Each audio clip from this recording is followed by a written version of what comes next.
I just arrived. Is the president coming? I just arrived. Is the president coming? I just arrived. When last did you speak to him? I just arrived. When last did you speak to him? I just arrived. Is the president coming? I just arrived. I don't know who's inside. Hey man, we just arrived. Just relax. Just relax. Please man. That's search. I just arrived. Is the president coming? I just arrived. Is the president coming? I just arrived. When last did you speak to him? I just arrived. When last did you speak to him? I just arrived. Is the president coming? I just arrived. I don't know who's inside. Hey man, we just arrived. Just relax. Just relax. Please man. That's search. I just arrived.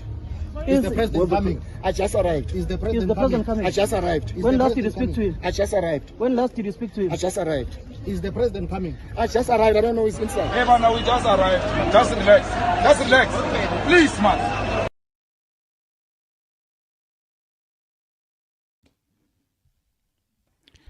Well, good morning, everyone. It's a Wednesday morning, the 26th of November, 2025. Good morning to all of you guys, and hoping that every one of you is okay. Just the house duties so that we don't get people confused. What is currently happening is a stream prior to the start of the testimony of Mr. Matlala. Hopefully you guys can hear me, and if you can, please do let me know so that we can adjust any problem that you might be having. So this is a stream prior to the start of Matlala, meaning that if you are here, we are all together going to be going through some videos and conversations leading up to the start of Matlala testifying.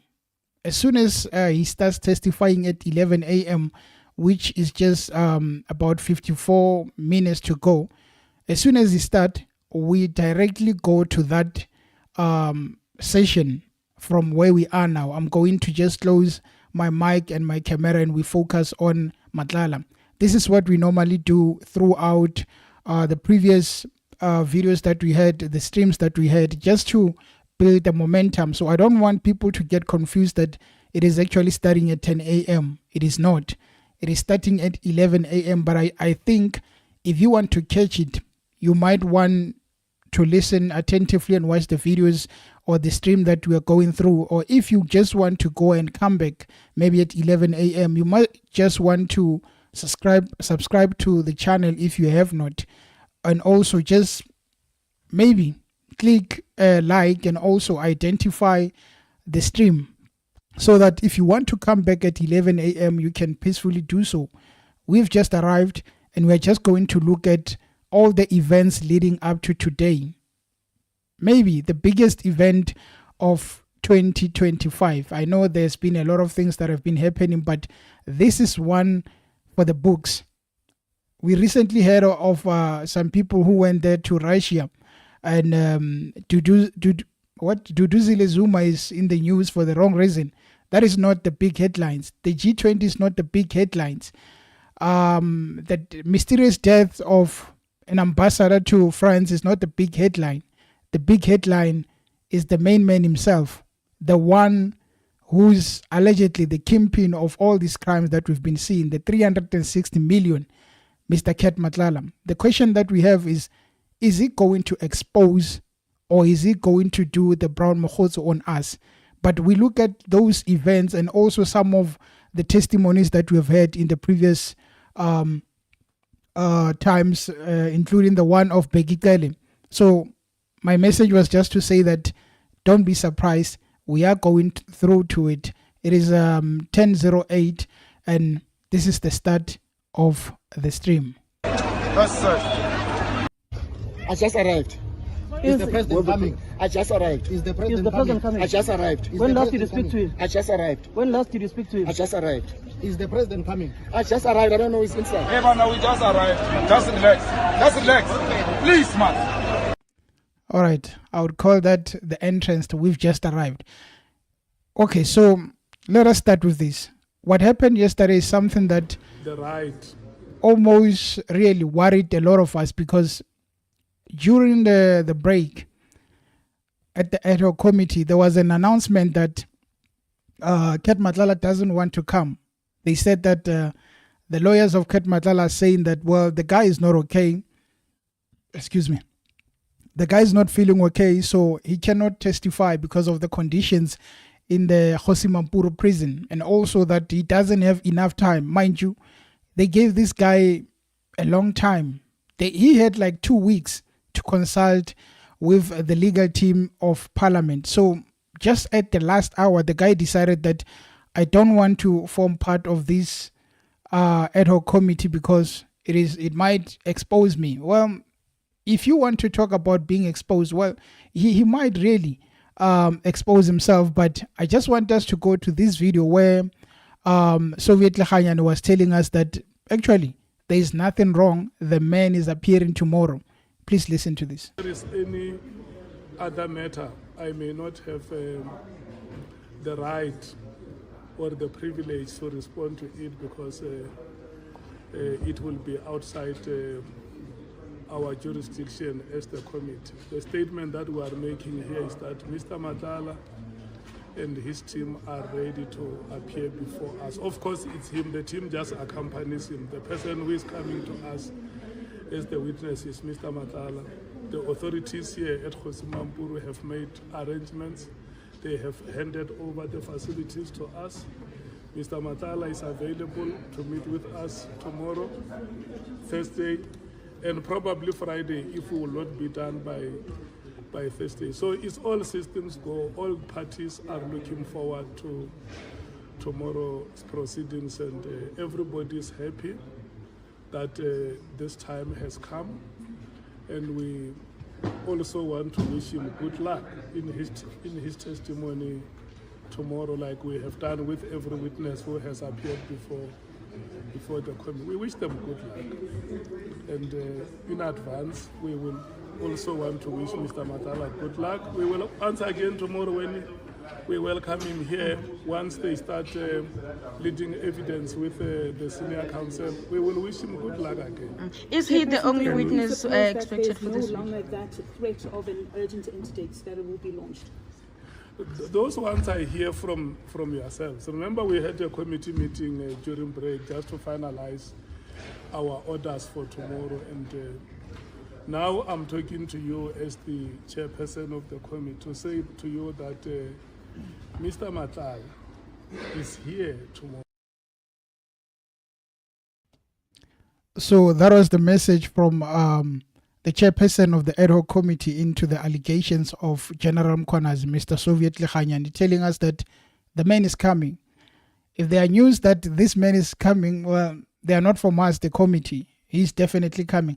I saw Darlene James of the Action SA. She's one of the people who broke the news about the fact that the person is not doesn't want to come because the legal team just sent a WhatsApp message at the last hour. So I would think that they have ironed out any problems that might have arisen. We need to listen to Kat Matlala. Of course, we love the Kgosi that comes with the testimony of Kat. But beyond that, the question would be, is this man going to tell us the honest truth? I do hope that he does, because we thought Brown Mokgotsi was going to be a game changer, but he became a clown. So one of the things that we are looking at, and let me not forget, please do click that like button, guys.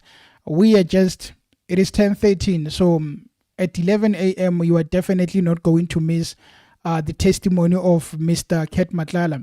If you are here, just know that as soon as it starts, you are going to be one of the first to catch it. We are not going to wait for the stream to start. We have already started.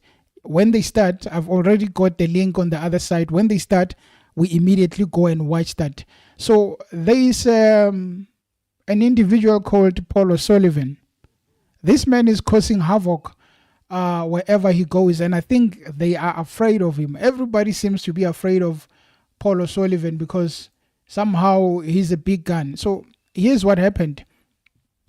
The ad hoc committee is deciding on calling General Phahlane, and as they're busy deliberating, trying to put him on the list of the people who must come, he had an interview with the ENCA. Remember, when Kabinde spoke, he exposed this meeting that was formed, a tax team. They called it a Phahlane tax team that was there to make sure that Phahlane doesn't get the job or he's fired so that they can put their own person.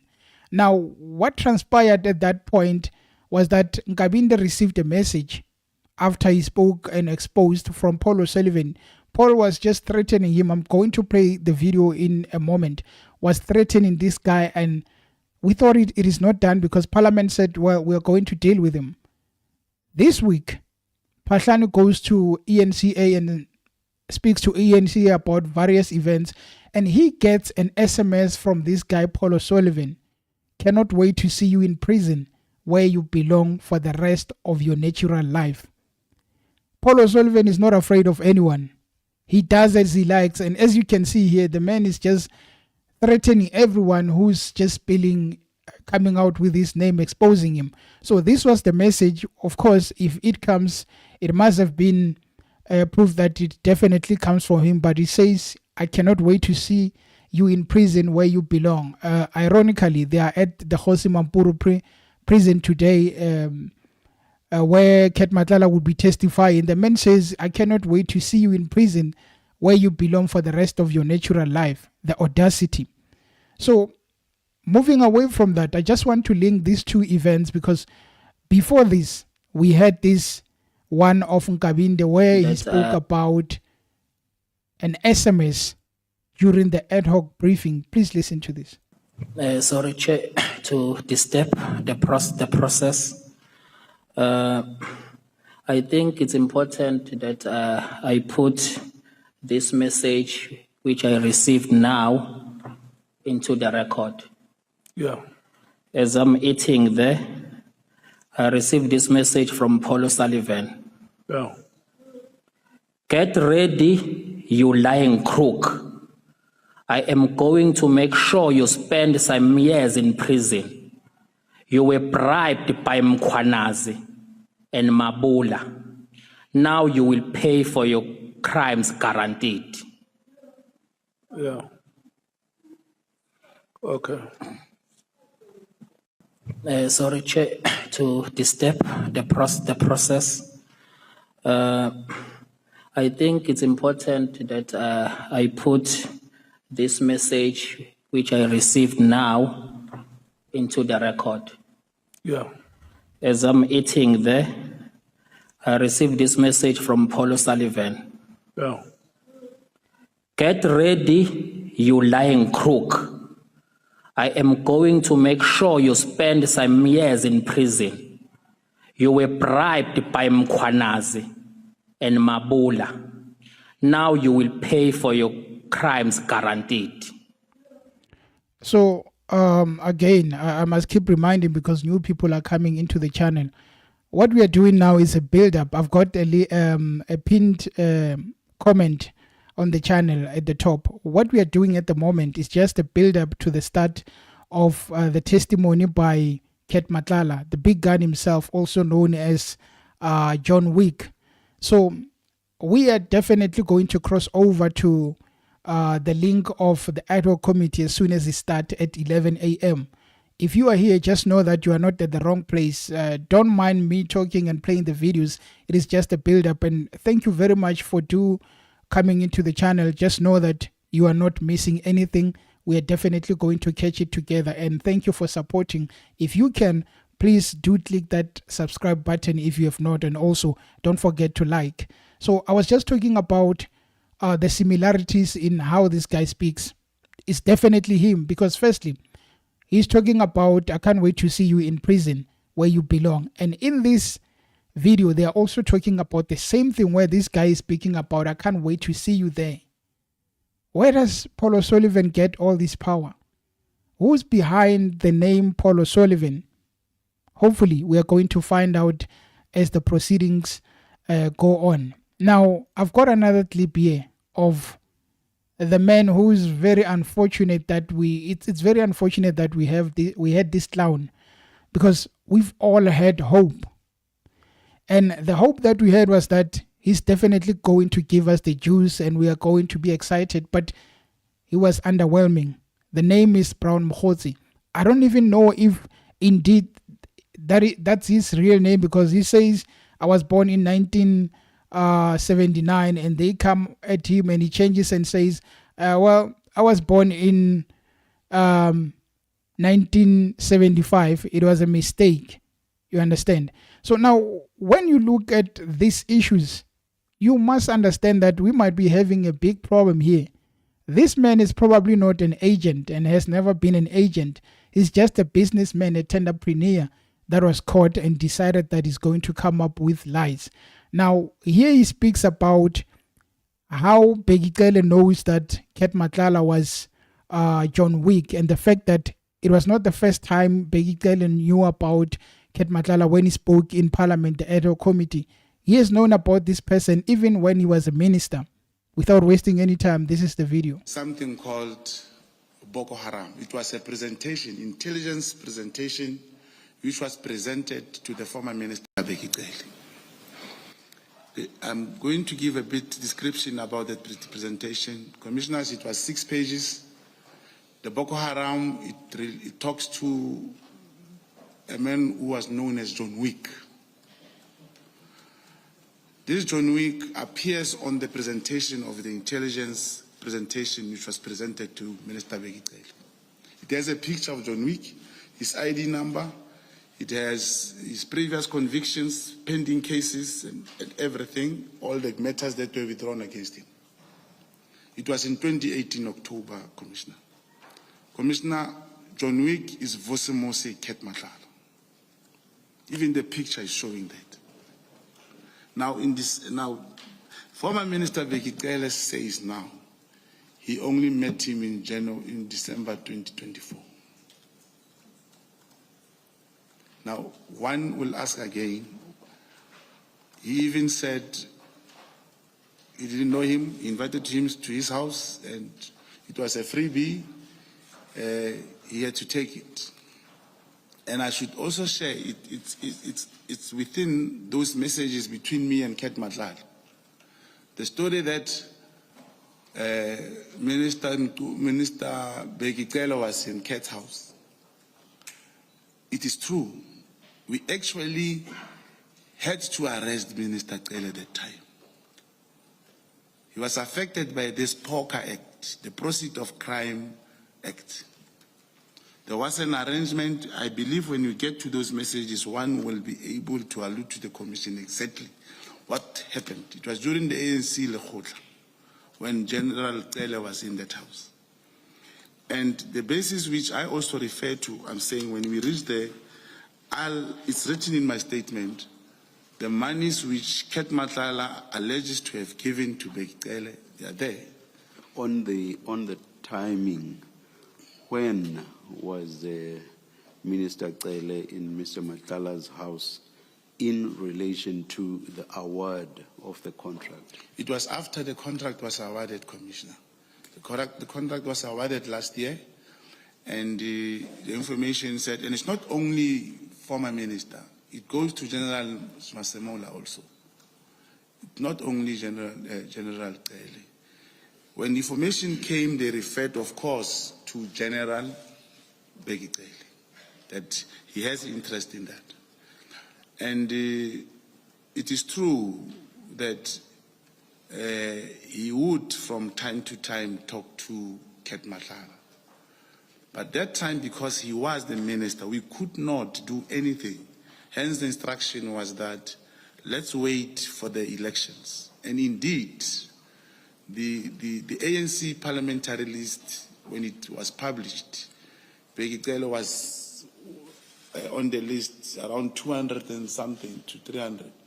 We already knew he was not coming back to Parliament, and we waited for the new dispensation, and as a result, Minister Senzo Mchunu was appointed the Minister of Police. I just want to understand, and this is my last question on this.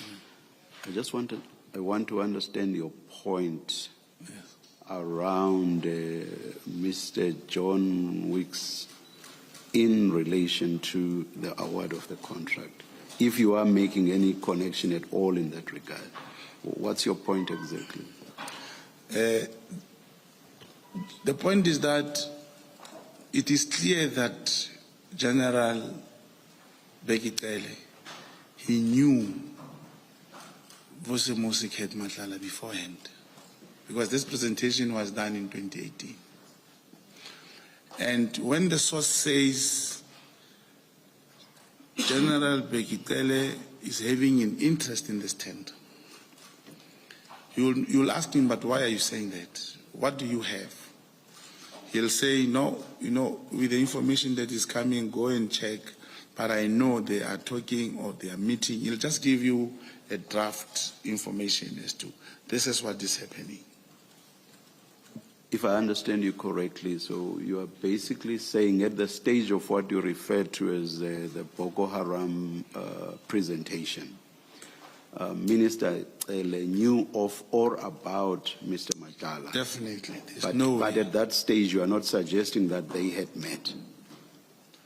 Yes, they had not met. Let me say, because he was presented, and the picture of the presentation shows Vusi Matlala's picture. Doesn't show, there's no other John Wick. John Wick is Vusi Ket Matlala. Something called... I think what we can get from that whole video, as much as this guy is a professional liar, also known as a secret agent, which I don't know where he trained, but one thing we can get from what he said was that Ket Matlala was John Wick. I mean, we've been suspecting this for such a long time, and out of that, I mean, he can be a liar, he can say things that don't make sense, which he cannot back up, but don't forget that this is the same guy who was closer to Mkhunu, who was closer to Ket Matlala. I don't know if they're closer. Why am I getting confused? Sorry. I don't know if they're still closer with each other. So what we can get from this whole thing is that this guy definitely knows something. So I'm looking at the fact that he's talking about Bekitele and also what Bekitele said to us during the ad hoc committee. There is a lot of similarity. As much as Bekitele paints himself as a nice guy who doesn't know Ket Matlala beyond the meetings of last year, we are being told that there was a profile. The intelligence documents saying that this guy is definitely Ket Matlala. So when you get that from a person like Kgosi, who is a liar, and you get this thing of Bekitele talking about how he knew of Ket Matlala, 1 + 1 should be 2. There is no way that we can be told that as much as Bekitele was coming and exposing and telling us juicy stories, we cannot hold him accountable. He definitely has to be accountable for something like this. But I think one person who's going to confirm is Ket Matlala himself, who's going to tell us, do I know Bekitele? If he says yes, definitely everything that Bekitele has said, he must face the music. Guys, it is 27 minutes past 10. We are edging closer to 11 a.m. where we are all going to watch and witness as Ket Matlala in Kgosi Mampuru prison testifying. He tried to run away from this process, but unfortunately they told him that there is no way. As I'm looking, guys, it's 3,200 of you guys. Please do click that like button. Also subscribe. We are all going to catch this session together. As soon as he starts, we are directly going to the link of the the ad hoc committee. We are directly going to that, and I'm going to mute myself and cut the video from my side, and we are just going to focus on it. So do not be surprised as we are doing this countdown. It is just to keep time as we are looking at this much anticipated testimony of Mr. John Wick, the man himself. So this is a video of Mr. Bekitele where he was speaking about Ket Matlala. Sorry. So he was basically saying that Ket told him he was being used in a political game of funding a vehicle for Senzo Mkhunu to become a president or deputy president. So basically what Bekitele was saying is that Mkhunu wants to be a president or deputy president. And for that to work, Ket Matlala has to fund him. Remember, the Ket is the same person who got 360 million tender in the South African police services. So now they are working together to make sure that you get the money, you're going to bring it back to fund my presidency. Which now really tells us that it means everybody in the ANC, when they become president, they have people who are funding this thing of them becoming the president. There's no way that they're doing it themselves. We know of a president who has his documents classified because of these problems. Now, let us proceed and listen to what Begitgele was saying. But you know Kat Matlala? Very well. Okay. I think. When did you first meet Kat Matlala? I met Kat Matlala in December last year. 2024. 2024. That's the Before first the directive. That's the first time I met Kat Matlala. December 2024. I can't remember the date, but it was after the raid. The raid on the 8th or the 6th, the 6th of December. Because that's one thing that brought him to me. Where were you meeting? Beverly Hills Hotel in Durban. The Beverly Hills Hotel? Yes, sir. Do you know Beverly Hills? It's a fancy hotel.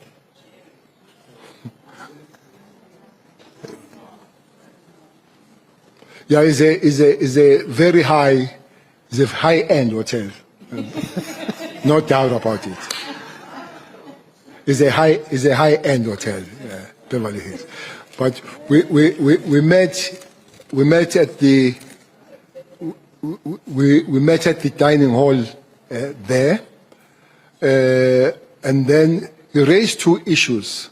He said Mabonga must bring him to me because he realizes that he's being abused or he's being used for the political games that he do not understand. Firstly, he said he has met Minister Mkhunu, him and Brown Makgosi, three of them. And they spoke about him because he's got money through the tender, him to fund his project of becoming either a president or deputy president. He didn't know. Myself, I didn't know which project was it. So that's that. But so just to be clear, so he's telling you that he met with Makgosi and with Minister Mkhunu, yes. And it was about the funding of the project of becoming a president or deputy president. Okay, this is Kat telling me why he wanted to meet me. But what puzzled him there, for him to want to meet me, he was told by the minister that we will work together so long we don't come close to Cele and Zuma. I don't know why he mixes me with Zuma. But it looks like that's what he said, that don't come close to Cele and Zuma, so we'll work well with. So that's why he says he realized that there is a game, some political games, hence wanted to see me. Did he give any details of when they met? He met with Makgosi and with Minister Mkhunu? No, and I did not want details myself.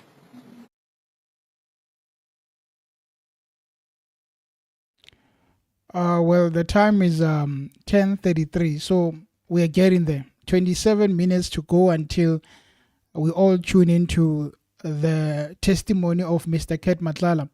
As you can hear from what Begitgele is saying, it confirms to us that Begitgele, Brown Makgosi, Kat Matlala, Senzo Mkhunu, they all know each other. I mean, Begitgele might not know Makgosi or know him to that extent, but definitely there is a lot of link between all these people. I'm saying this because this person just confirmed that Kat Matlala is definitely John Wick. And there was a classified intelligence documents which were talking about the fact that this guy is John Wick. And the minister at that time was Begitgele. So he definitely knows the picture. He definitely knows how this guy looks. He's talking about, for the first time I met him in December. We are going to get a confirmation from Kat Matlala on whether he's telling the truth or not. But if you saw a picture of someone who's classified and you can see that they're saying this person is dangerous and you come and meet him, even going further as sleeping at his penthouse, we must get worried as the people that, well, this person really is not for us. It's definitely for his own pockets. But let us proceed. So there is another video of Bekitele where he was saying that he's confirming that he was using Vusmusi Matlala to get information. He adds, Matlala has shown me things he was not supposed to have that are sent either by the minister or Kgosi. And what I'm saying is, I understand. The absolute cause is put in conflict with the, in that context. Correct, yes. In that context. So that's where he told you about the tender. Yes. All right. And my question is, did that not raise any red flags with you? Because he was telling you that he had a tender and that he was going to, or he made false allegations against generals to protect his own interest. Did that raise red flags? By then I knew that he had a tender. I believe so. That's in your discussion here on this meeting. The same answer. My interest and my angle was not with Kat, it was with Kumalo. I'll get to that, sir. But I'm asking you, did it raise any red flags to you that he was telling you this? No. Do you say you admitted, he admitted, to fabricating serious false allegations of theft and corruption against senior officers? I would go so far as to say your own people that you came along with in the police service. Why would you rely on a man who, by your own account, had just confessed to committing perjury and obstructing justice? Rely on him on what? Say again, sorry? Rely on him on what? Well, so you said you kept chatting with him, he kept speaking to you, even post this meeting. He brought information to you about the 2010 corruption. I'm not relying on him, I see. I see the things that are sent to his cellular. I'm not, his message, I'm not relying on him. He shows me the thing that is not supposed to have, that are sent by either the minister stroke Kgosi in preparation. So I don't just hear him, I see it. No, whether you see it or not is irrelevant. What I'm asking is that he raised serious red flags. The red flag that he raised, which I understand, is he told you that he committed perjury. He told you he was making false allegations against the police. You advised him that he needs to go speak, and the case was eventually either thrown out or settled out of court. That was what you said. So he's... Are we talking about the same story? Yes, it's on your section 72. That he told me that he committed the perjury. Well, he says to you that he was lying, he was going to make false allegations. Did I say so? It's in your testimony. No. You didn't listen very well. No, I'm reading your testimony. I said he was pushed by Sibia to do that. I understand. What I'm saying is...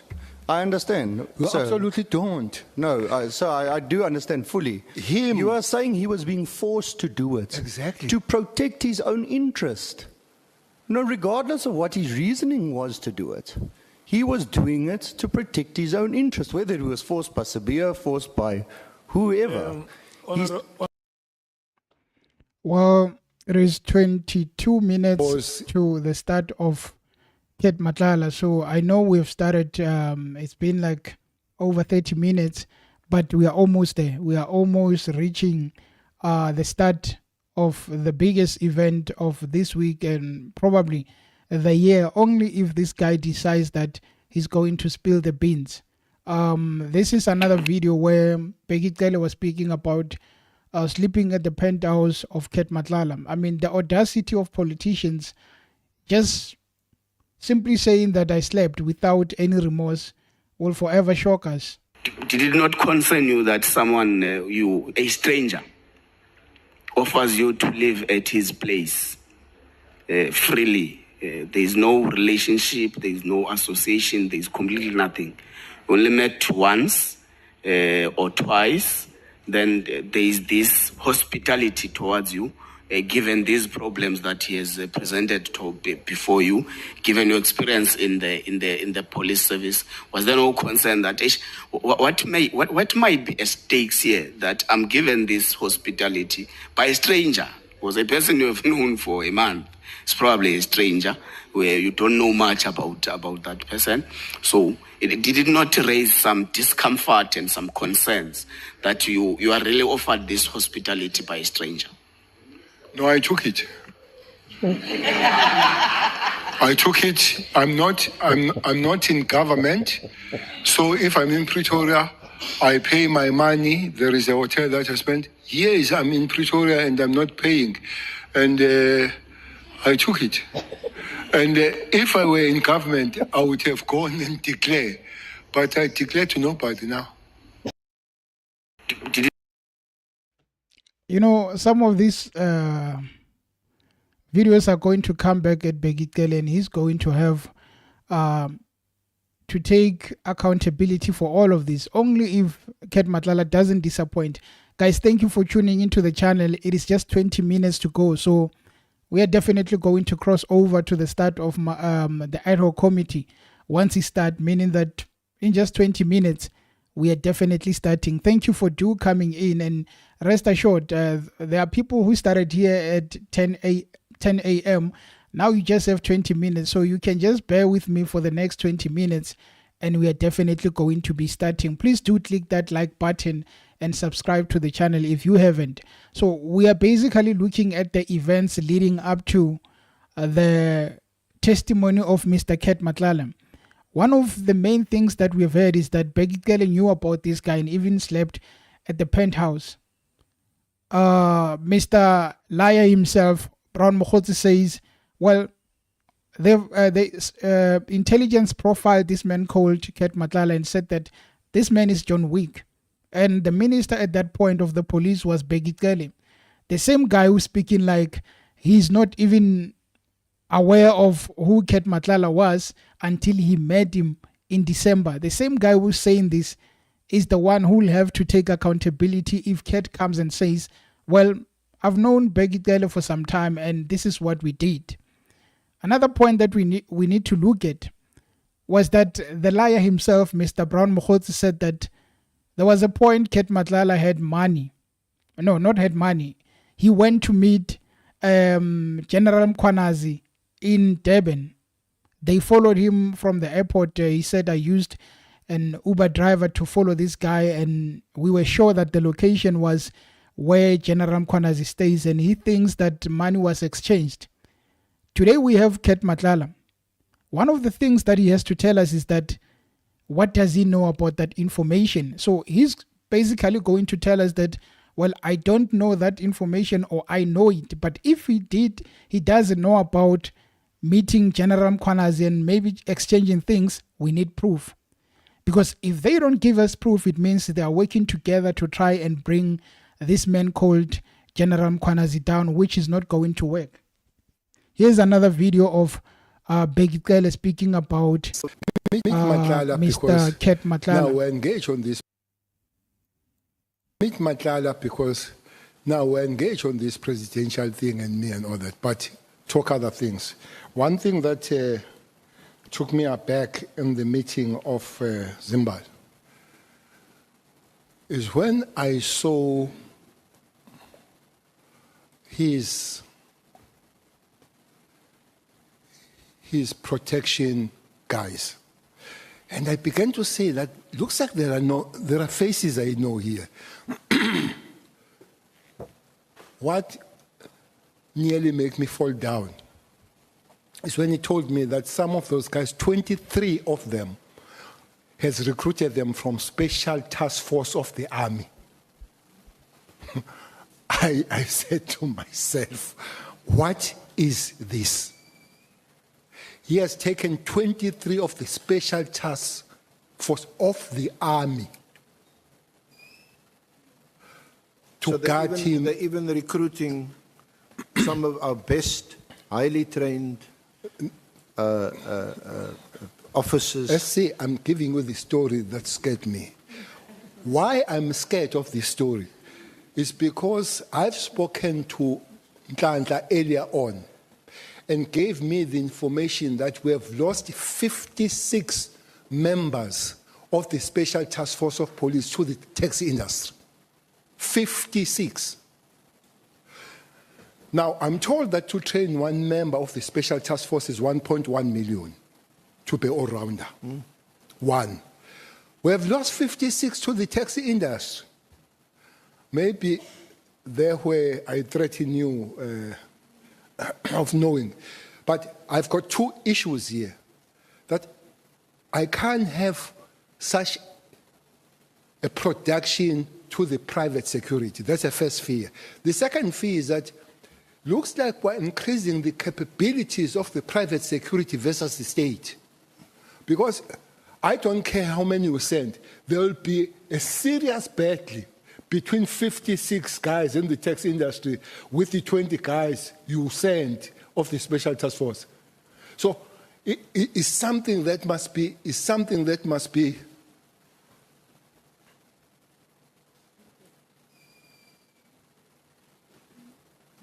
Yes, General?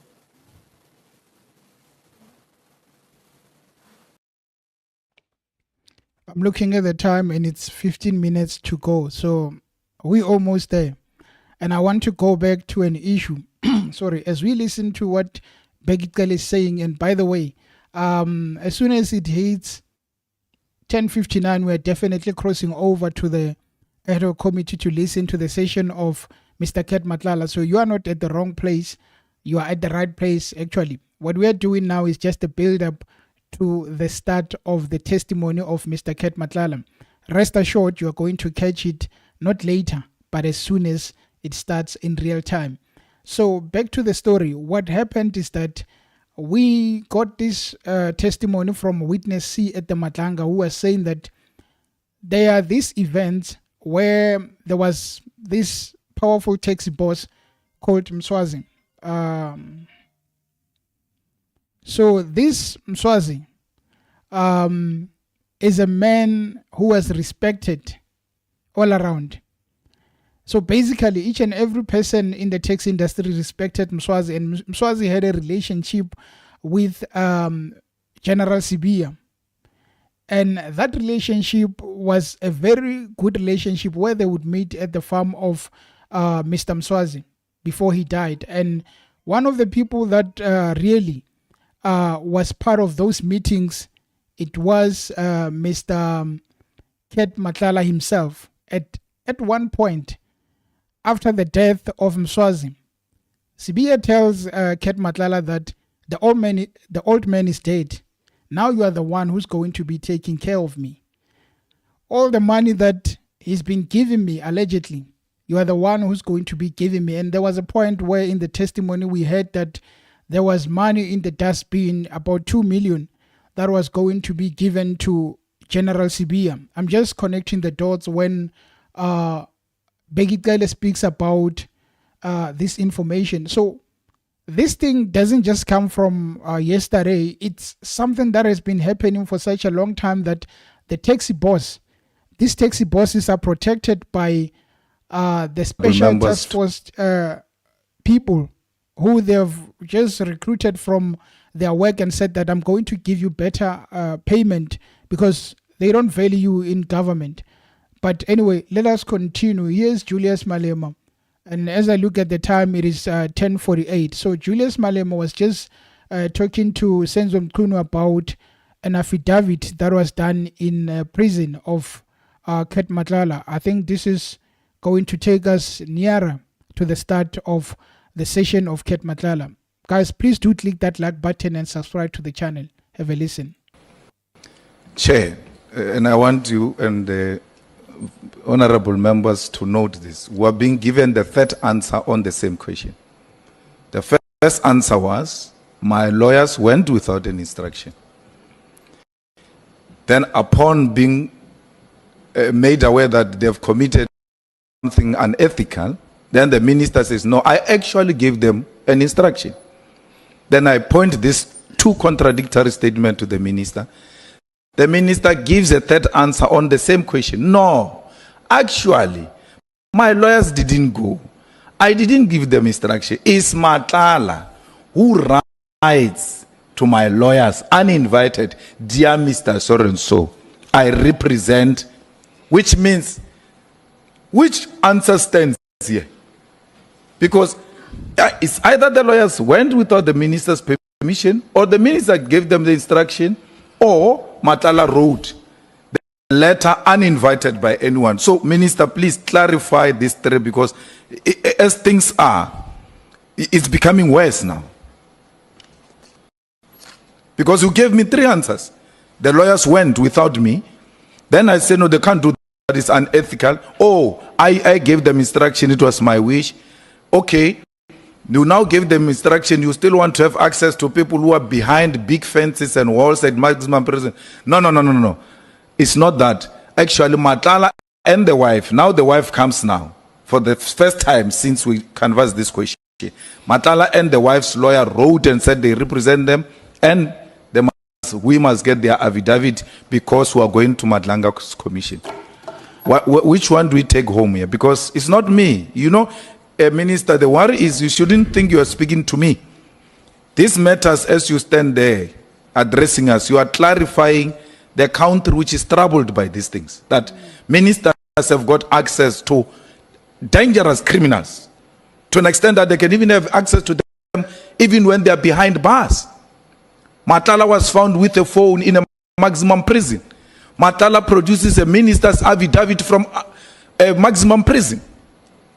According to minister's evidence that it's not me, he wrote to me. Because of that, then we used the affidavit. What is the answer, Chair? The answer is, I did say in the discussion, in the course of discussion over time with lawyers, I did express a need or a wish that I distance myself or be away from Matlala. Remember, I had issued a statement on the 9th of July saying I've never spoken to Matlala, I've never received or asked for anything from him. So I made this statement. Now, we discuss with the lawyers. You are open. You are relating your wishes that relate to the case. Now, once I expressed that, now that wish, you call it an instruction. I don't want to disagree with you that it was an instruction as received. Next thing, lawyers then, pursuing my wish, they call Matlala's lawyers. And then this is the result. Now, I don't think you should stress this thing any further, other than what it is. That is an expression of what I had said. Because I said, I don't know. If this affidavit was saying anything different, then I would be concerned. But this says what I said I never, and so on, and I expressed a wish. And I don't think there's any other better authority.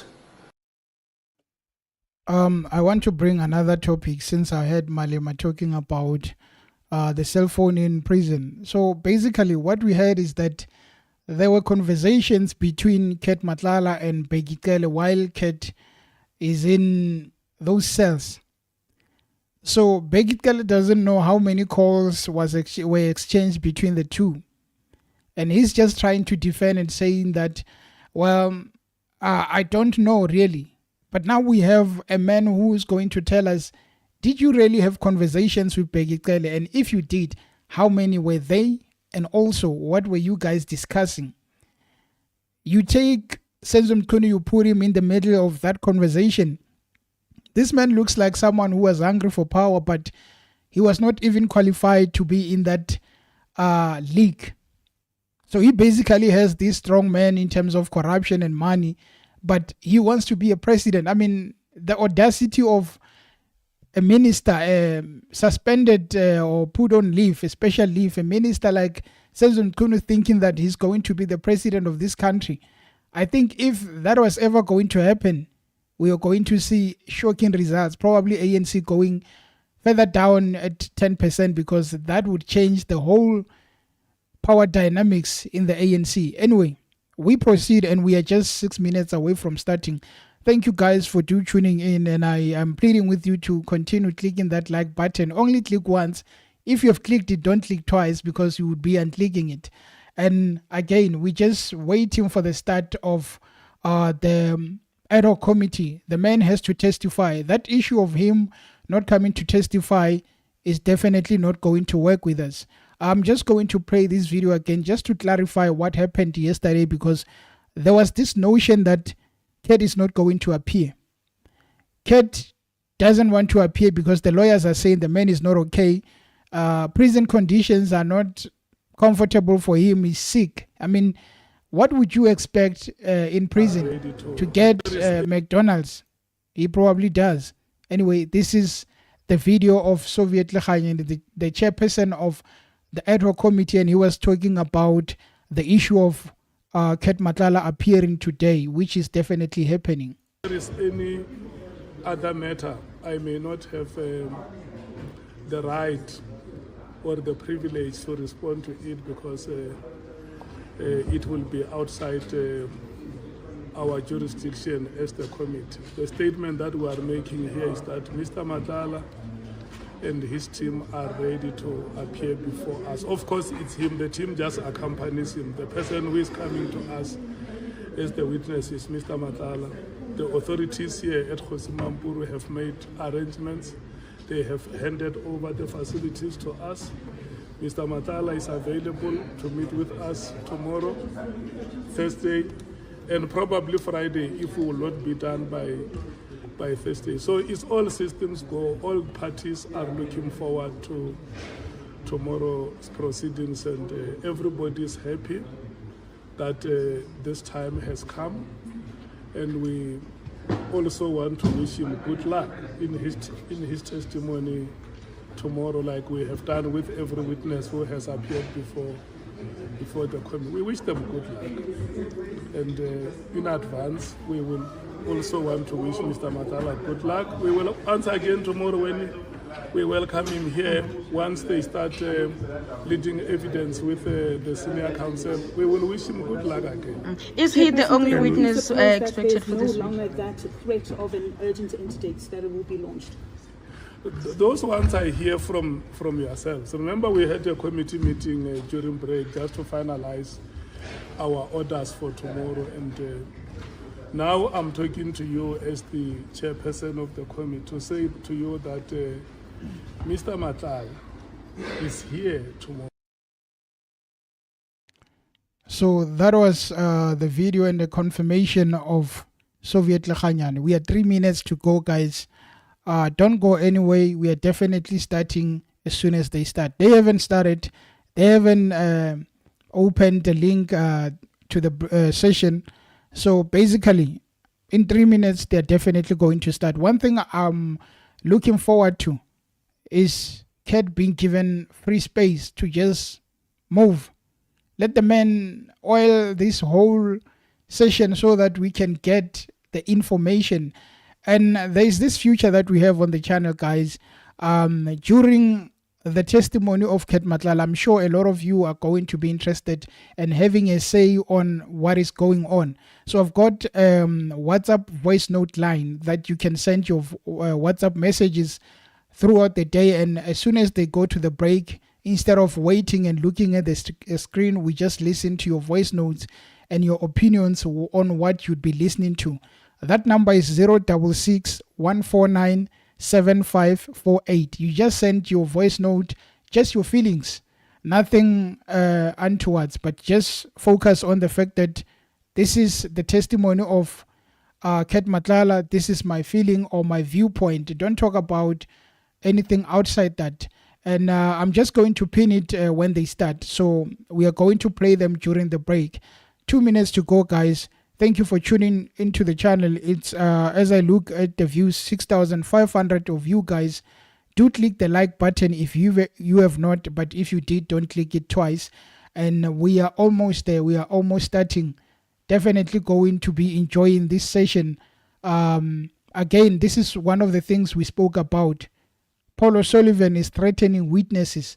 So I wonder if now Cat comes and says Paul O'Sullivan did this and that, what is he going to say? Because he sent an SMS to General Pahlani to say that after that testimony on ENCA, I cannot wait to see you in prison where you belong for the rest of your natural life. The same thing he did with this guy, Mr. Nkabinde, who exposed Paul O'Sullivan. He sent him an SMS 1 minute to 11 a.m. So as soon as it hits 11 a.m., I'm just cutting off my mic and my video. But I can assure you, they haven't started. If they have started, you're just going to hear from the audio. So for now, they have not started. But rest assured, anytime from now, we are starting.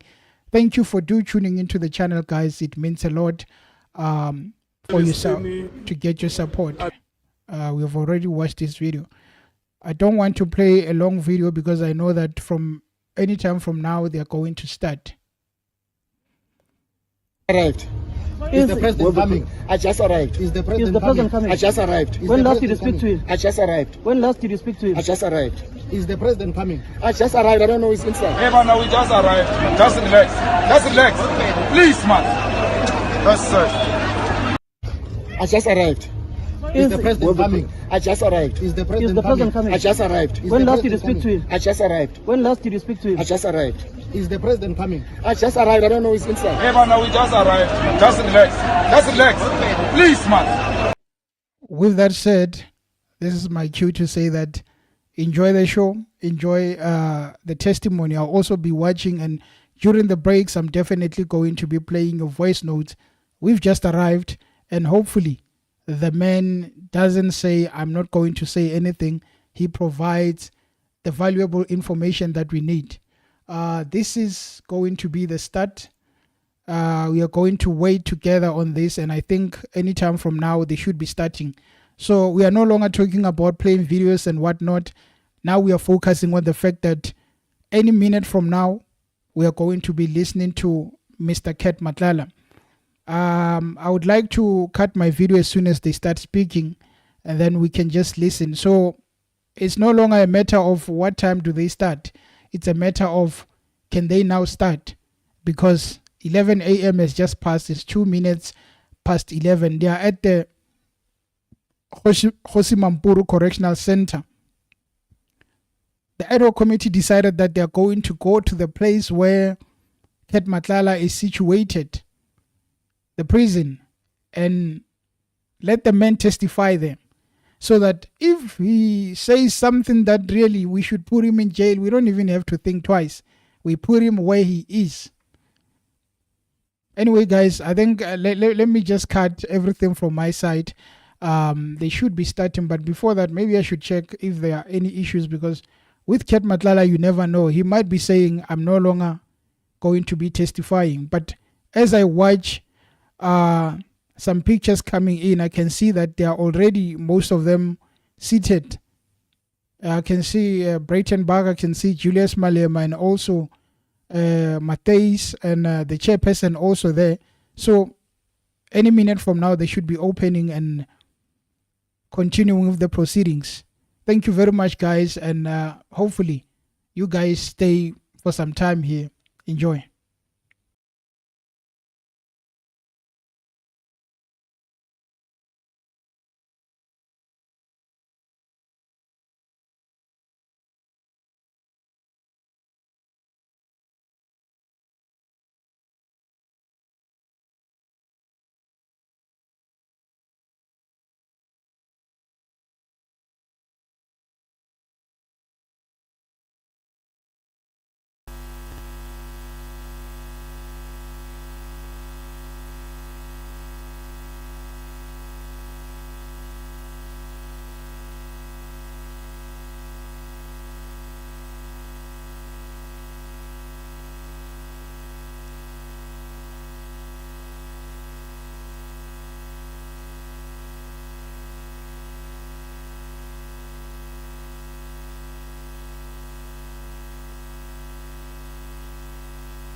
Singer, can you address this? You are borrowing your watch.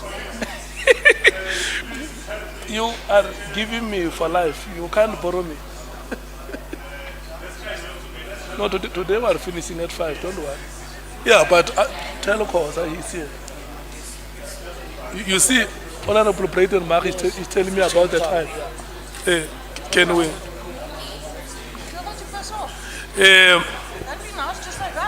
Do you want me to repeat what I have said? Please. We need to move them. They can't do that. Let them take their seats. You guys take your seats. Yeah. Mr. Kgosi is here. He was with us yesterday. They want to bring our witness here. And the request is that do not disrupt our proceedings. These proceedings are for the South African people. And we request you to help us conduct our business the way we do it within parliamentary chambers. That's what we are saying. And the crude way to say it, is to instruct all of you to take your seats.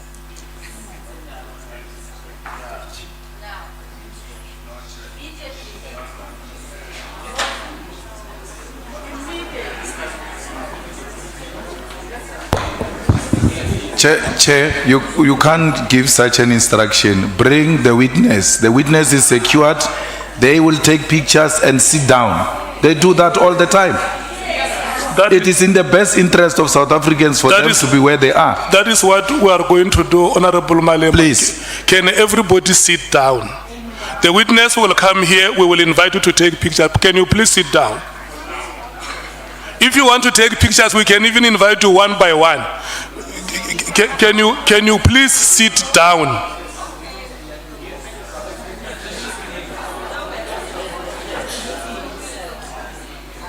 We are not negotiating.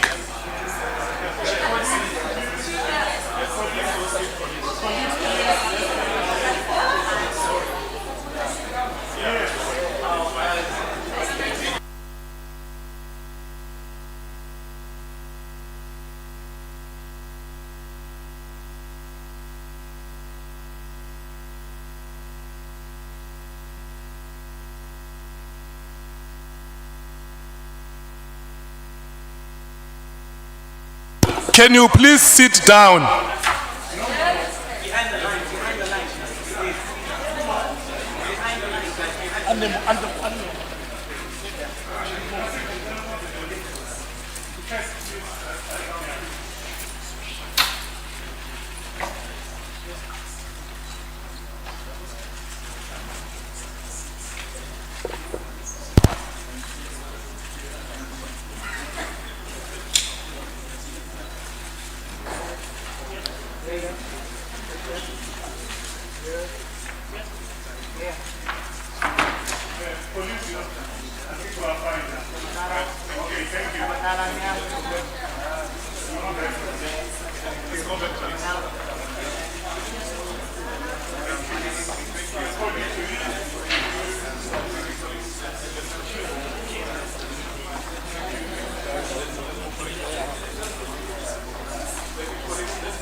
Well,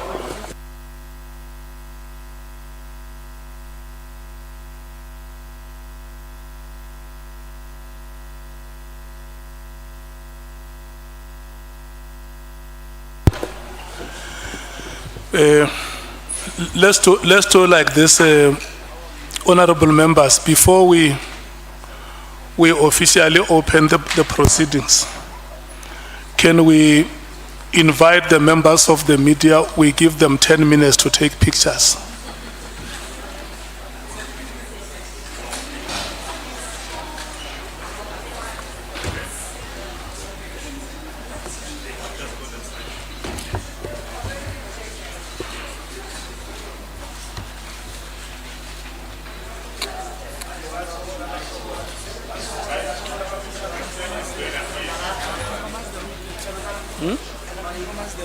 Yeah.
Can I check, is there any person from the media who would have wanted to take a picture and was obstructed?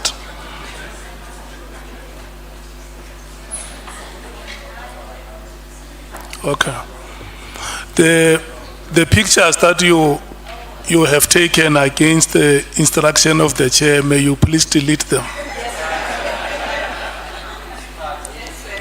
Because we don't want you to live here with the reputation that you are thieves. If a member of the public steals something, the media is the first to report that Soviet has stolen. So the chair has given you instruction here that you must sit down, and then the witness will arrive. We will invite you to come and take pictures.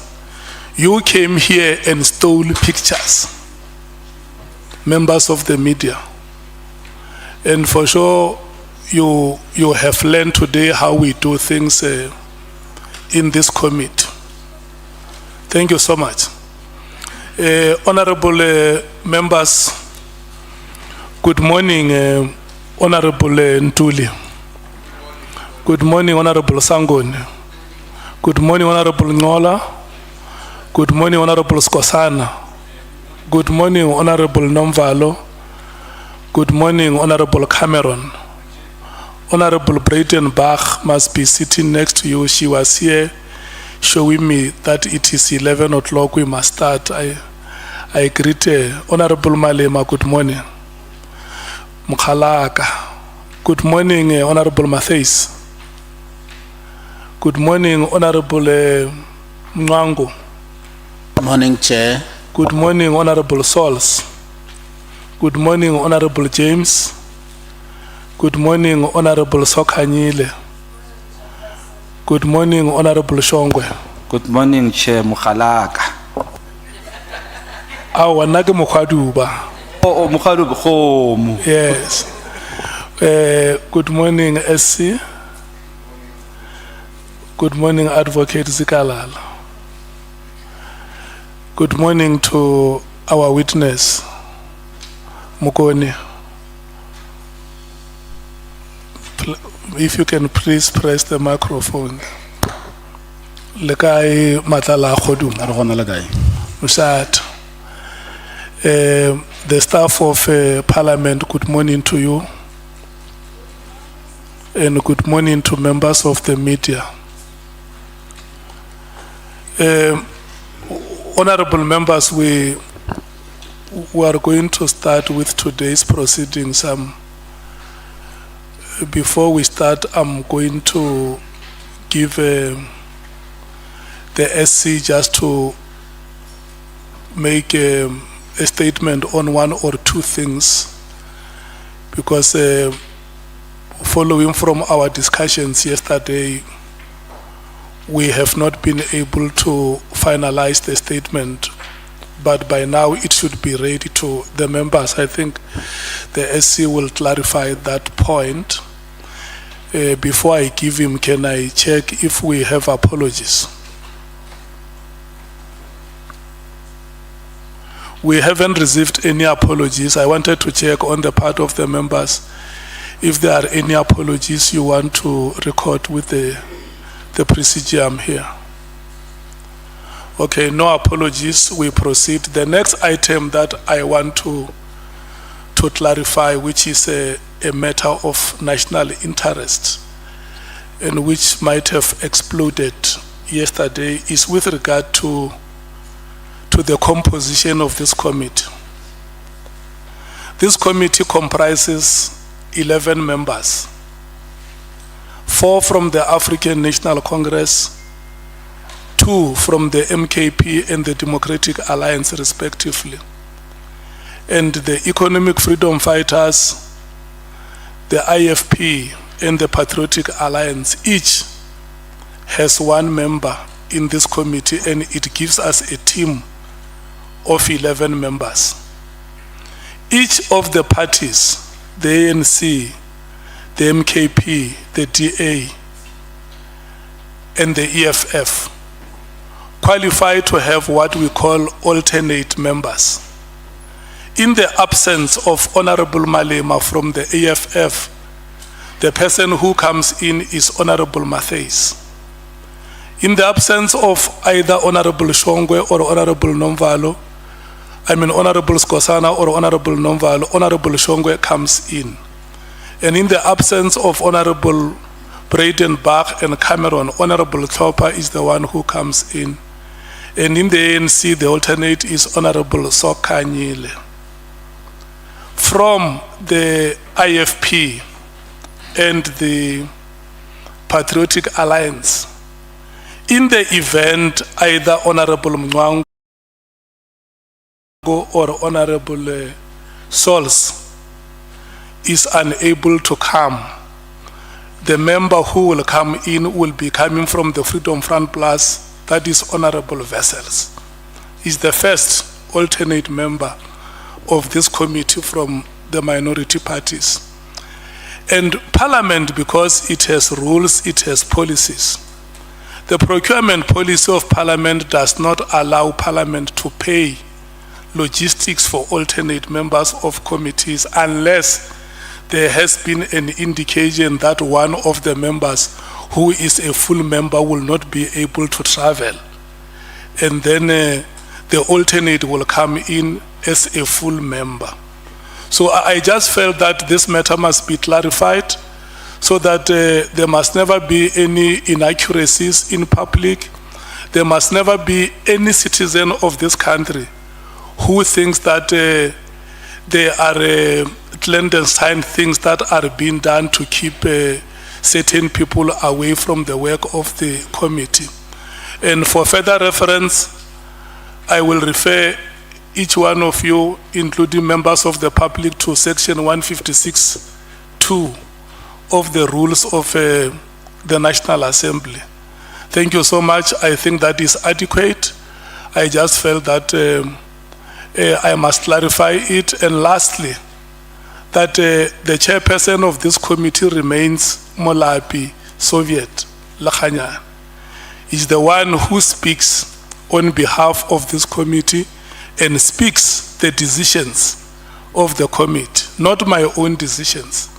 Even what we present here, we present what the committee has agreed. And there is no other chairperson, and the alternates also do not have a chairperson. There is only one chairperson. Thank you so much. Mukhaduba Mapaka Munare, Wabu Maselankwana. SC, may I give to you to make a statement regarding today's proceedings and the statement of the witness. Good morning. Can you hear me, Chair? Honourable members, good morning. My colleagues from Parliament, Ms. Sigalala, my colleague, the media, and everyone present.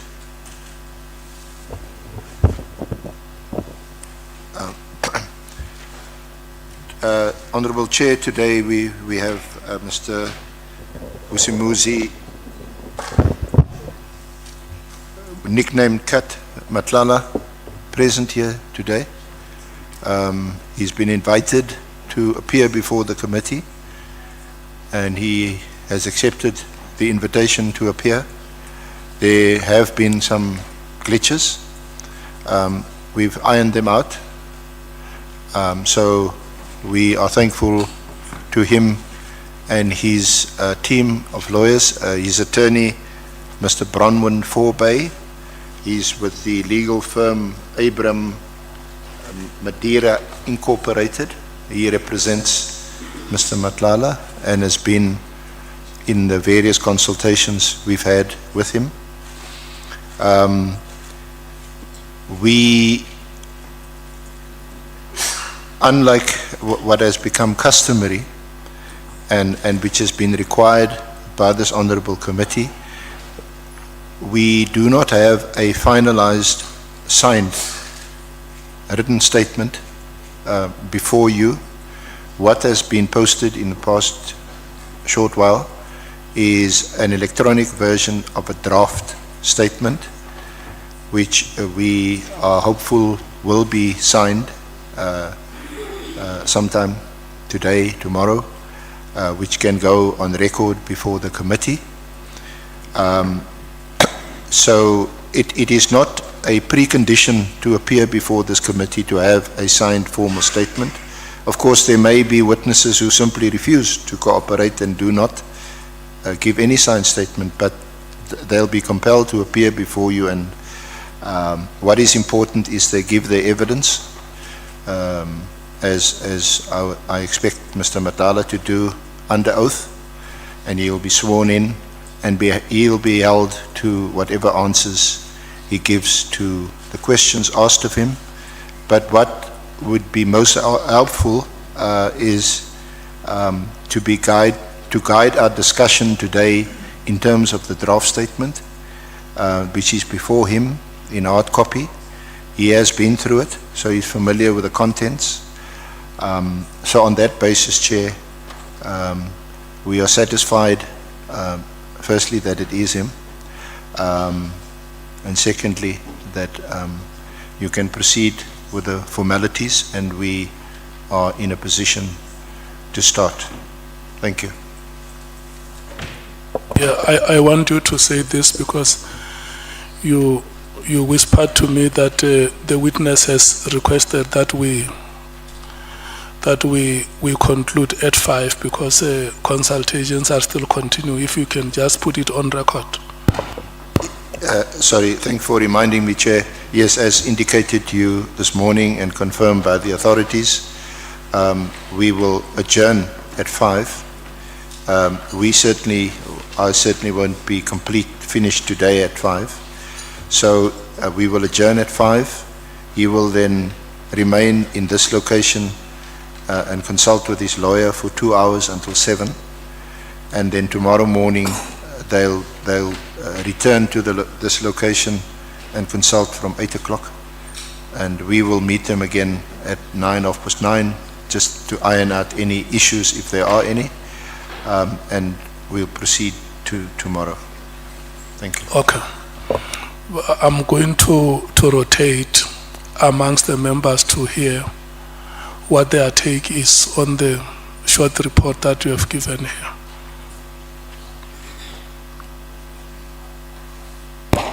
Thank you, Chairperson. We note and accept the report. We have no issues with the report from the SC. Thanks. MKP. No, thank you very much, Chair. Chair, we have an established practice in this committee. When General Nhlanhla Mkhwanazi came here as the first witness, we identified discrepancies in his statement because we did not want to carry on with a statement which has loopholes. Because a statement might be a legal is a legal document and might be a document to be used in litigation in future. We are not comfortable with cross-questioning a witness under a statement which has not been signed. Our proposition, Chair, is that we must adjourn and allow the witness to finish consultation, because all the things that are in a statement are things that he will be accountable for in future. So if he comes and say, I was not under oath, or the statement that you are asking me about was unsigned, so I can't take ownership of that, then we're going to have a problem. So we can't open loopholes. Let's allow the witness. We are patiently here. By the way, our session with him has been scheduled for 3 days. So as Jahanga to a point where we are ready to make mistakes and continue under an unsigned statement to which the witness is not going to be accountable in future. Let's have a proper document signed and commissioned so that we can question the witness based on a proper document. So we're not joining a chorus of saying we're fine with the explanation that we have been given by the SC. Let's allow him. He says when we break at 5, he's going to have consultation with his lawyers. He must have that consultation now. If he wants 2 hours, we give him 2 hours. We come back later, maybe at 1 when he's done. Then we start the proceedings from the correct note. That is our submission. Honorable Skosana. Thank you, Chair. I just want to make it very clear, Chair, that I think everyone knows that this is not a court of law. You know, the issue of this statement that ever since we started, like my colleague has already articulated, is that tomorrow there won't be any ownership of the statement which we are going to begin with now here. Let's give the witness and his legal team a time, you know, for them to complete this statement, the submission, you know, for us not to find ourselves tomorrow in court of law. And I think it's only proper, you know, to be consistent and make sure that the witness as well feel comfortable here with us. This is not a court of law, as I said earlier. You know, the witness must be given time with his legal team to finalize and sign. Then we can begin. But if we begin with the unsigned statement, I don't think it's fair as well for the witness himself. I thank you, Chair. The Democratic Alliance. We have no difficulty with the proposal, Chair. I can't hear you, Honorable Breitenbach. We have no difficulty with the proposal, Chair. Thank you. Thank you, Honorable Malema. Chair, there is actually no problem with the proposal. And to compare it with Mkhwanazi is extremely so difficult to understand. Mkhwanazi wanted to depose an affidavit. The problem is that he titled it differently. And we said he must go and correct it because it was not properly captured. The witness says, I'm prepared to proceed without deposing an affidavit. And if later required, I can do so, especially after consulting with my lawyers. But I'm ready to proceed now. We had this discussion yesterday. And people who are speaking now were at the forefront of saying, Cat must come here, Cat must come here.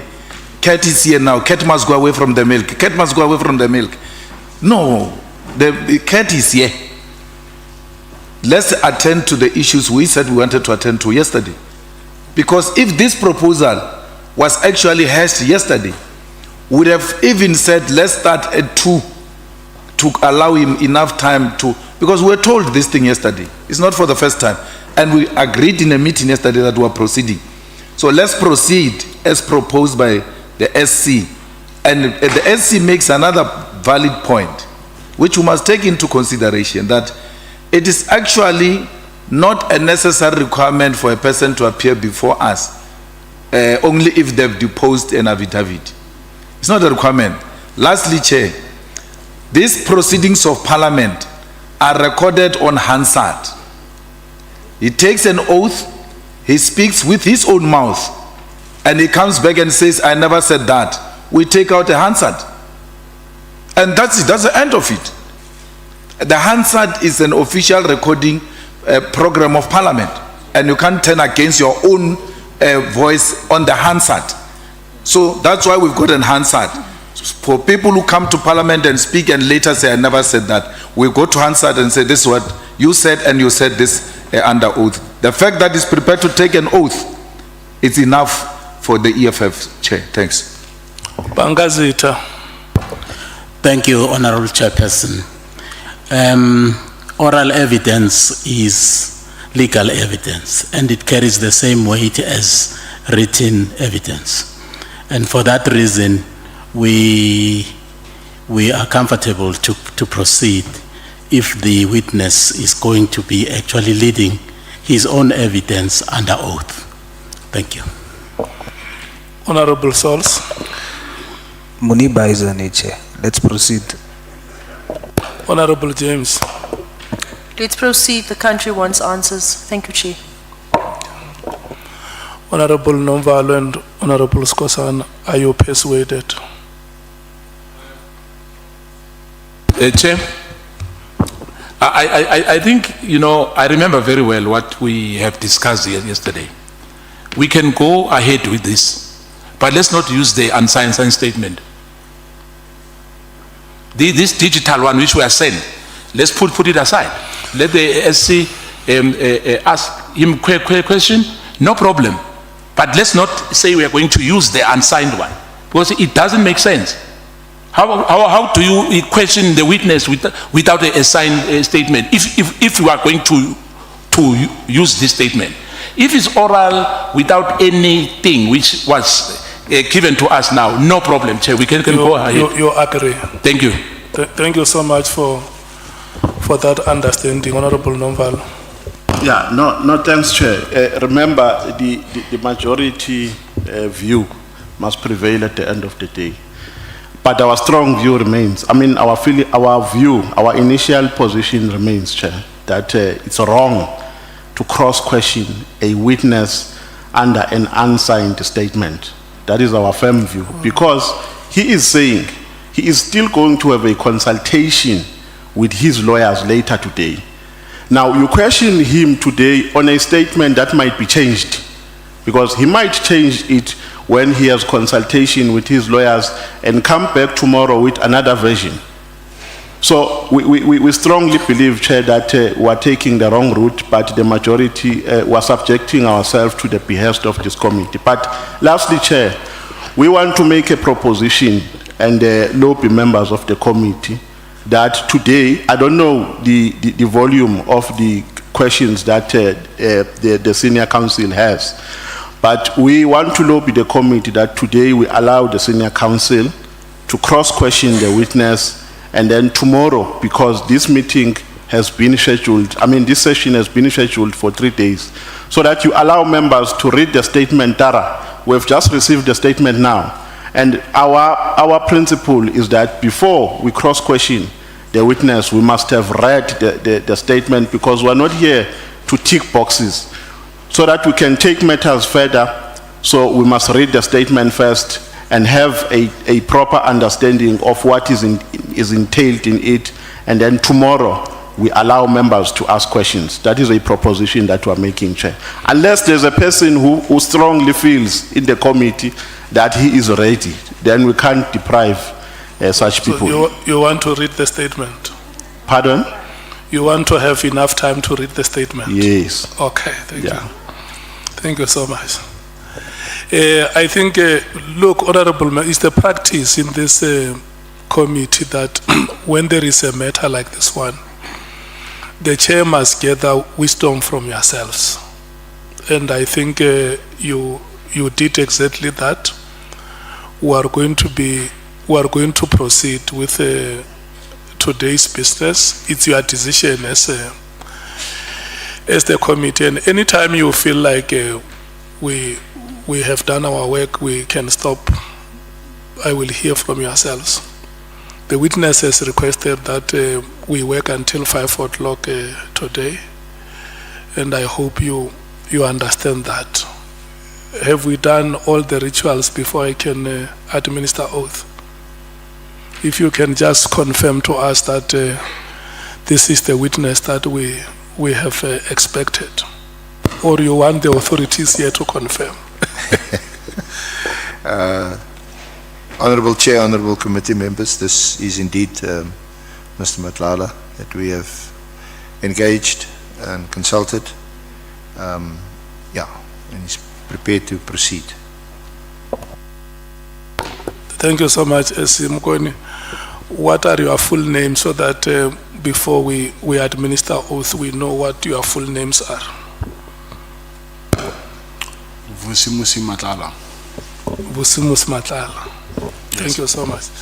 Before we administer oath, I just want to read the following to you, that you have been invited before this ad hoc committee, which is investigating allegations that were made by KZN Police Commissioner Nhlanhla Mkhwanazi on that day of the 6th of July 2025. The committee wants you to help it in its oversight responsibility when it investigates those allegations, which include, amongst others, the alleged unlawful disbandment of the political killings task team, otherwise known as the PKTT or NPKTT, alleged moratorium on the filling of vacancies within the SAPS, the South African Police Services, and alleged corrupt relationship between senior leadership within SAPS and members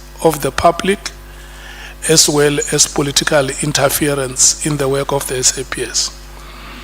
In extending this invitation to you, the chairperson of the ad hoc committee has indicated that you may provide such information to the committee if you so wish under oath in terms of the powers, privileges and immunities of Parliament and Provincial Legislatures Act 2004. Mr. Vusimus Matlala, please be informed that by law, you are required to answer fully and satisfactorily all the questions lawfully put to you, or to produce any document that you are required to produce in connection with the subject matter of the inquiry, notwithstanding the fact that the answer or the document could incriminate you or expose you to criminal or civil proceedings or damages. However, Mr. Matlala, you are protected in that evidence given under oath or affirmation before a house or a committee of Parliament may not be used against you in any court or place outside Parliament, except in criminal proceedings concerning a charge of perjury or a charge relating to the evidence or documents required in these proceedings. Furthermore, please be aware that in terms of Section 17(2) of the Powers, Privileges and Immunities of Parliament and Provincial Legislatures Act, a person who willfully furnishes a House or a Committee of Parliament with information or makes a statement before it which is false or misleading commits an offense and is liable to a fine or to imprisonment for a period not exceeding 2 years. So you are now required to make a choice whether you take an oath or you take affirmation. Which one do you elect? I take an oath. You have elected to take an oath. You will say the following after me. May you please say aye and mention your full names. I, Kgosi Matlala, swear that the evidence I shall give swear that the evidence I shall give shall be the truth, the whole truth, and nothing but the truth. And so help me God. Thank you so much. SC and Mugoni, I want to wish you good luck in leading evidence. I will allow you to run until 1 o'clock when we break. Thank you so much. If you can have your microphone closer to you. That's it.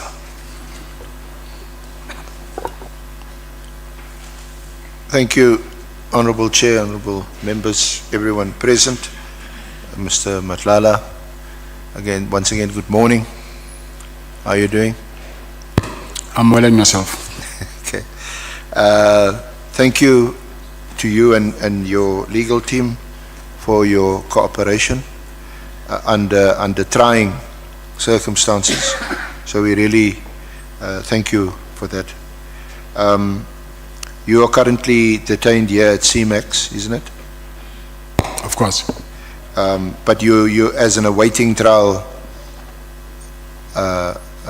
inmate, prisoner. Yes. And you've been charged with attempted murder of your former girlfriend. Yeah, that's correct. You have applied for bail, that was refused, and is that bail application still on appeal currently? No. Or has it been refused? Yes. It's been refused.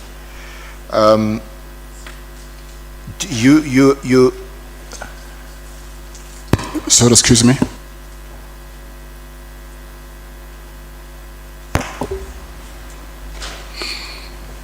Yeah, you can proceed. Yeah. You do have a previous conviction. Just tell us briefly about it and in which year? It was 2001. And what was the what were you convicted of? It was possession of stolen property. Were you sentenced to a term of imprisonment? I was sentenced to 4 years imprisonment, but it was later converted to what is it called? Supervision. They call it correctional supervision.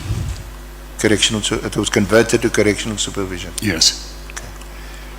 And since then you haven't had any. I only have one conviction. Okay. And was that before you engaged in business? No, I was, but it was informal. Thank you. Now, you know why you are appearing before the committee. There were allegations made by General Kgosi on the 6th of July this year. Subsequently, this committee was appointed by the National Assembly to make inquiries into those allegations, and some of the allegations, more specifically, you've been invited to give evidence on and assist the committee, is the alleged corrupt relationship between Minister Mkhunu and Brown Kgosi, and between yourself and Mr. Kgosi, and between yourself and Mr. Kgosi. Then also in relation to the procurement irregularities at SAPS regarding the 360 million SAPS healthcare contract, and specifically whether the award to your company was in contravention of the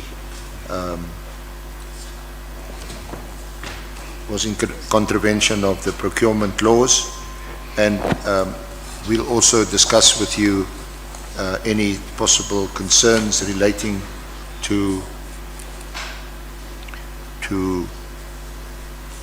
your involvement with alleged criminal syndicates, and also the Tembisa hospital tender, in relation to which Ms. Babita Diokaran, who was murdered on account of her being a whistleblower. So we'll touch on those issues in due course. Just give us a brief glimpse of where you grew up, your schooling, and then when you first started in business. They are referenced at paragraph 7 of the draft statement. Yeah, I grew up in Mamelodi East. If you don't mind, Mr. Matlala, maybe it's me, but just speak up a bit. I grew up in Mamelodi East, which is in Pretoria, and I was raised by my single mother, and I went to school also in Mamelodi, which the name of the school is Letlabile High School. So after my matric, that's when I started to do informal business, buying and selling goods, to a point where in 2001 I ended up being convicted for buying stuff which was illegal, and I've been sentenced to 4 years in prison. And right up until 2017, that's when I formally registered my business. My first business, it was a security business, and then that was my first formal business, and then through which then I provide security services. So from then I ended up securing clients from construction sites, schools, even also I've explored into healthcare. And I'm married. I've got 9 children with my wife. I support all of my children. And that's it. Just on a lighter note, your nickname Cat, is that because you got 9 children or 9 lives? 9 children. Both. Okay. You have several companies trading under your name, and they are listed at paragraph 8.1 to 8.6. But can I just take you to annexure VM1? I'm sorry, the statement, as you know, is not yet completed, so I don't have the annexures with me. So I have to just go through them, but I didn't have time to attach them here. Is it not in the thing? I just got them this morning. It's in the file then, Mr. Yes, I'm saying, okay, let me just go try and see. It says VM1. VM1, it's the very first.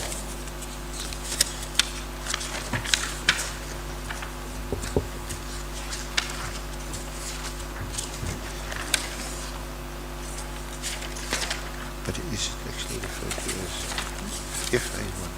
Here's VM.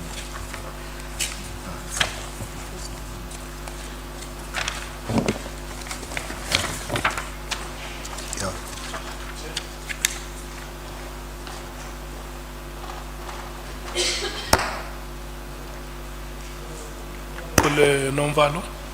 No, Chair, I didn't hear the witness properly because sometimes it doesn't speak through the mic.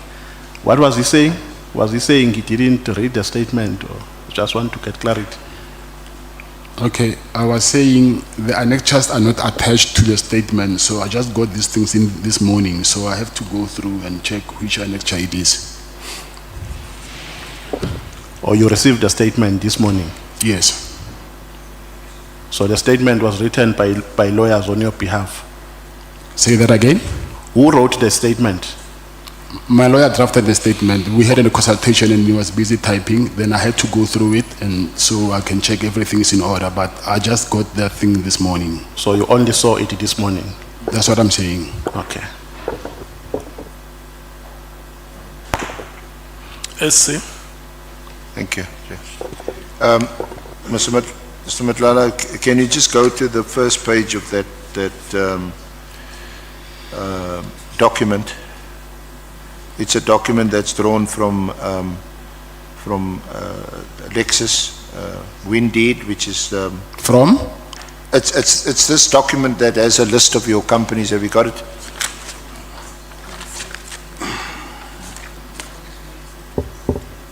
This thing is not labeled, so can you maybe refer what page will it be on? It's marked page number 1 at the top, number 1 of the annexures. Mr. Forbay, can you please help your client? Yeah, I can see it. You see it? Yes. Thank you. So from there you'll see there's a list of directorships. On the left-hand side, you see? Yes, I see. And some are indicated on the right-hand side, your status. Black AK Trading and Supplies, you're active. CAT VIP Holdings, active. Core Kabeng Trading and Suppliers, active. Amila Bottle Trading, you've resigned. Falcon Cat Trading, you've resigned. Lavindos Hair, active. Luxo Africa Brand Investments, active. Medicare 24 Swani District, resigned. Right to Own, resigned.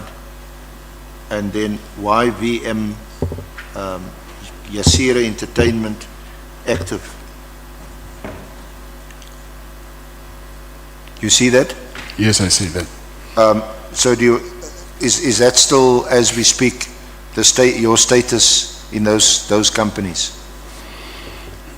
It actually is not. The first one is active, and the second one as well. The third one is not active anymore, so I don't know why it shows active here. So the third one, Core Training, yes, it's not active. Kabeng Training, you've No, also yes. no longer, you Yes. resigned. Yes, and Emela Butle and Falcon, yes, I've resigned. Lavindos also is not active. Lux of Africa is active. Medicare, yes, I've resigned. The Right to Own, I've resigned as well. And the last one also is not active. So apart from the third one, Core Kabeng Trading, where you've also resigned, is that accurate? Deregistered, actually. Sorry, Mr. Matlala? I'm saying, you meaning the third company? Yeah, your directorships as indicated here. Yes, the company is being deregistered, so I don't know why is it still showing active. From those companies where it's indicated that you resigned, did you just resign as a director? And are you still involved in any of those companies, maybe through shareholding? I only resigned from Medicare as a director, but I still own shares, 100% shares of Medicare. But the rest, I resigned completely. I don't have any control over them. Now, we're going to deal with the Medicare 24 Swani District issue, because that's the entity that applied for, or that bid or tendered for the Medicare contract, the SAPS contract, and you were initially awarded that contract. Is that right? Yes. And at the time that you were awarded... SC, let me take Honorable Ngola. Thanks, Chair. Chair, I don't want us to leave this chamber with a wrong or incorrect impression, particularly on the statement thingy. Am I understanding the witness correctly that he says his lawyers were helping him to outline the series of events and putting it in a statement form, not that the lawyers were the ones who were architects of the statement itself? They were helping you explain what happened, what you know, and all that. No, that's not correct. What I was saying is I was explaining to them and he was busy typing. Yes, that's what I'm asking. Okay. Okay, thank you, Chair. I'm covered. Thank you. Sorry, Mr. Matlala, I asked you about your directorship, or rather I contextualized the question about the Medicare contract or tender that was awarded to Medicare Swani District 24 Swani District, and at that time when you bid for that tender, you were then listed as a director of Medicare 24 Swani District. Is that right? Yeah, that's correct. But then, at which point did you resign as a director? I resigned in 2024 December. Sorry? 2024 December. December 2024. Yes. And at what stage was that tender when you resigned? Was it still pending or had it been awarded? I've been awarded by then. By then I've been awarded. Had been awarded. And did you notify SAPS? No, I didn't. You didn't. Is there any reason why you didn't? Was that an oversight? I'll say so. But you're aware that you should have, you ought to have notified SAPS that you had resigned as a director? Yes, I just learned that later. Excuse me? I just learned that later. Yeah. Okay, we'll also deal with that later. Thank you. These companies, are they the companies that you also list as your interests? If you go to the last line of paragraph 7, where you have interest in construction sites, schools and primary healthcare services. Which of these companies are, or is it that you provide your CAT VIP protection services to construction sites, schools and primary healthcare services? Yes, is that the connection? Yes, that's correct. The schools, are those contracts with the education department, Gauteng education department? No. On what basis do you contract with those schools? I will say, I'm not 100% sure, but I think it's the school governing body, because there is someone who manages the guiding division of the security business. So, but I think it's the school governing bodies. The school governing bodies? Yes. How many schools are we talking about?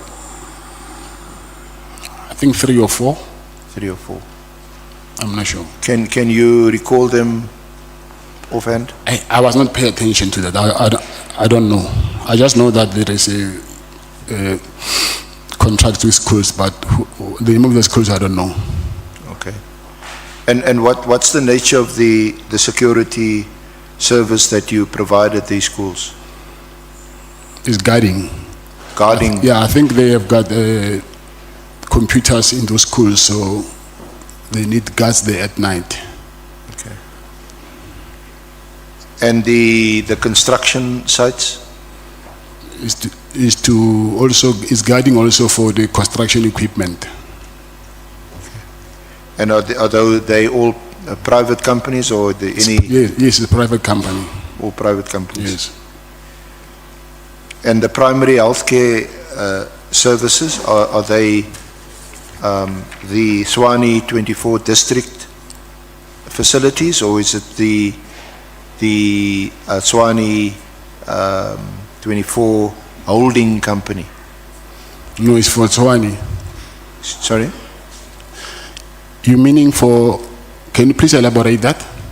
Yeah, you mentioned here primary healthcare services.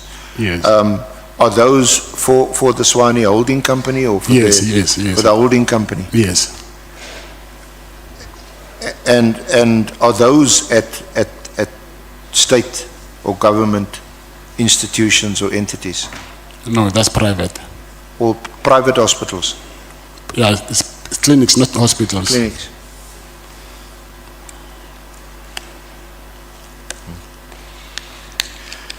You otherwise also provide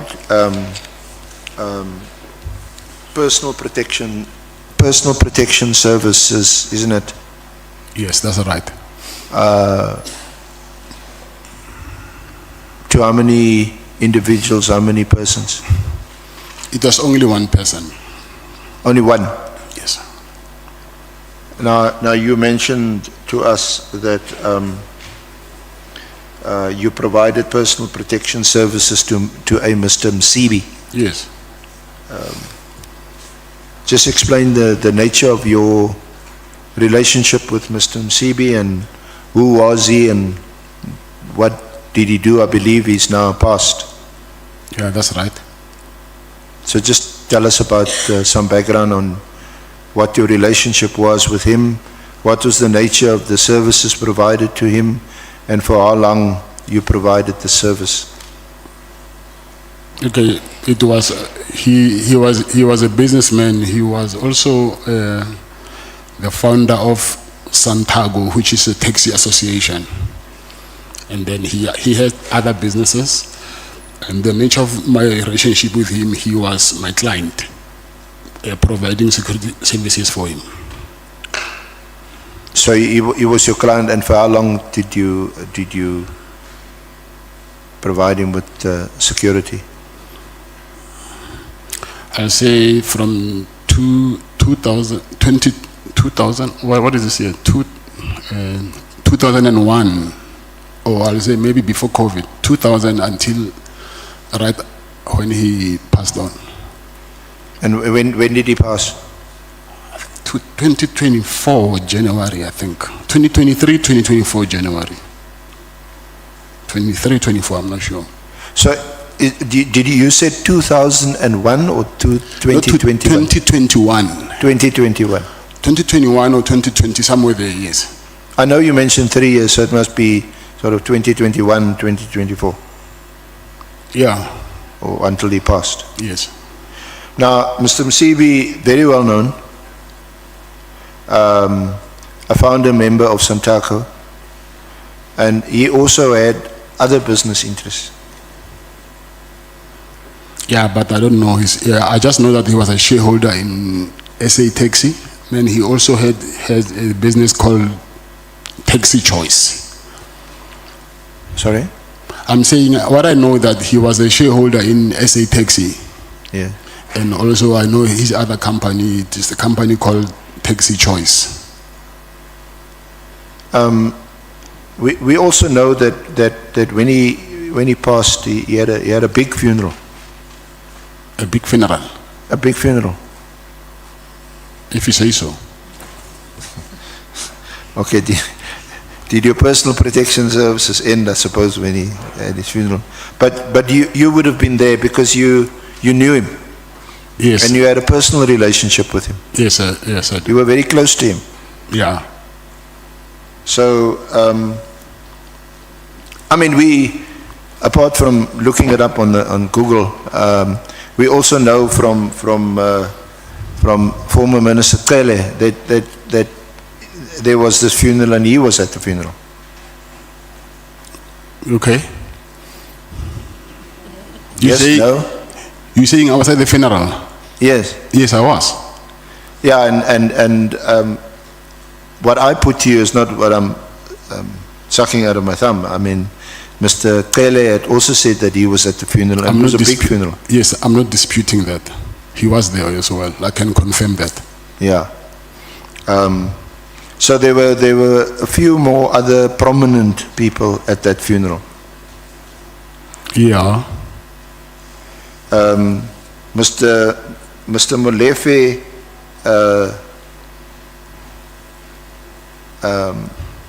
Mr. Molefe was also at that funeral. Yes. Mr. Molefe is the person who was also raided on the 6th of December last year by PKTT. You know about that? Yes, I know about it. Do you have a relationship with Mr. Molefe? No, I don't. Did Mr. Molefe have a relationship with Mr. Msibi? Yes, they did. A business relationship? No, I think they were close friends. They were good friends? Yes.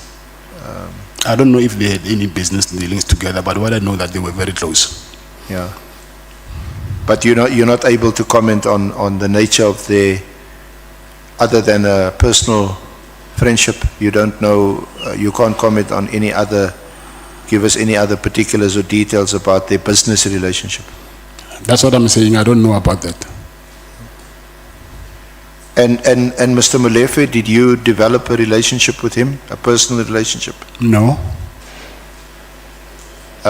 You didn't provide him with VIP protection? No, I never. Okay. Okay.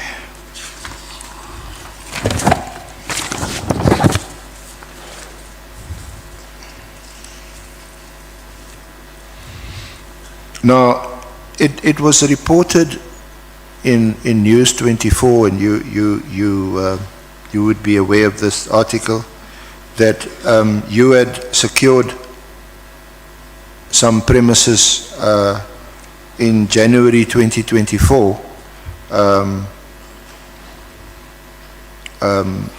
premises with a hospital on it, and grounds, which houses the South African Police Services College. Yes, that's true. And it was alleged that the reason why you leased these premises and this hospital was in anticipation, and in fact that you knew that you would be awarded the much talked about tender, which we will discuss in more detail a bit later. So can you give us some background to that, and perhaps deal with those allegations? Yeah, first of all, that hospital, I've been trying to secure the lease for, I think, for the past 3 years. So when they're saying I knew about I'll get a tender, for me it does not add up. Because I can remember that my first engagement with Public Works, it was somewhere around 2021. And that was far from the tender being even advertised. So just so that I can be clear, you entered into a lease agreement with Public Works, yes. With the Department of Public Works, yes. Not with SAPS. No, Public Works.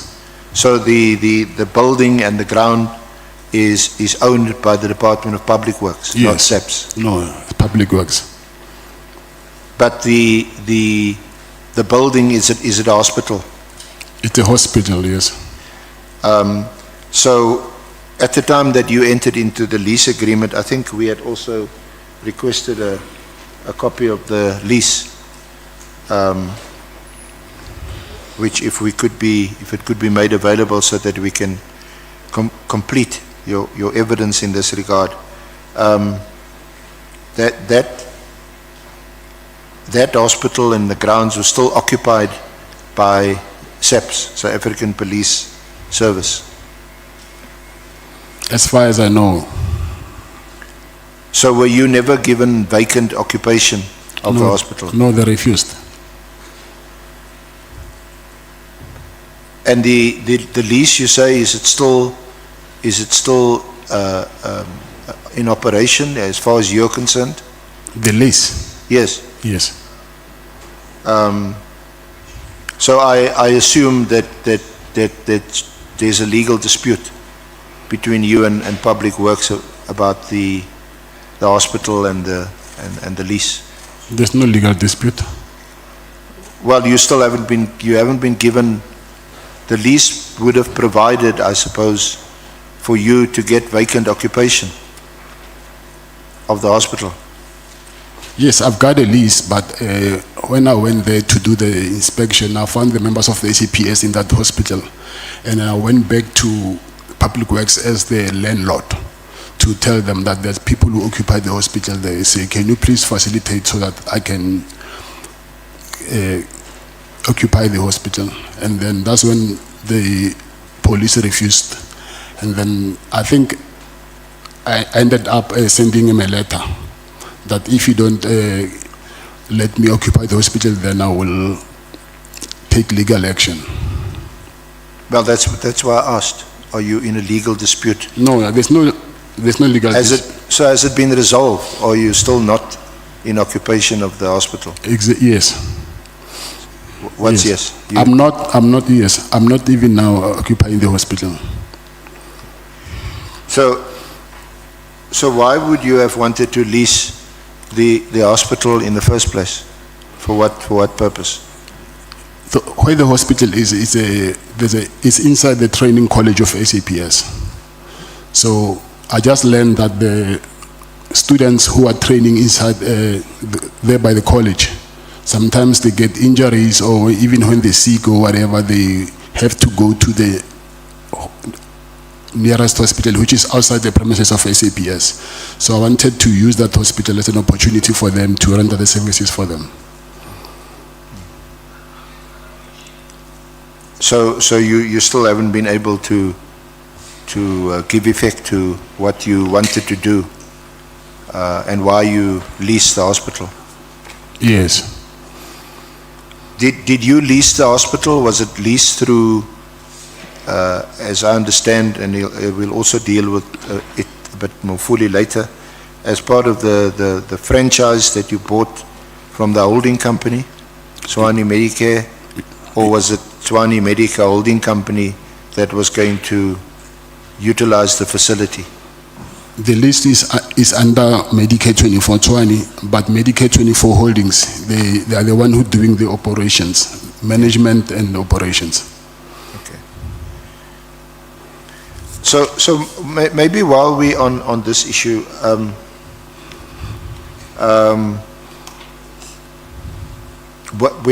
when did you first take an interest or become interested, and even more so from a business point of view, in the healthcare, medical care business? I was introduced by my colleague who me and him, we stay in the same estate. So he is the CEO of Medicare 24 Holdings. So he approached me and he said to me, there's a business opportunity in Medicare 24. So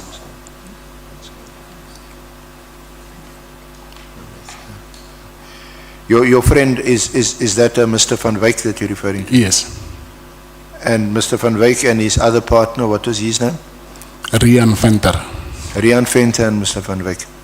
Are they the founders of the Healthcare 24 holding company? Mike Van Wyk, he is the founder. Mike Van Wyk. Yes. So when did you first meet him? I'll say around 2017. 2017. Yes. 2016, 2017, somewhere there. Is he and Fenter, are they the ones who first approached you? Yes. Why do you think they would have approached you? It's a business opportunity. Just as a business opportunity? Yes. And at that stage, 2017, we know that you have an interest in several companies as a director, as a shareholder. But was your big business interest still the VIP protection service? Yes, by then, yes. By then? Yes. And they approached you? Yes. What was your reaction to when they approached you? This is a bit far removed from what you do in business. Yeah, I think maybe if I can elaborate further. Please. So what they wanted to do is he first asked me, what do I do for a living? And I told him that, listen, besides the security thing, I do RFQs, meaning I supply medical equipment to hospitals. So then when I mentioned the word hospitals, that maybe that's when I got his attention, because he's also into healthcare. Then he told me that, listen, we want to expand to, we want to send proposals to manage clinics which are in the townships. But since you are black and maybe you can have a much more advantage than us, so why don't you register the company for you, and then you get business and we do the management, and then you can take the rest. So what was the quid pro quo? It sounds like, and you can comment on it, and sounds like they wanted you to front for them and secure business because who you were, and you're black, African, and you could tender for business. You get the business and they would administer this business. Was that the deal? No, that's not the deal. What I believe, if someone is fronting, I don't think you'll be 100% in charge of their finances. So what was was there a genuine business deal? It's a genuine business, yeah. So tell us about this genuine business deal. What was the deal? Like I said, they do the management part. They manage the clinics. Yeah. And then, meaning I have to pay them for the management fee. So was that the same arrangement that would have applied to the Medicare 24 Tshwane District tender award? Yes. You applied? Yes. And you applied in your own name? Yes. This entity?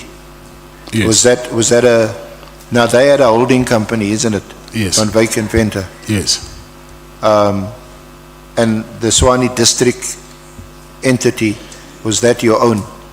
Yes, yes. Is that like a franchise? Yes. And did you pay for it, or did they give it to you? No, they didn't give it to me. I pay every contract that I secure, and then that's how I pay. There's the percentage that you pay for each and every contract. How much did you pay?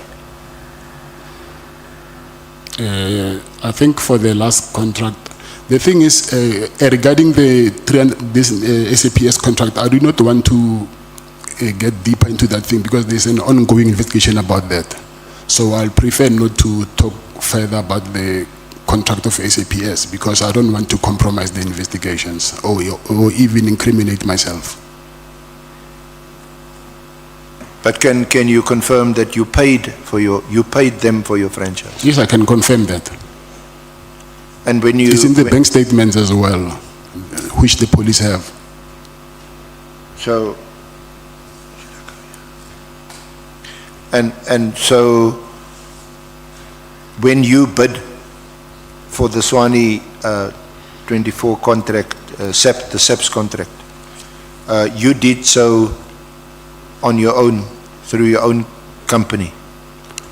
Yes, through my own company, Mr. Aranse. But like I said, I do not want to go deep into this Medicare 24 SAPS contract thing. But the services that would be rendered, those services would in fact be rendered by Van Wyk and Venter, the holding company, isn't it? The administrative side of it. Yes, that's correct. And that would have, was that indicated in the tender bid document?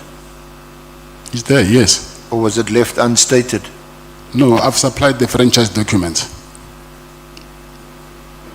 So in the bid document, which we'll look at a bit in a bit more detail later, would it have been indicated that some of these services would in fact be rendered also by the holding company? I would love to help about that, but like I said, I think we're going now into the deep inside the contract of SAPS, which I said earlier that I do not want to speak about that now as this is ongoing investigation. So can you please just respect that? I do not want to incriminate myself or compromise the investigation.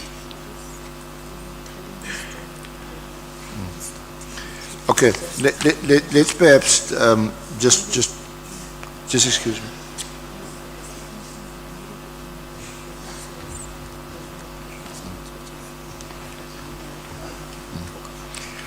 Perhaps let's go to the health risk services contract.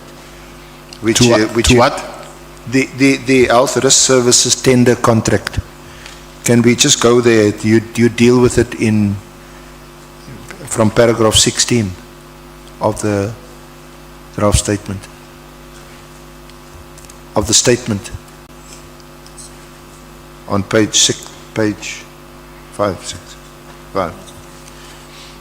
You see it there? Yes, I see it. Yeah.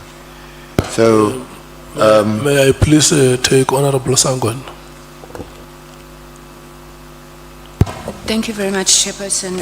Apologies, SC.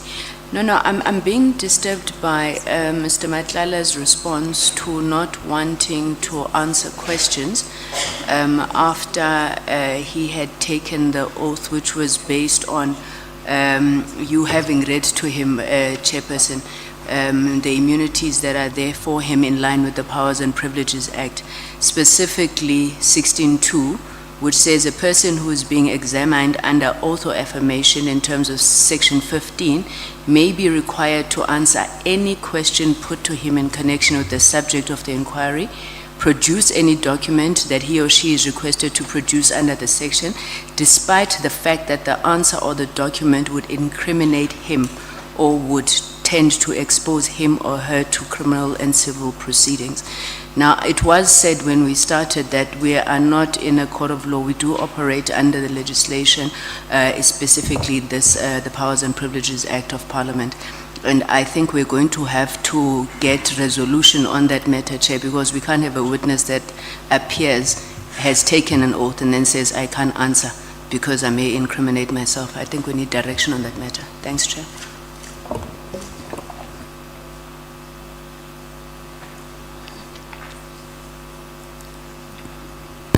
Honorable Skosan. Thank you, Chair. I just wanted to find out, it's a follow-up. I heard that somebody was paid, Mr. Matlala, I'm not sure, through you, Chair. Who was paid?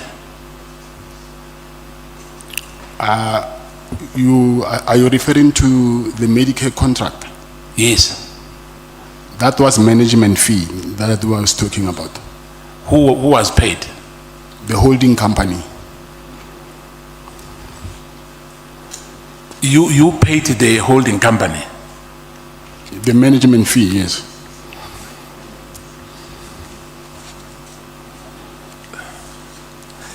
Yeah, because I'm through you, Chair, I'm not sure whether that management fee was part and parcel of the contract itself, the money which you paid to the... Between myself and the holding company, yes. Or it was your contract between you two? Yes. Oh, okay. Not the police? No. Thank you. Okay. Honorable Sangwen is right that when we administered oath here, we read to you the relevant section in the rules that the evidence that you depose here under oath is part of the immunities that you enjoy here, cannot be used against you anywhere outside these proceedings. Okay, can I answer to that? You are welcome to say anything. They cannot be used against me by who?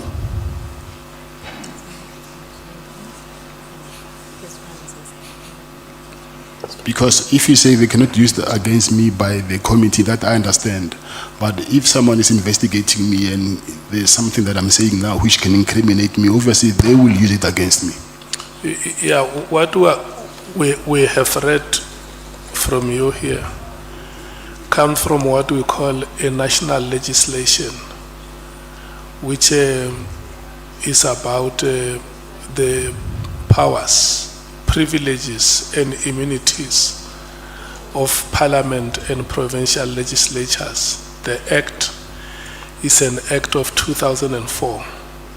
So any person who has been invited to appear before Parliament or a committee of Parliament takes an oath, and the privileges or immunities that go with you having taken an oath under that legislation is that any information or evidence that you depose before a committee or a House of Parliament can never be used anywhere outside that committee or House of Parliament. So it means there is nobody who can come to you and say, this is the evidence that you deposed before a committee or a House of Parliament. It can't be used. It's only Parliament that has that exclusive right to use that evidence, because you shall have taken oath through us.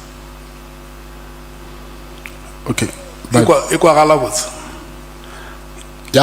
mara again kwishish. My concern is, firstly, I heard you saying when we were speaking about the immunities, you were speaking about there's some other exceptions which you mentioned, and also whoever who might be investigating me might come later and say that I had this from my source, not from the committee, and then use that against me. Your hand is up, Honorable Malim.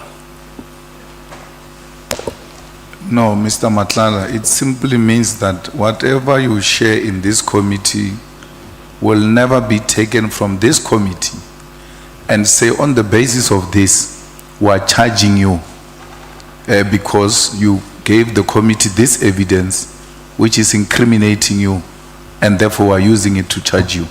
So let's say on Medicare, they can't say, you are not charged with Medicare. They can't say what you said here about Medicare is now being used as evidence to charge you on the basis of you saying it here. But if they come and say a source gave us this, obvious, in a criminal case, they will have to reveal who is this source and what is the credibility of the source and where did the source this evidence that is being used against you. And if it comes back to Parliament, it will not stand the test of time in a court of law because you produced it here in Parliament.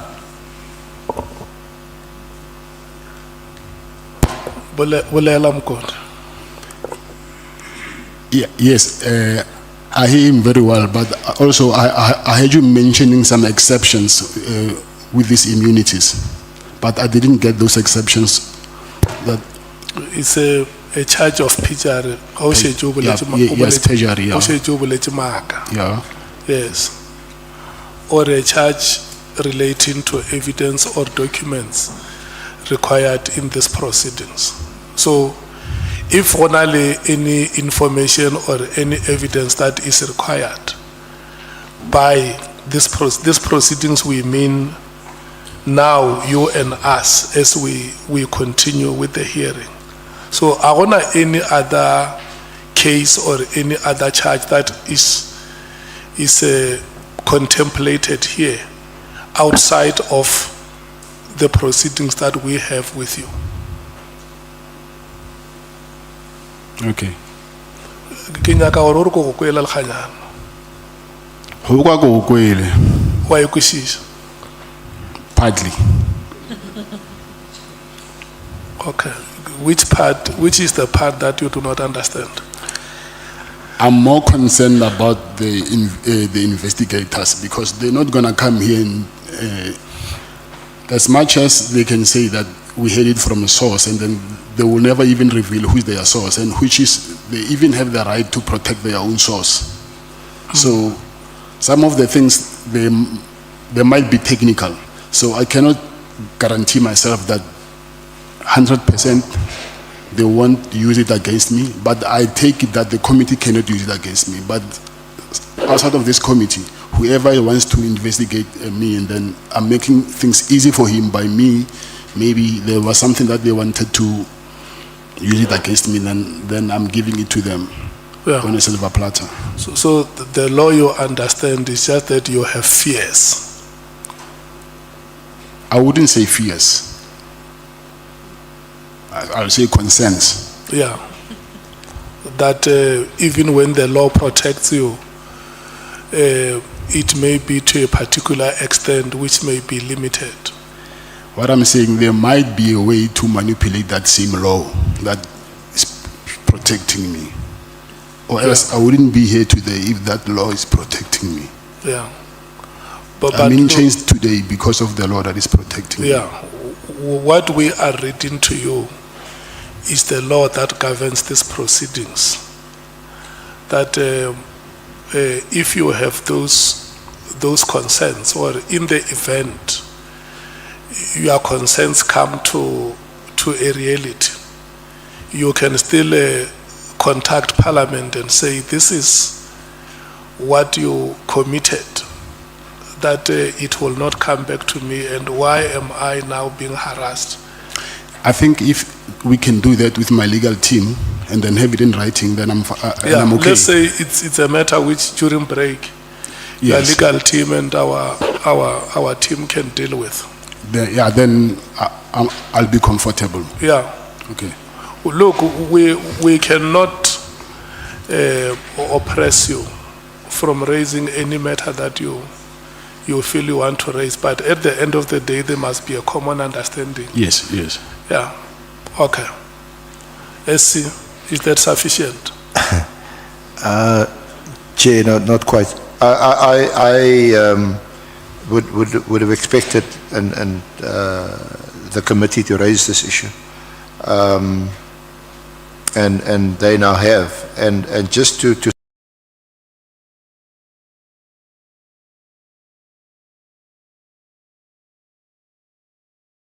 I would have expected and the committee to raise this issue,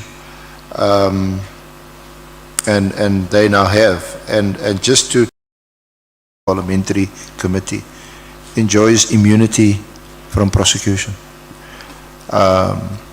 You are privileged in the sense that whatever you say cannot be used against you by any outside third party, unless, which is a constitutional issue, unless, of course, you lie, or you've committed a fraud, or you've told untruths, and someone from outside says, no, what you said here today, it's a lie. So as long as you are truthful before this committee, yes, yeah, you enjoy immunity, you enjoy protection. And that is why the committee requests you to answer these questions truthfully, if you can. Yes, Mr. Arance, I think when you take a break, if you can just consult with my legal team, and then I'll be more than happy to continue answering anything that you're asking. Well, Mr. Forbe is here, yes, and he's heard the discussion, the debate. Yes. So maybe during the lunchtime shortly, we can just confirm with you and give you some of his own advice. So just to revert to this health risk services tender contract and your interest in the Medicare business, you told us that. Sorry, Chair, may I proceed? Yeah.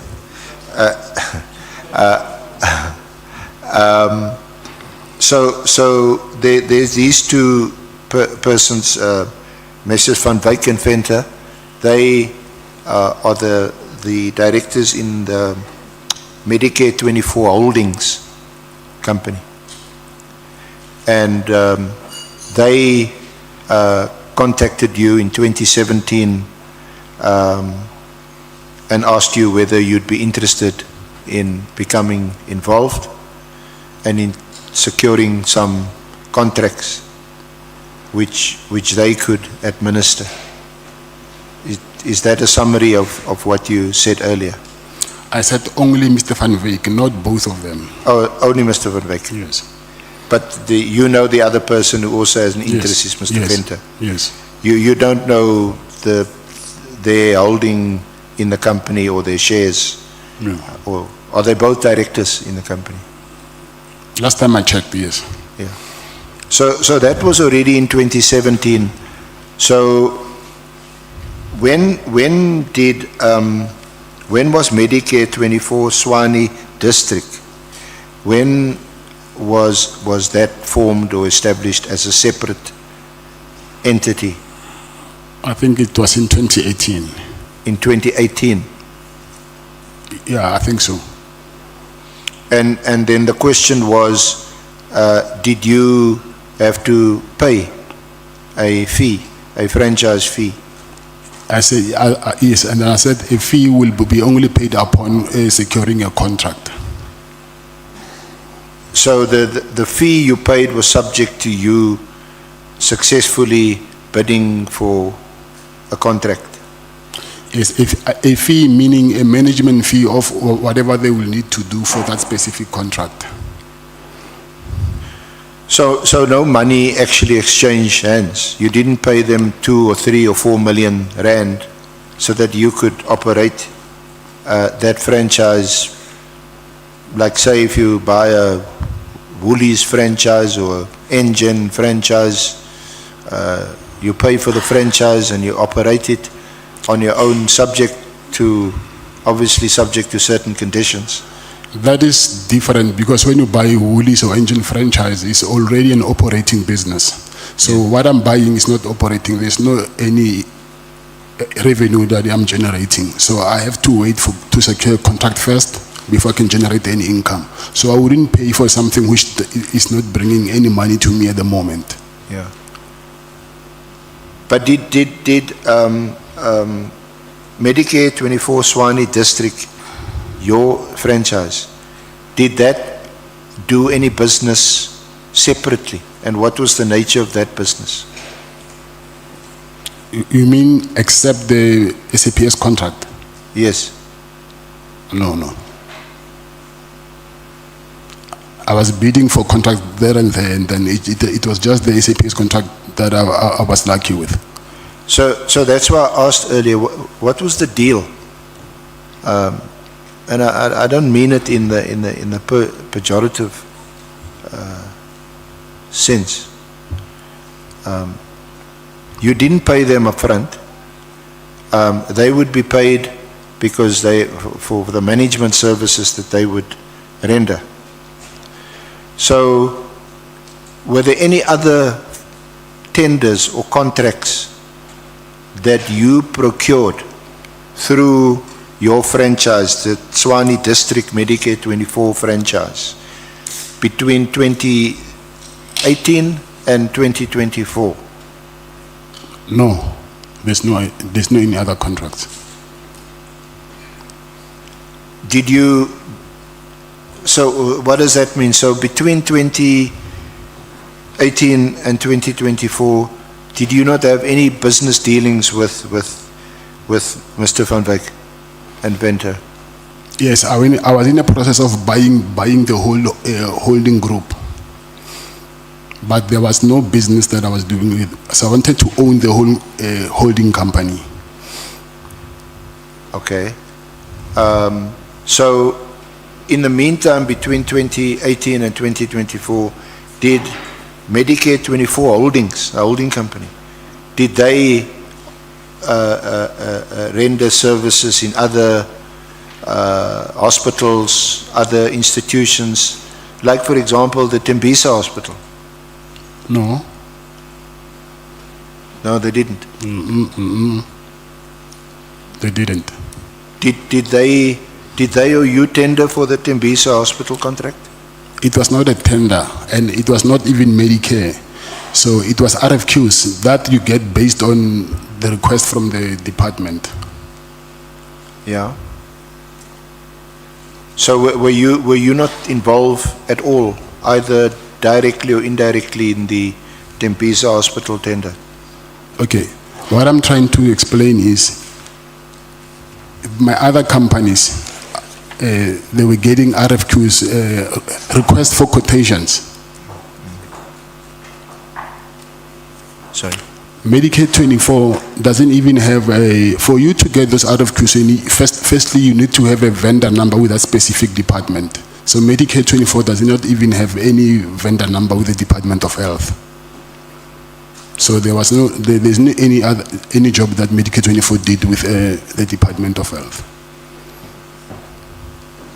Why do you think, or maybe you can tell us whether you're subject to the SIU? We know that the SIU is investigating or has investigated the Tembisa Hospital matter. Why is your name mentioned in connection with that tender? I would love to know as well. Now, we only touch on it. If you go to page 35 of the draft statement,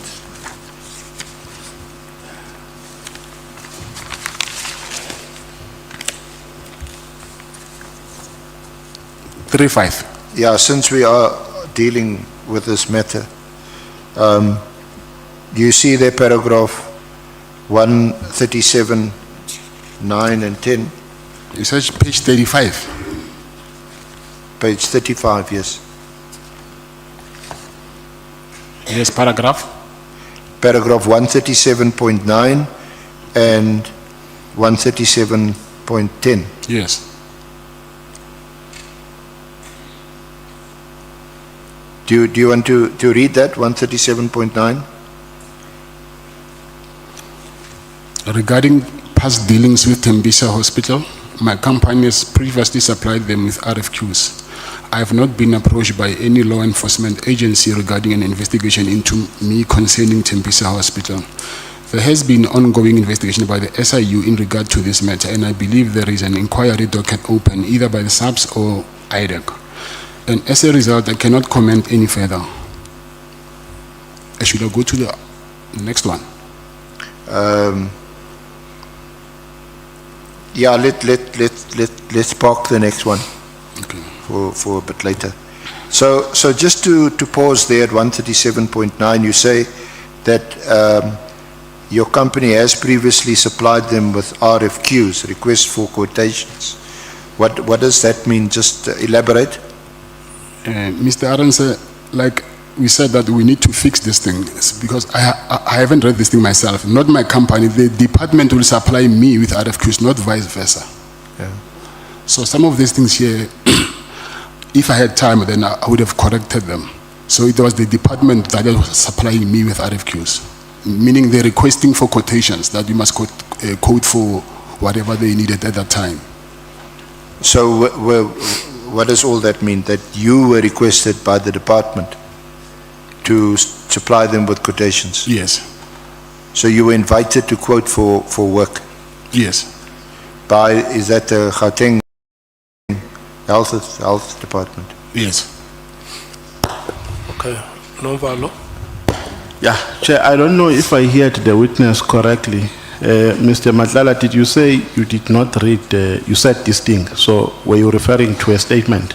The statement, yes. So you don't know what is contained in the statement? I know it's a draft, but now I wanted to go through it and correct where there's mistakes and then sign it. So it might, the statement might be having mistakes? Obviously, I just saw now one now. And if there are mistakes, you will correct them later. That's what I wanted to do, yes. So it's possible that this committee is questioning you on a statement which has mistakes. It has mistakes. I just found one mistake as we speak. And you will correct them later. That's what I'm saying, yes. Okay, thank you. Mr. Matlala, you've seen these or what is recorded in this draft statement. Can you please just repeat that? I say you've seen what's in this draft statement. Yes. And you've discussed it with Mr. Forbay. Yes. Of course, you're now under oath. Yes. So what if I put something to you that's in this draft, which is incorrect or wrong, then you will correct us, isn't it? Of course, yes. So what I was asking you is about these RFQs. Why? Because it sounds to me that you don't, or you didn't have any track record in providing Medicare services from the time you bought this franchise in 2018 until you were awarded the SAPS contract in 2024. I did not have what? You didn't have a track record. What you didn't have any contracts with private hospitals or with state hospitals to provide Medicare services. Isn't that so? Yes, that's, yeah, you are right. And that is between 2018 and 2024. Yes. So my first question related to that is, why were you then requested to supply the Tembisa Hospital with quotations? To do what? These RFQs. I didn't request Tembisa to supply me. Tembisa is the other way around. The Department of Health is requesting quotations from the companies that are on their database. So what they do is they just go to the CSD and then they just choose a random company from the CSD and then they will send those RFQs there. Yeah. So like anyone else, if you want to a state or a government contract, you make your application and you put all your details on the central the CSD, the central something database, like we also have to do as council, so it's not anything to do with whether or not you had a track record of rendering this service. Yeah, you're not rendering service, you're just delivering them the goods that they're requiring. So there's no service that you need to render for them. They will ask, maybe they want 100 bottles of water, then you buy water wherever you buy them and supply it to them. Yeah. So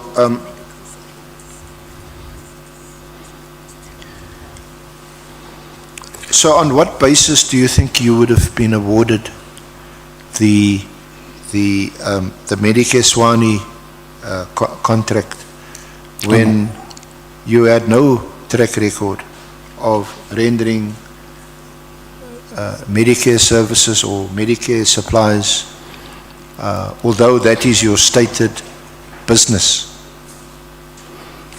And on top of it, a 350 million rand contract. Okay, if you buy a franchise, so you carry the profile of the holding company. So now I don't need, if I buy a KFC franchise, so the profile will always remain the profile of KFC. So it does not mean that because I bought the KFC from franchise, then I don't know how to cook chicken, and then they have to teach me how to cook that chicken. So I'm still using the recipe from the holding company of KFC to cook that chicken. So even the same as Medicare, the holding company is the one who's going to do the work. They have the track record. So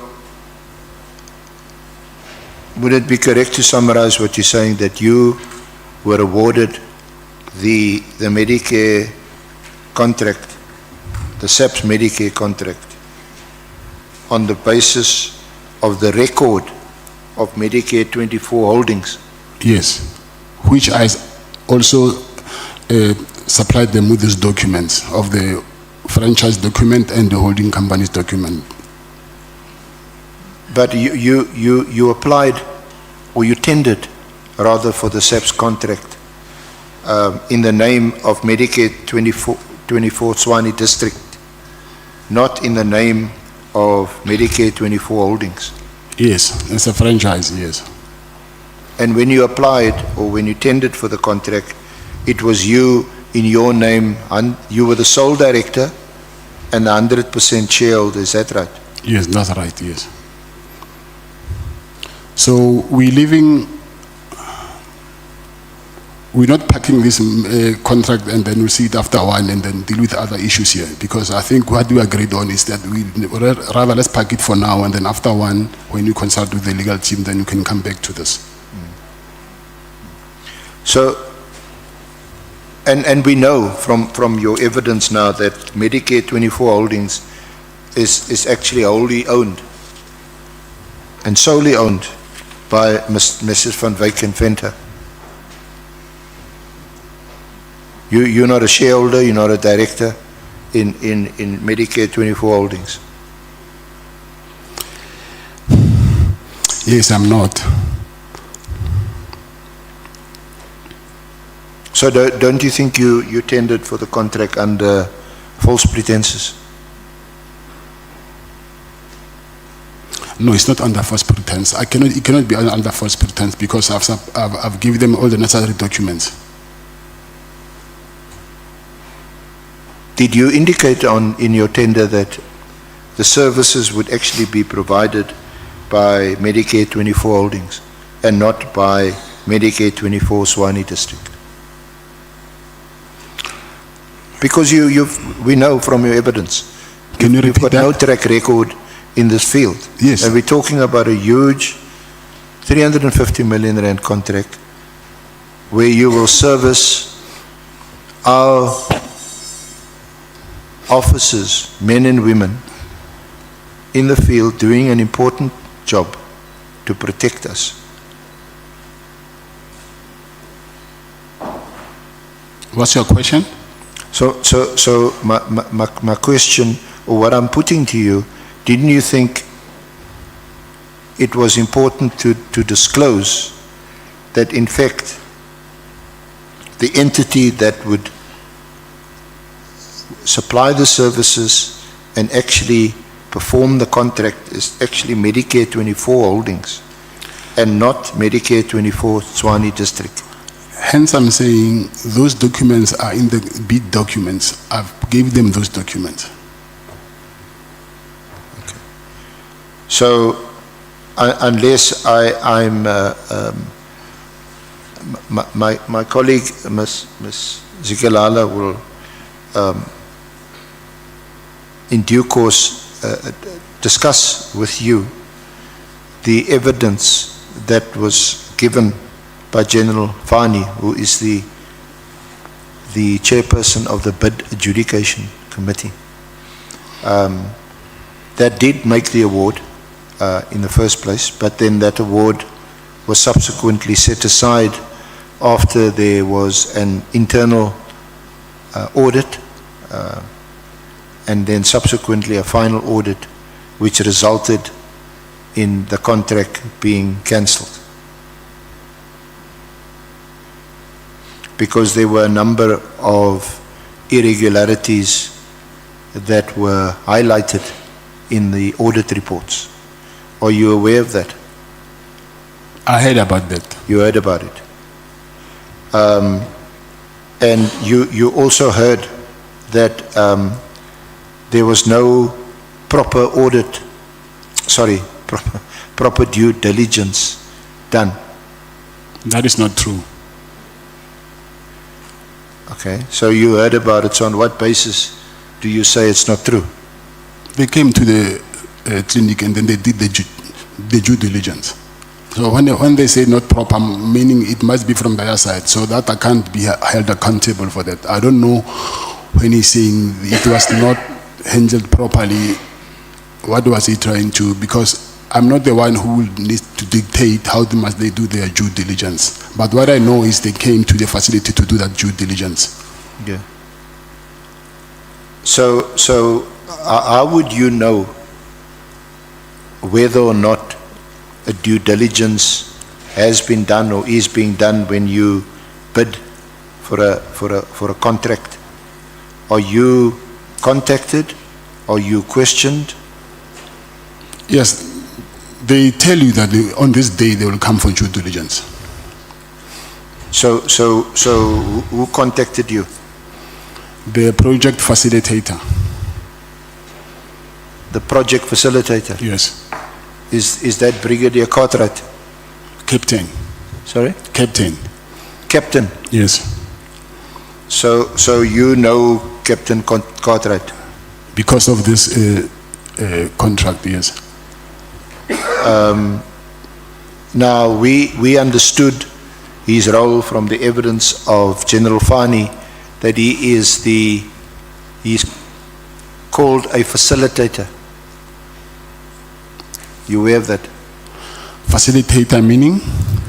Well, from what General Fani said, a facilitator is actually someone who just prepares the documents and makes sure that all the relevant documents is before the bid evaluation committee.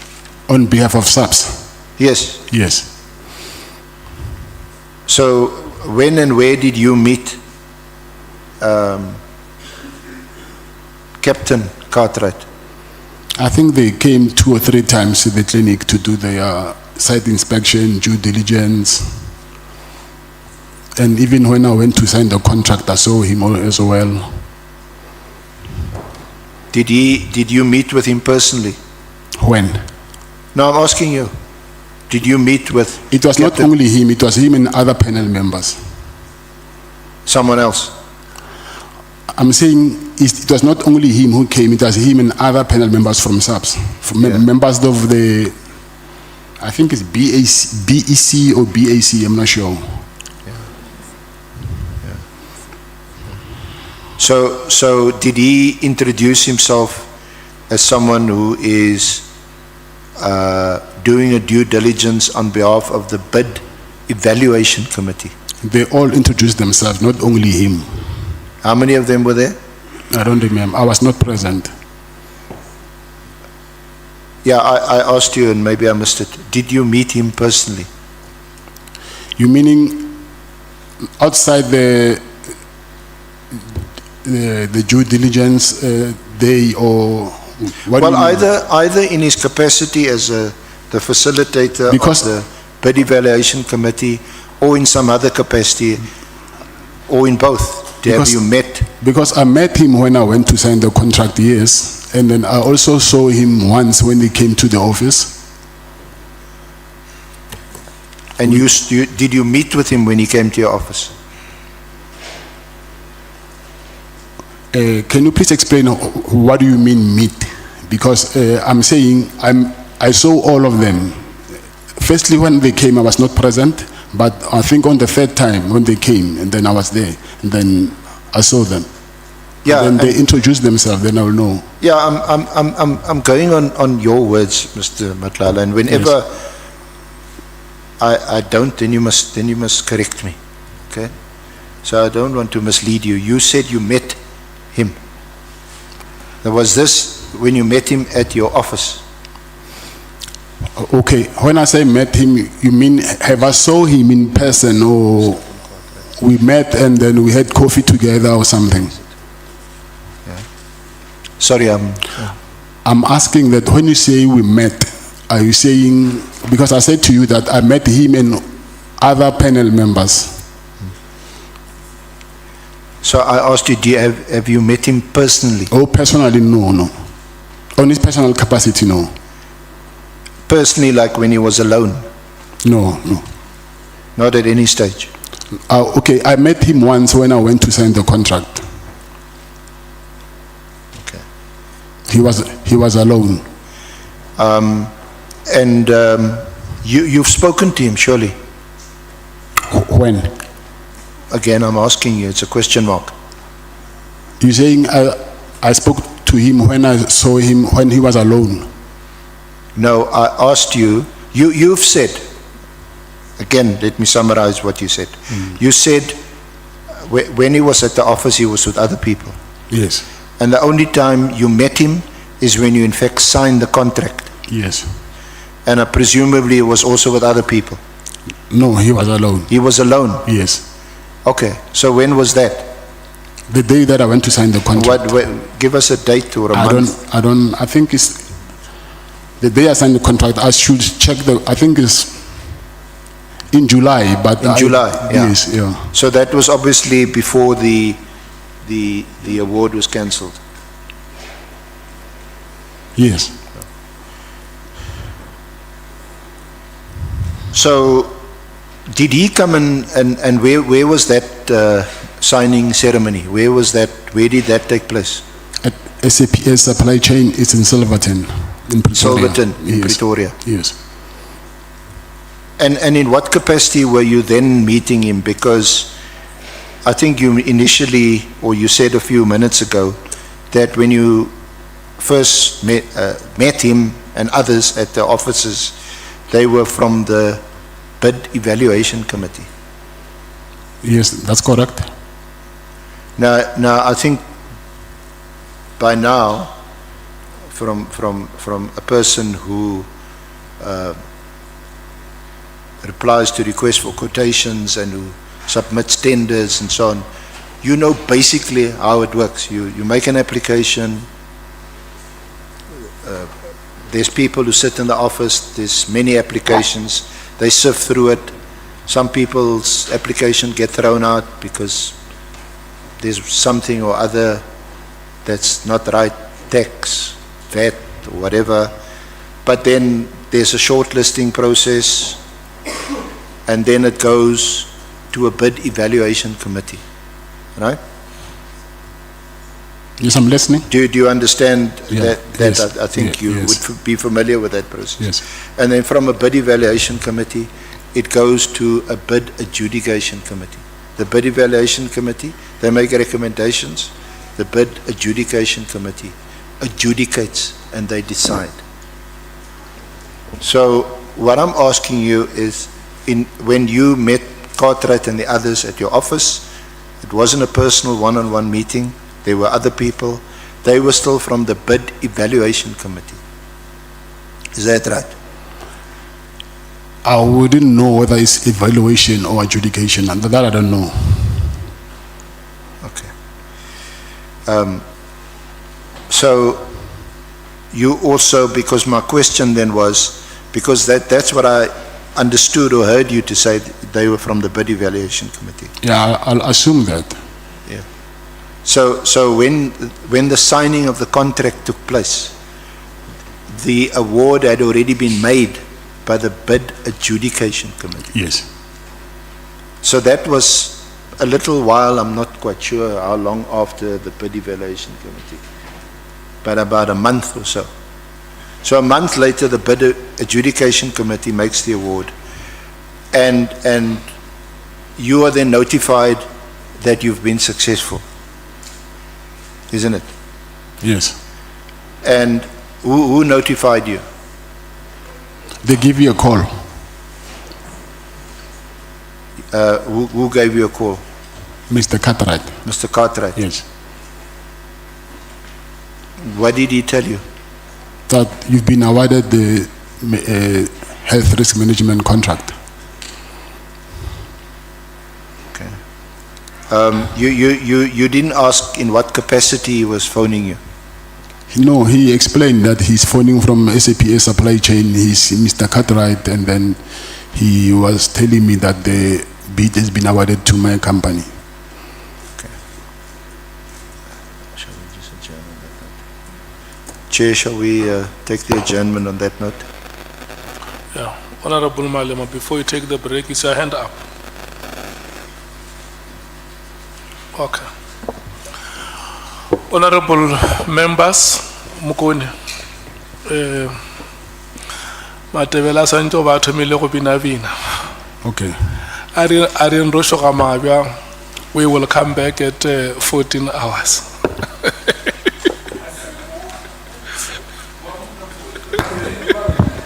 Chair, there are no interpreting services here. We don't have interpreting services, so sometimes you leave us. So we must take cognizance of that.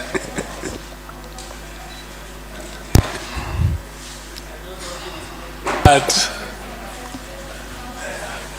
because you know you are the culprit, I don't know how to respond to that. I've got a problem, Chair. Every time you speak in Spedi, someone is asking for interpretation. But when they speak Zulu here, no one is asking for interpretation. That's why I say, Mkhalaka, that the culprits are known. It's a dominant language, Zulu.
to the fellow South Africans. Eh, As the commission unfolds, Matlala is not make sure of his businesses. He's lying. You know what? He's just a liar. This man deserves to be behind the bars completely.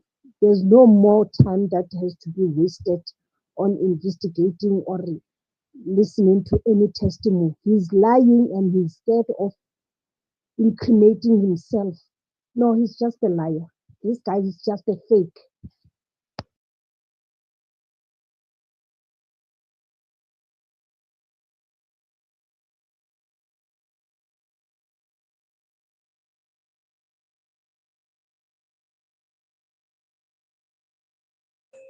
Dumelang bahlomphehi. Good afternoon. La bona o ntate o.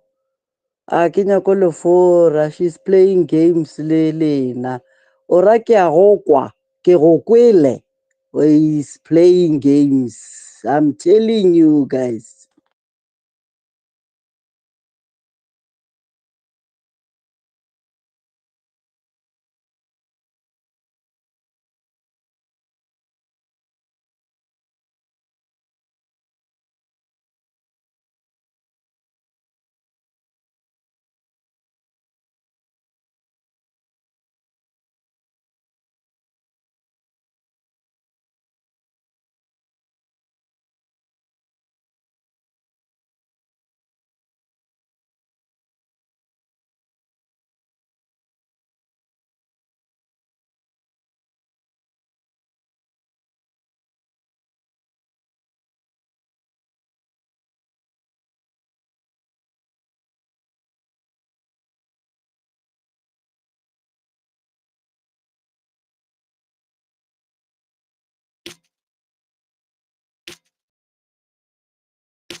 Dumelang.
Le kae?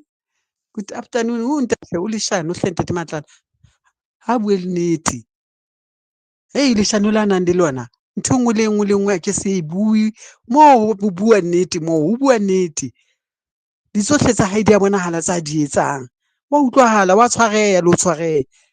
Tswe ka ditaba hle. Ba jele ditjhelete tsa bohloko, ba bolaile batho ba bohloko.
No, who get Matlala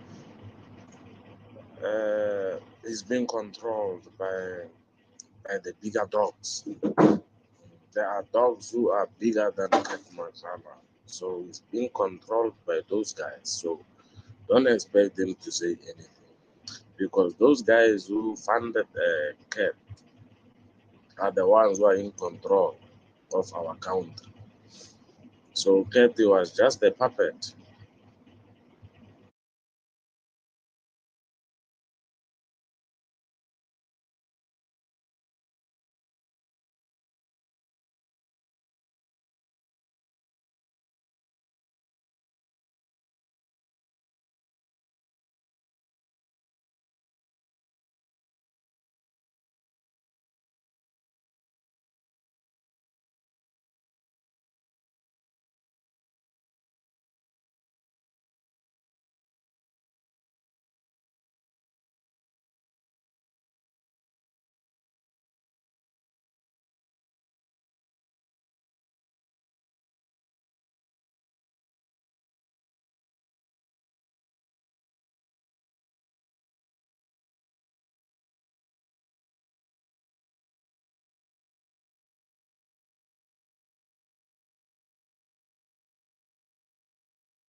Ket Matlala is playing. He is just here to play. He is a liar. He is a killer. Somebody that does not care to take people's life. And even the way he answers the questions is really disrespectful. I hear when he says something, he is like disrespecting those who are asking him questions. Ket is not here to cooperate, but he's here to just waste time and I mean the state resources. This guy is not right. You need to rot in jail. Ket, one day I will catch you.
again, honorable members, SC and Advocate Zikalala.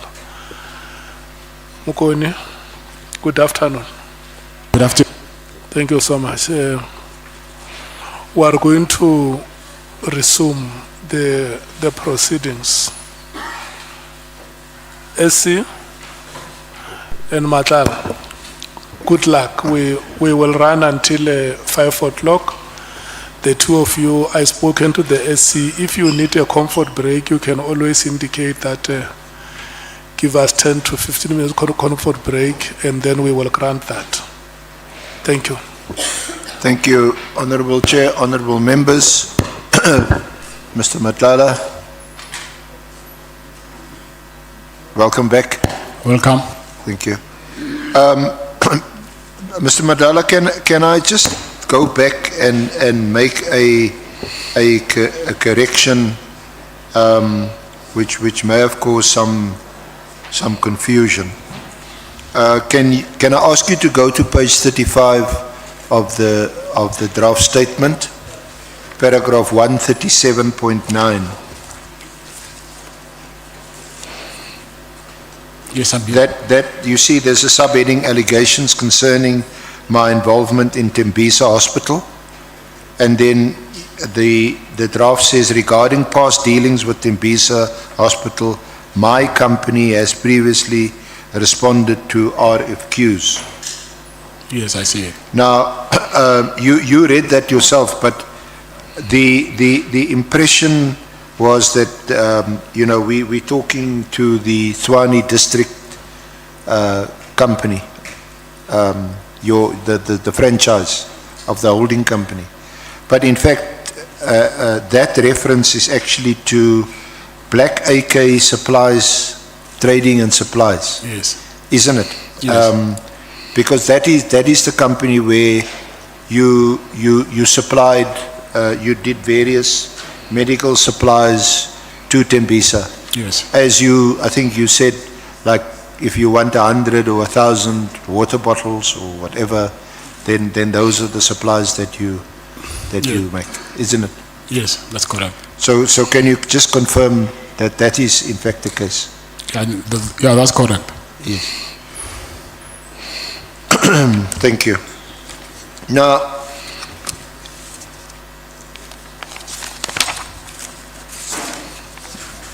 tomorrow I will proceed, or later there'll be some other allegations relating to the health risk contract, which you also deal with in your draft statement.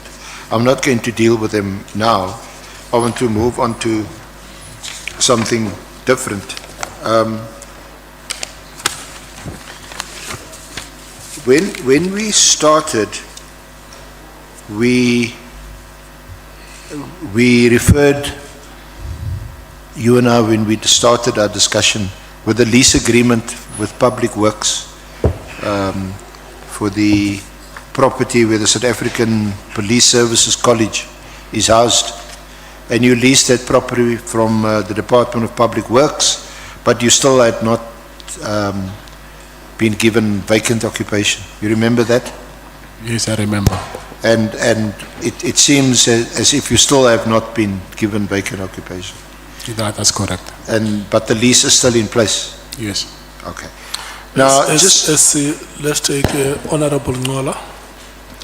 Thank you very much, Chair. I would have thought, Chair, that the SC will start with the pending issue where the witness said he needs to actually make a consultation in respect of the Medicare 24 contract. Remember, Chair would have pleaded with him to tell the committee as everything that he knows about the contract, and he would have been concerned that there are things that he will be unable to divulge, and we read to him the law that protects him to help this committee execute his tasks.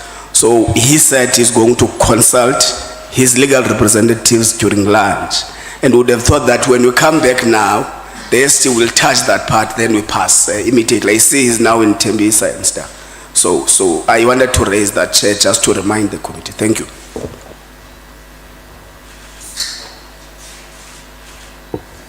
Chair, the witness may answer. We did confer briefly with Mr. Forbey, his legal representative, but it was more in relation to the Powers and Privileges Act, not specifically this issue. I am coming back. In fact, as I indicated earlier, we'll ask Ms. Matlala to deal with that aspect further of the health risk contract. Yeah, let's proceed. Thank you. Yeah, so we dealt with the lease. Then at paragraph 12 of the statement Of page 35 still. of your draft statement, yeah. Are you still on page 35? No. Paragraph 12, it's on page 4 of paragraph your 12. statement. 12. Okay. Have you got it? Yes. Where you say, despite having a lease over the property, I could not access it. Yes. This is because SAPS members were still utilizing the hospital. We addressed a letter to the National Commissioner of South African Police Services through our then attorneys, and in paragraph 5 of the letter dated 19 January 2024, we stated as follows: through investigations, we established that the hospital was being used by members of the SAPS who has an irregular relationship of a corrupt nature with members of the police who are making sure that our client does not acquire occupation of the property. This particular facility had nothing to do with the tender awarded to Medicare 24 Swami. So just on that, so this letter, you say you use the word we addressed the letter. Who would that have been?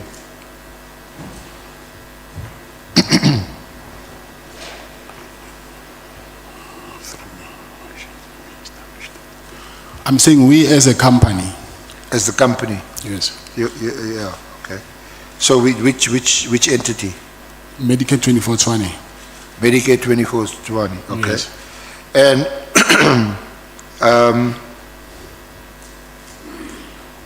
And then you say that through your investigations we established. What investigations are you referring to? Who did these investigations? And what was uncovered?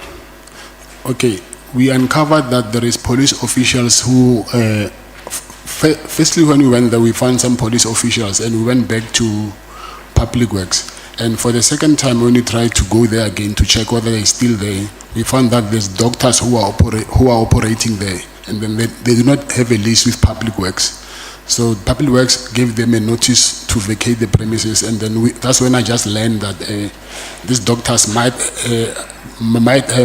be working with the police officials, senior police officials, to occupy that facility. So that's when I asked if this thing can be investigated, because I was not 100% sure of my assumptions, hence I wanted it to be investigated. And who did you get to do the investigations? I went to the head of National Detectives, General Sibia. To conduct the investigations?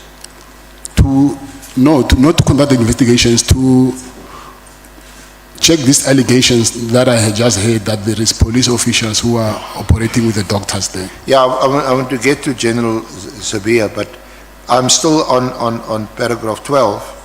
And the contents of the letter that your erstwhile attorneys wrote, where they say that through investigations we established that the hospital was being used by members of SAPS who has an irregular relationship of a corrupt nature with members of the police.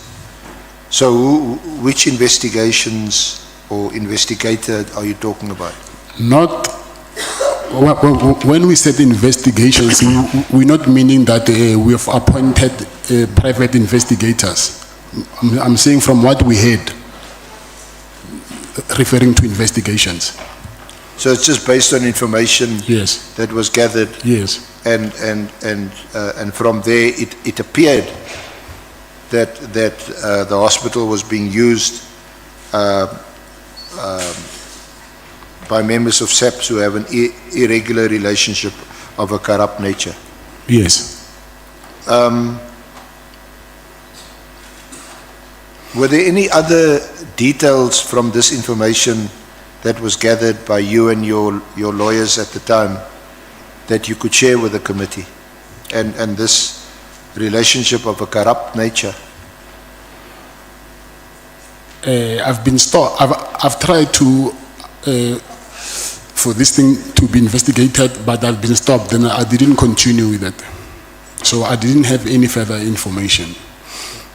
Yeah, but I'm asking about the information that was at that time at your disposal, and that your lawyers relied on when they wrote this letter to the National Commissioner to say, from our investigations, it appears as if the hospital is being used by members of SAPS and they have an irregular relationship of a corrupt nature. So it's that information that I'm asking that you share with us. It's the information that I just told you about, that there is doctors who are there, which even myself, I saw them there. Yeah. So who were operating without a lease. Already that thing, as it was corrupt because they were operating unlawfully. Because I'm the one, even now, I'm the one who has the lease, but they are there. So whoever let them there, obviously, I suspected it was of a corrupt nature. Okay, so that's what you meant? Yes. That these doctors are working there, operating there, without a lawful lease being in place? No lease at all, yeah. And for them to have done so, there must be some corrupt relationship between them and some members in the police. Yeah, it's obviously no one can come to your house and then you don't know who this person is. Someone must have let them in. Okay. So, then you go on to say at paragraph 13, in January 2024, to address the situation, I met with Lieutenant General Sabia, who was then the acting National Commissioner. A meeting was arranged after I obtained his office details online. Which is true. So just elaborate on that statement. Yes, I contacted him to arrange a meeting with him so that we can, I can go there and lay my complaint. Did anyone facilitate that meeting with Lieutenant General Sabia? Because you say you just obtained his office details online. Yes, and then after that, obtaining it online, I sent him in an email. I think we gave you a copy of the email, dated 9 January. No, we would like to have a copy of that email. Yeah, we have. Sorry? It's fine, you'll get it. I thought by now you have it. Yeah. Now, before then, did you know Lieutenant General Sabia? No, that was my first time meeting him. Yeah. So isn't it a bit unusual for any member of the public to simply go online, send an email to the acting National Commissioner or someone high up like General Sabia and arrange a meeting? Unusual how? Sorry? When you say unusual, how? What do you mean when you say unusual? I said, isn't it unusual for someone to look up the email address of a high-ranking police official, in this case, at the time, the highest-ranking police official who was acting National Commissioner, and then simply arrange a meeting? Yes, that's what I'm asking. When you say unusual, I do not understand. What do you mean when you say it's unusual? You hadn't met him before? No. You don't know him? No, I didn't know him before. And you send him an email request for a meeting and he is prepared to meet with you? Yes, maybe if you can see the details of my email, and then you'll understand why he agreed to meet with us. Can you recall the contents of that email? What more or less? I explained what you just read on paragraph 12. Yeah. And then I went further saying that I will institute legal action if my demands are not met. So the basis on which you sought a meeting with Lieutenant General Sabia was that SAPS were refusing to give you vacant occupation of that hospital. Yes. And you thought that he could help or address the situation? Investigate what was the problem, yes.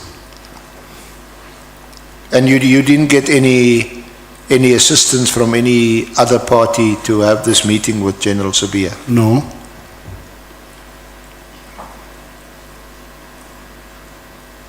So where did you meet him? At his office? Yes. Were the two of you alone? With my lawyer. So he met and he was here on his own? Yes. What is his reaction to this?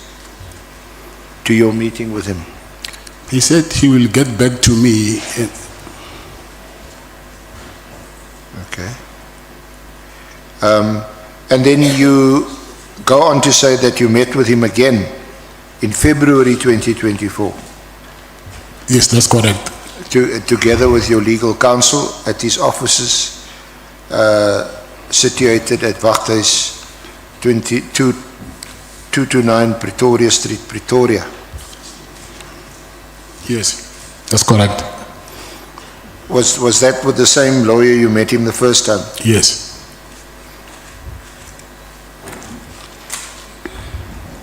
So, by the time you met with him the second time in February 2024, was General Sabia still the acting National Commissioner? I don't know about that. Okay. When you first met him, how did you know that he was the acting National Commissioner? I did not say that he was the first he was the acting National Commissioner. I said the head of detectives.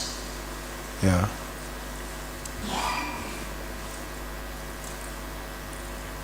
So again, I ask, isn't it a bit odd that the head of the detectives, what is he going to do with assisting you with a lease agreement that, according to you, the police were not honoring? He's the head of detectives. I wanted him to investigate the matter. And second of all, that college is for national police. It's not for provincial or whatever. That's why I went to him as a national detective. So, according to your statement, he then said that he would make his own inquiries and get back to you. Yes, that's correct. How long was the first meeting and how long was the second meeting? It was brief, not more than 30 minutes, I would say. Yeah. And then you go on to say that about 1 or 2 months later, you met with him again at his office. Yes, that's correct. And at that meeting, he told you that it would not be possible for you to take occupation of the hospital, despite the fact that you had provided proof of the award of the lease agreement contract with the Department of Public Works. Yes, that's correct. Did he give you any reason why you would not be able to take occupation of the hospital? He said he took this to the National Commissioner, and then he said to me, the National Commissioner said, the police are using the hospital, and then they're not going to take any instructions from Public Works.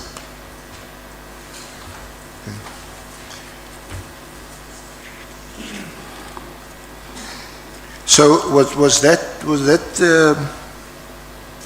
the beginning of a relationship with General Sabia? What relationship? Well, I'm asking you, was that the last time you saw him, or did you see him again afterwards? And if you saw him again afterwards, in what connection did you see him afterwards? Yes, I saw him again. And in what connection was that? It was regarding, it was long ago, it was regarding, he actually wanted to ask me, because he said he was investigating a kidnapping case. And then he asked me if, because the person who was being kidnapped is my very close friend, and he was asking me about him.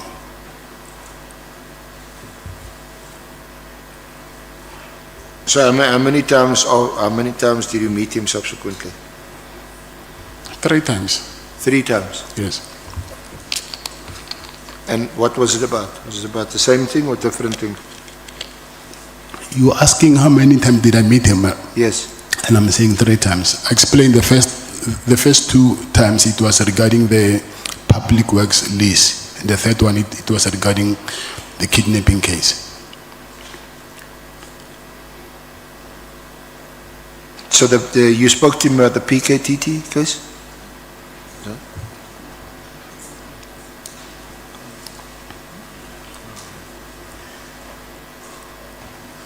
Excuse me. Oh, the kidnapping case.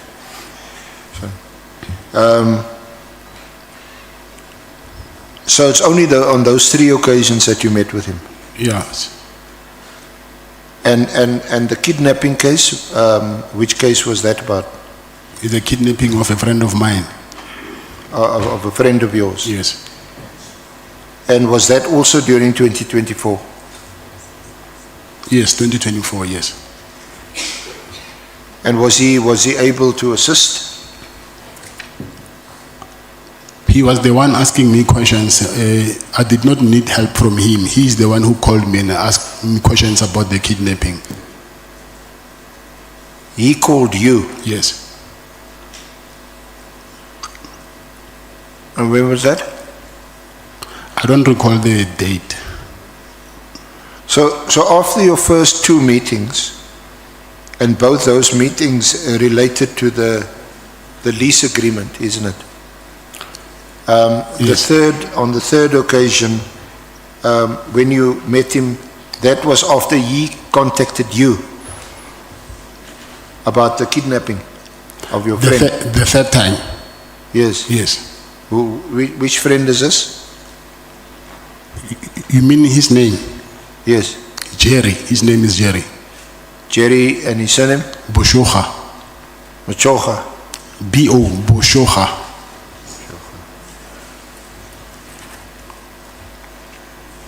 B-O-S-H-O-G-A, Boshoga. G-E.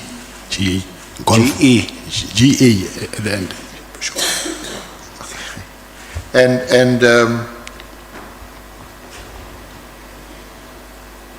why did he phone you about your friend's kidnapping? What did he know about the kidnapping? Why is he phoning you? He was investigating it, I assume, because he's the head of detective. Were you aware of the kidnapping? Yeah, I remember when we were doing consultation, I told you that the police came to my house and they asked me about the kidnapped person. That was him. Okay, so we're going to get to that. Was that after the first raid on your house? The first one, yes. Okay.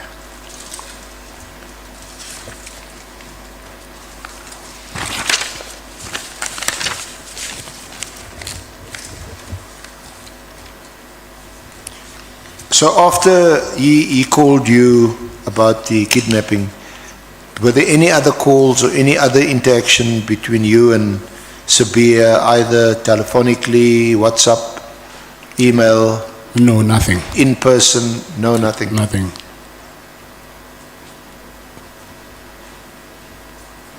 Now, let's move to your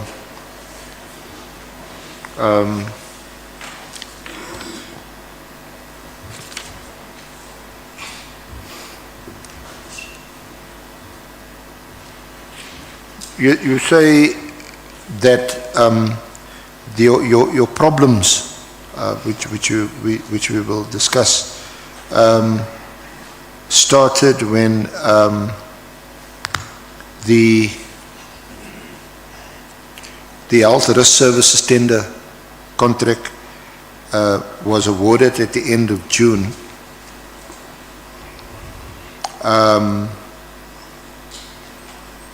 But although the contract was signed in July 2024, and you told us that you signed it in the presence of Captain Cartwright, is that right? Yes, that's right. You didn't get any purchase orders from SAPS for another 2 months. Yes, that's right. So you were prejudiced as a result because now your company was operating in a deficit because you had to pay staff and other overhead costs and other service providers. Yes. So let's discuss the first of these problems that you described. There was a raid on your house. Can you tell us the first raid when that was on the 6th of December? Yes, that's correct. That is the same day on which Molefi's property was also raided, is it? Yes, yeah, that's when I learned after, yes. Yeah, you wouldn't have known on the 6th, but you know now that yes, it happened either simultaneously or the same time. We don't know. But that was on the 6th. Describe to us what happened and where this took place. Was that your home address? Number 12, Plow Street, Waterkloof.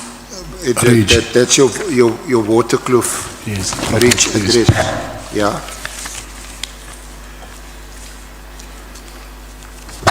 Yeah. So just describe to us what happened. What did you experience? Okay, I think it was around between 4 and 5 in the afternoon. So I was in the main bedroom with my wife, and then we just heard a kid screaming in the house. So I wanted to go to check what is happening, and I saw some guys wearing balaclavas holding assault rifles approaching towards the main bedroom where I was with my wife. And then when they got into the house, they said inside the main bedroom, they said we must lie down. Myself, I must lie down on the floor. And while I was lying down, I saw also the kids. They made the kids also to lie down and push their hands behind their head. And then they started asking me questions that how many people are in the house, and I explained people who are in the house, and they asked me if they found someone beside the people that I just mentioned. I said no, it's only these people that I know. And then some of them, they were busy searching, I assume, and then they came back and then they said okay. They took my cell phones, and then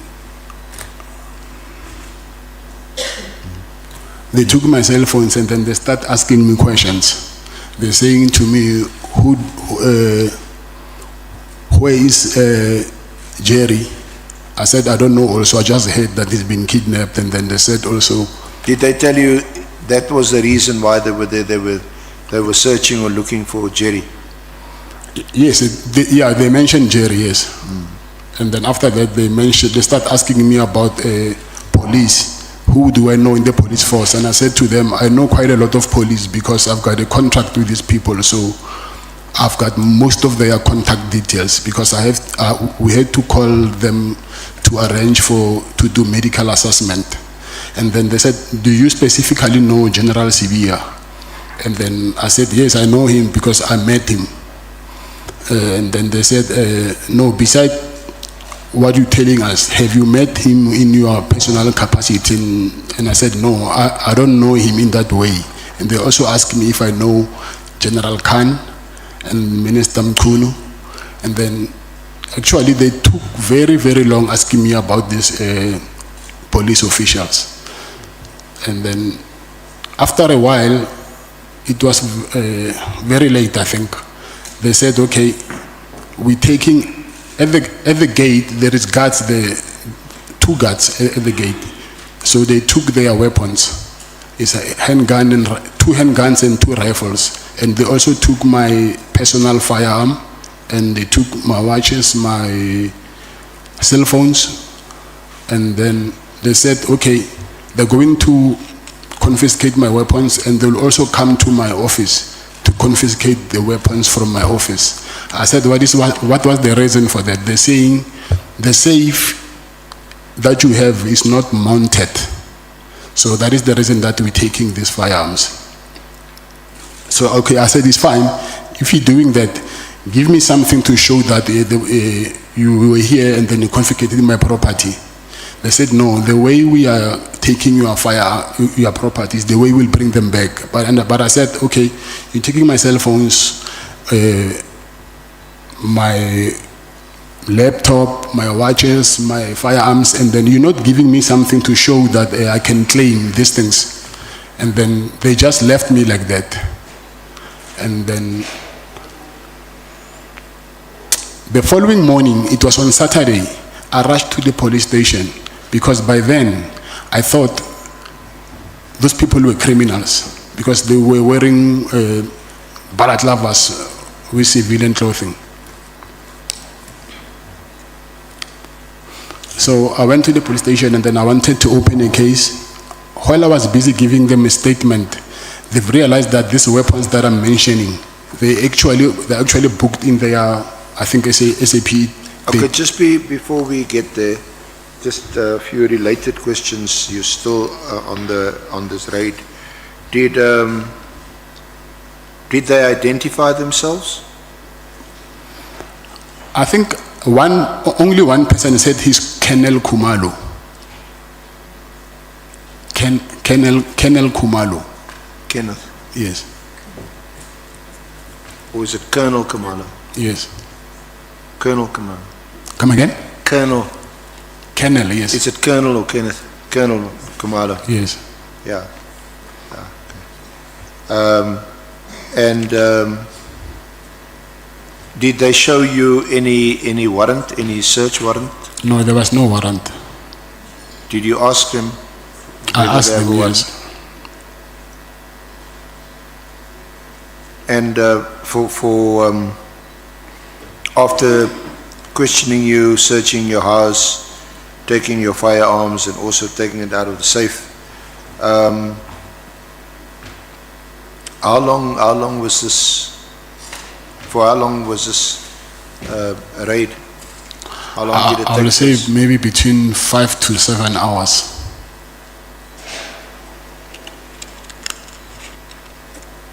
And where were you all this time? In the bedroom? In the main bedroom, yes. And your wife? They took her out of the main bedroom. I think he was somewhere in the other bedroom or something, I don't know. But I was in the main bedroom. And how many children were home? 4 children. 4? Yes. And what happened to them? Last time I saw them, they were lying down there and then they closed the door, so I couldn't see what was happening. So I am supposed maybe they took them somewhere else. And do you know, or did you hear subsequently what happened to them? How were they treated? Yes, yeah. I heard after, but that's when they left.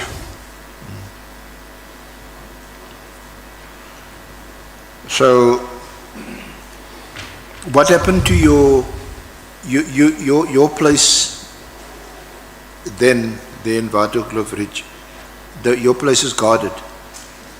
Yes. How many, are those your own personal security? Yes. They also work for you? Yes. So how many guards were there? 2. 2? Yes. How many entrance gates are there? I've got 2 entries. Both in front or one in the back, one in front? Yeah, the other one in the front, the other one at the back. Okay. And were they both guarded? No, the only one that we're using is the only one that is got, the other one is locked, so you can't get in unless if you break the gate. And these guards, are they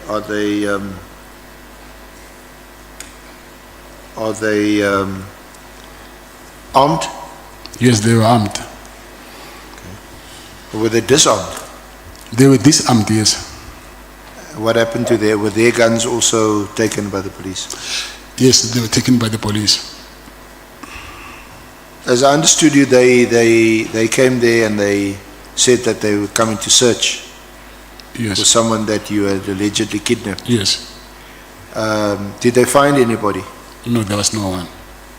Okay. And you say this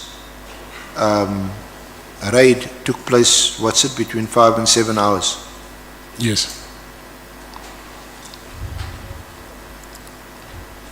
You must have been quite shaken by this event. Of course. So when they left, what did you do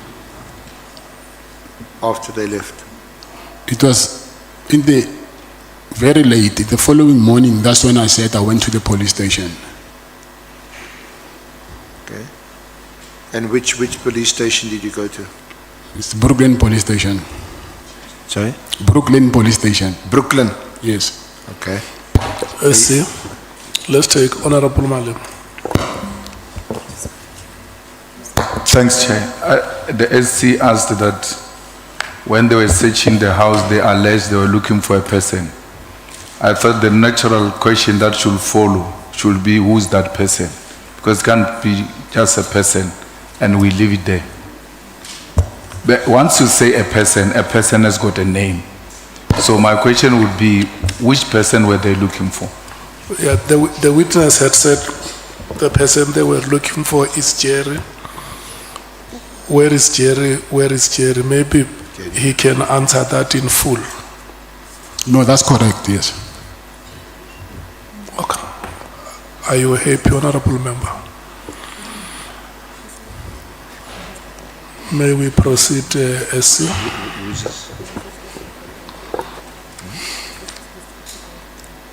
Yeah, okay. Can I just take him? Yeah. Thank you, Honorable Chair. Now, we know that subsequently you had also instructed your lawyers to bring an application that was in December also. This happened, we're talking about the 6th of December, the raid on your house, and then you reported it to the police. But then subsequently, and we'll get there, but I just want to make sure that we get the narration, you know, the whole story, the same as you had it in your affidavit subsequently. Can I ask you to go to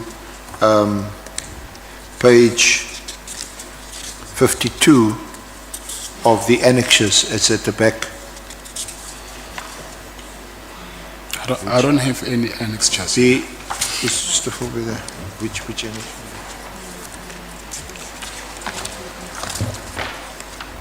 It's the last page that I have is page 39. It's item 3 of the bundle, and it's VM3. I don't have any annexures. It's in that bundle there, Mr. Matlala. Will you keep that close to you as we go through your statement? Page 35. Page 52. But the annexure starts at page 43. That's your court application, which we know you subsequently withdrew. But we'll get to that. It's your affidavit.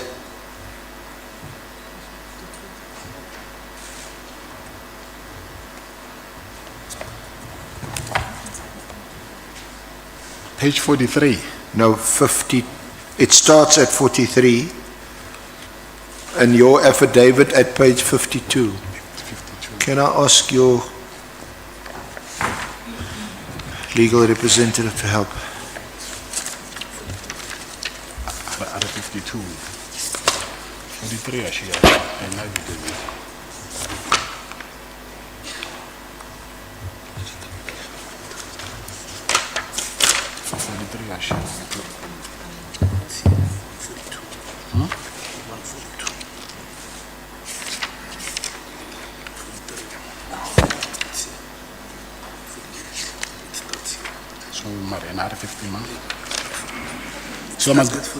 So I must go to 52. Yeah, it starts at 43, that's your court application, and then I'm asking you to go to 52.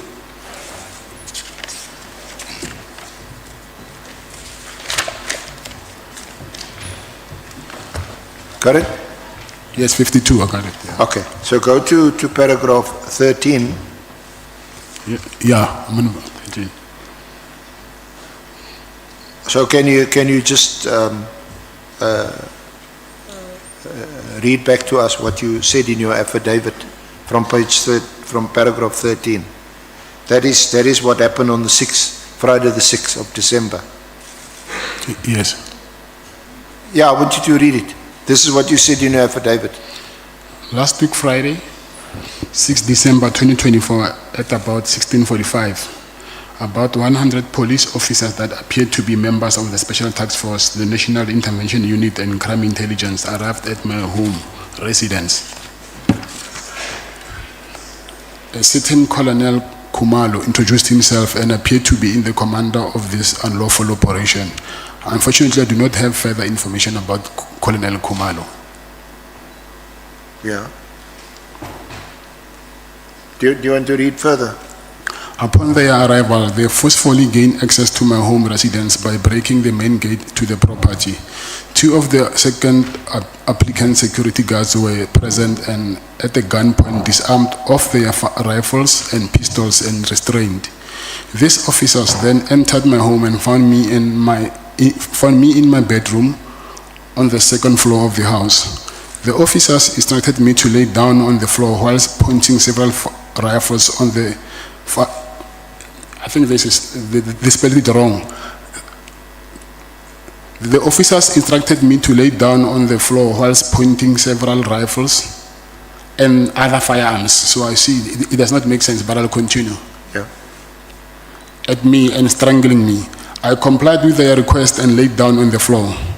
The confirmatory affidavits of the security guards regarding the events of the day deposed to by Mkhize MJ and Bengu MS are attached here to as annexure FA5 and FA6. At all times, I duly complied with the instructions of the police officers while they were scattered over my property, searched all the rooms and cottages. The police officers then came back and instructed me to open the firearm safe, which I did. The police officers searched the firearm safe and thereafter took me back to the main bedroom. Should I continue? Yes. In the bedroom, the police officer started to question me, asking me who I knew in the police service, to which I answered that I know a lot of officers as they are my clients. The police officers then asked me if I know General Khan or General Sivia, to which I answered that I know General Sivia as he gave me permission to use the hospital at the SAPS College, Pretoria West, to conduct medicals of the new recruits. Yeah, I'm asking you to read that part until paragraph 21. Okay. Because as you know, there were issues about this draft statement. I want to make sure that you get your version on record. This is obviously under oath in a court document, so I want you to read it. Yes. So I must still continue. Yes. The officers then asked me if I know anything of the kidnapping of Mr. Ebi Dikgate, his wife and the son, and why I will help someone that I don't know and aid in the kidnapping. I answered and confirmed that I was requested to assist the Dikgate family to locate the whereabouts of Mr. Dikgale and the minor son. This is due to the fact that I'm the owner of the security company. Thereafter, the police officers took the following items from my home: a Rolex watch, a Cartier ladies watch, 2 Taurus 9mm firearms, an Apple May book, 2 times iPhones, and 2 times rifles, and 1 Beretta 9mm firearm. I attached here to proof of purchase of the Rolex watch together with the international warranty card, annexure FA7. As they were leaving my house, I asked the police officers how and when my property will be returned, as the items were not documented or signed for, to which they answered that they will be responsible to bring same back to me. Despite my request, they did not produce a search and seizure warrant. Okay.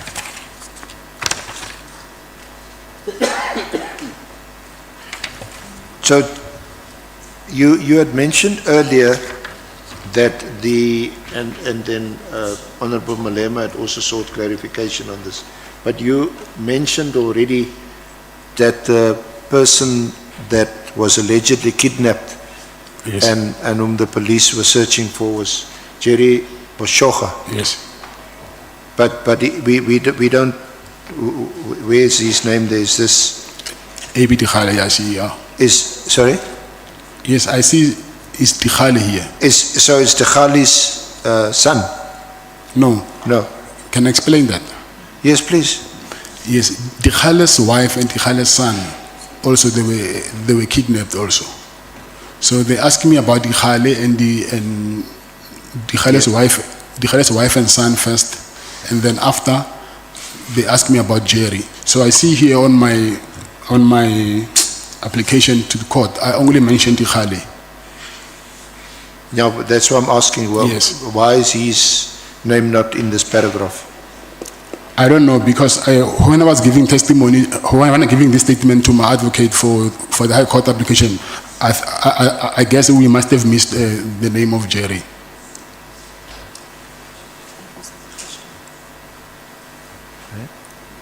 Sorry.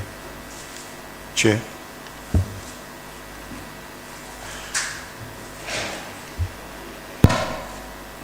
Honorable James. Thank you, Chair. Just for clarification purposes, earlier on the witness stated that he has a lease agreement with Public Works to utilize the hospital. I'm now reading in his statement that he said he needed to get permission. Not he needed, General Sibia gave him permission to use the hospital. Does this mean that General Sibia had ensured that SAPS evacuated the premises and it was now, or did he grant him permission to use? Because rightfully so, that is your property. The lease agreement is in your name. So which is it? Thank you, Chair. Okay. During the raid, it was in December. And then when I told the police that General Sibia granted me permission, you will see on my screenshots that you have from my phone records that when I made this court application, I also told my lawyer that no, you got it wrong. Please fix this thing. I said General Sibia, at that time in December, he was an acting national commissioner. And then because of I was doing medicals for the new recruits of SAPS, so the head of the recruit from SAPS told me that they need me to conduct medicals in SAPS Pretoria. And she said it will be best if you can use the hospital which is inside the college. And she said to me, but we need to get permission from the national commissioner. By then, the acting national commissioner was General Sibia. So I think I've clarified that. Honorable James, are you okay? Yes, I am. Thank you, Chair. Let's proceed, SC. Thank you.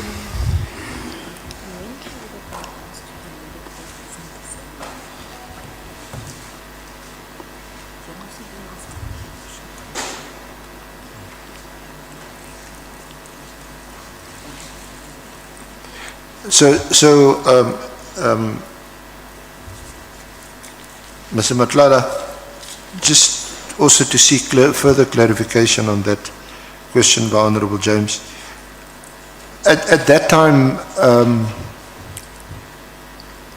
General Sibia wasn't the acting national commissioner any longer when you got that permission. I never got the permission. I'm saying they asked me to ask him to grant us permission. However, we couldn't get hold of him. So she ended up getting permission from another general called General Zulu. She's the one who gave us permission. General Zulu? Yes, but not the hospital. I remember they gave us a hall like this. and we had to partition it so that we can conduct medical assessment. So it sounds to me like was it just a sort of partial use of the property? Say that again? Was it just a partial use of the property, not the whole property? I'm saying the hospital, we never used the hospital to conduct those medicals. Inside that college, it's like here in DCS, there's a hall like this. So they granted us permission to use the hall, and then we petitioned inside the hall to conduct those medicals. Yeah, yeah.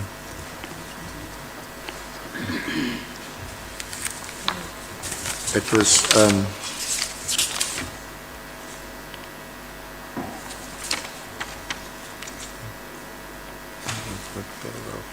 how is this, yeah. Okay, so after the raid on the 6th, the following day you went to report this at the Brooklyn police station. That's correct. To open a case. Yes. Of robbery. Yes. But when you went to the police station, the police, you dealt with the shift commander on duty there, Lieutenant Colonel Ravele. Yes, that's correct. And you say he refused to register a case or to open a case.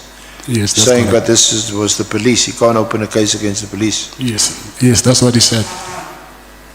Okay. And you left there, frustrated. Yes. Then at paragraph 24, relate to us what's written in paragraph 24. Sorry, before we can proceed, I need to clarify something which I think I didn't earlier with you. I went to my lawyers actually after the first raid, not the second raid. I just realized, I think yesterday when I was with my legal team. After the police refused me to open a case, that's when I went to my lawyers to complain about the harassment. And that was before the second raid? Yes. The second raid was 19 December. The 18th. The 18th. 18th? Yes. And you brought the application was drafted before then? Yes. Yes. Okay. And yes.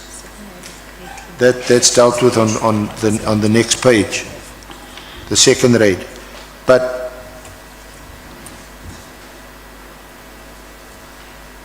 so, because during the consultation, you remember we actually asked you about it, and so you also went to your lawyers first? Yes, yes. Okay.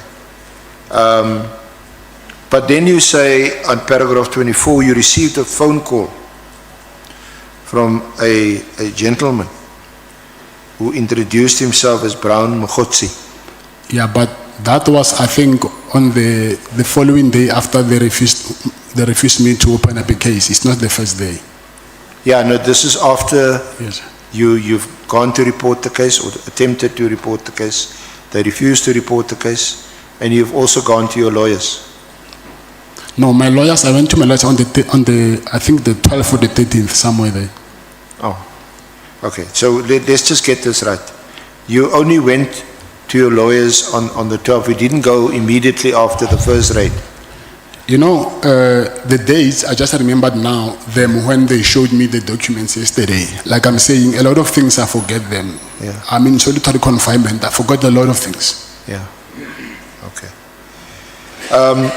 But are you sure about this that's in paragraph 24? Do you want to read it?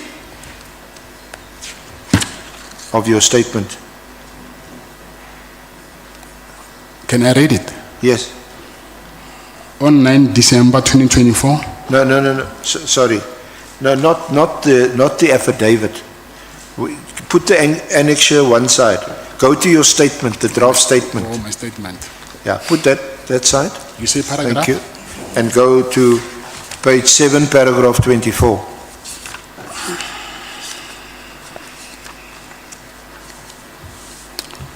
I then received a call from a gentleman who introduced himself as Brown Kgosi, who stated that he was calling from the office of the Minister of Police and that he wanted to assist me. I informed him of what had happened at Brooklyn Police Station, and he advised that I should instead go to Protea North Police Station to open the case, which will subsequently be transferred back to Pretoria, Brooklyn. I went to Protea North Police Station as advised, and they told me they will issue a case number, but I never received any case number. Okay. So just to pause there,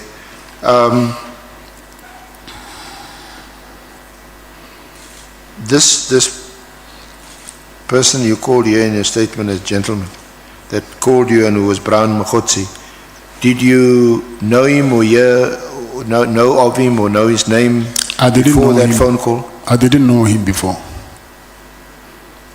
So you wouldn't be able to tell us where he got your number from? I don't know, because I've been calling a lot of people complaining, so I don't know how he got my number. Okay.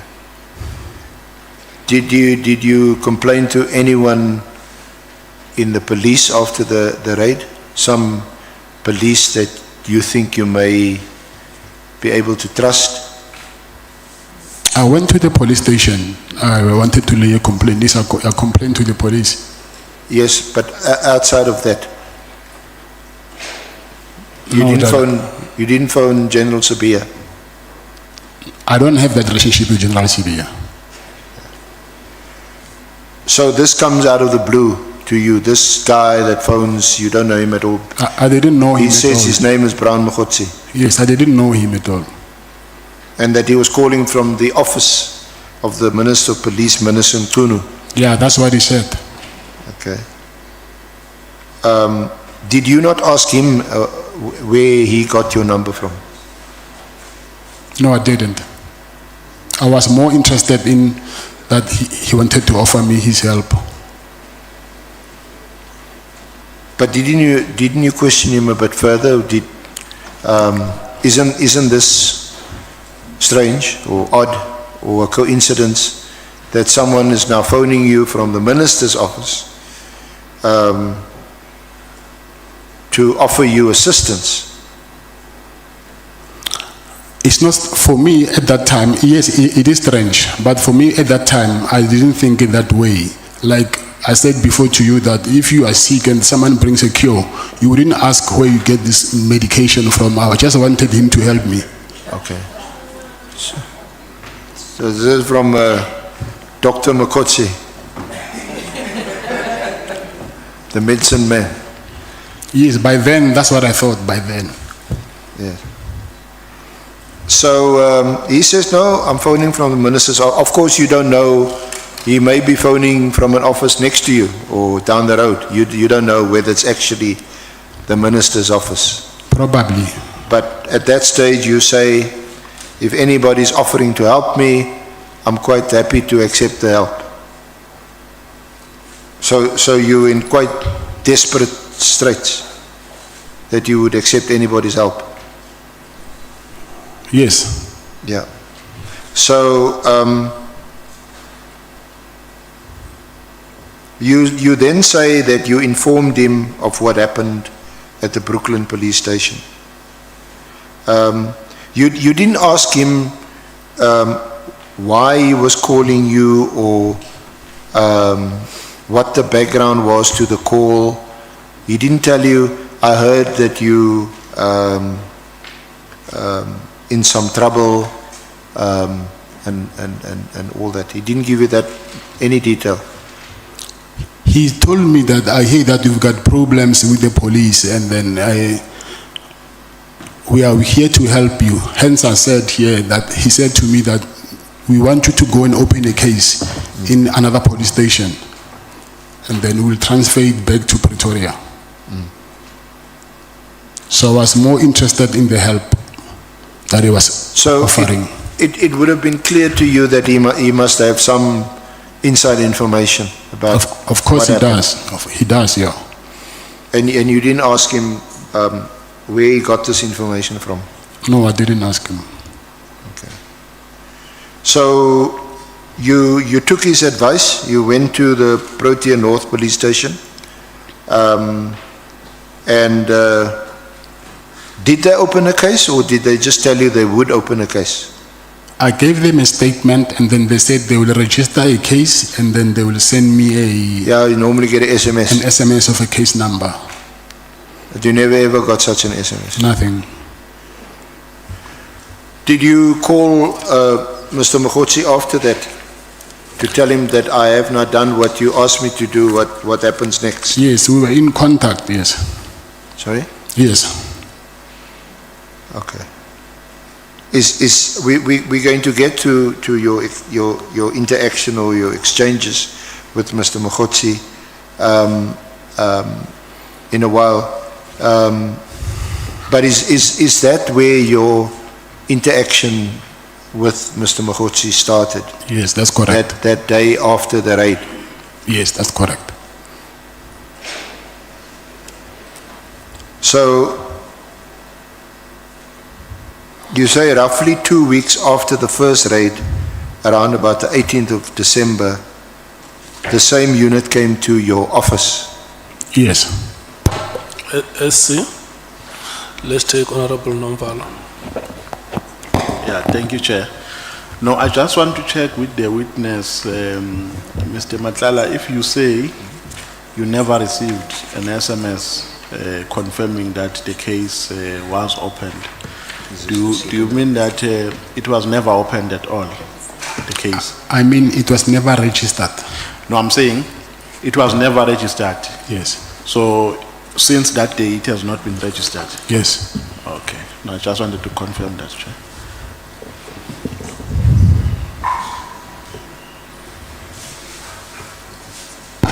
Honorable James. Thank you, Chair.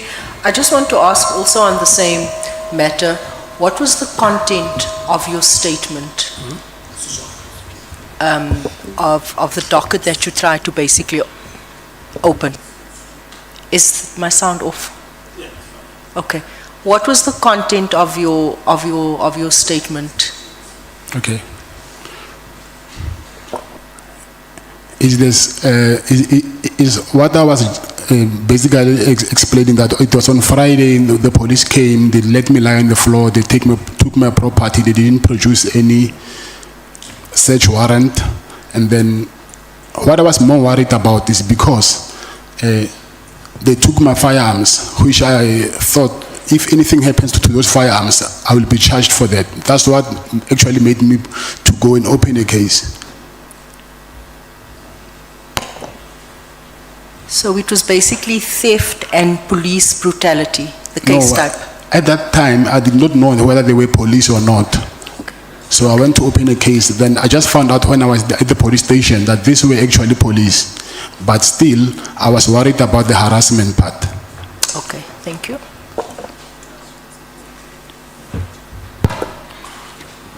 Honorable Skosana Jali.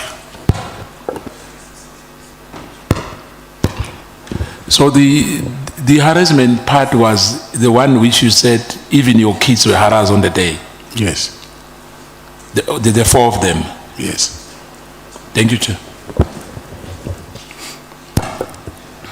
Any further follow-up before we proceed?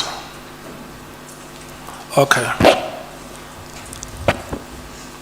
Let's proceed, SC. Thank you, Honorable Chair. So, can we move to the second raid on your house? That was... Second raid is what was at the office. Sorry? The second raid was at my office. Yes, the second one is at the office around about the 18th of December. And you say again, the police, they wore paramilitary clothing and balaclavas. They stated they wanted to inspect the firearms belonging to the security company. And after you complied, they confiscated all your firearms. Did they tell you why they were confiscating your firearms?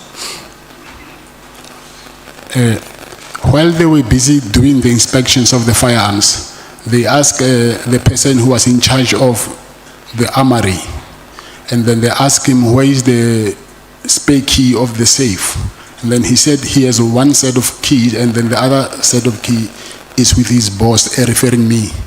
And then they're saying, according to the law, me as the owner of the company, I'm not supposed to have a spare key of my safe. So I'm supposed to return the key. And by then, I was not at the office, I was in the meeting. So they called me and they said I must bring the spare key of the safe. Then I sent my driver to go and give them the spare keys. So while, okay, he gave them the spare keys, and then I think they took all the firearms, they left, and then the same night, they came back to the house, but I was not at home.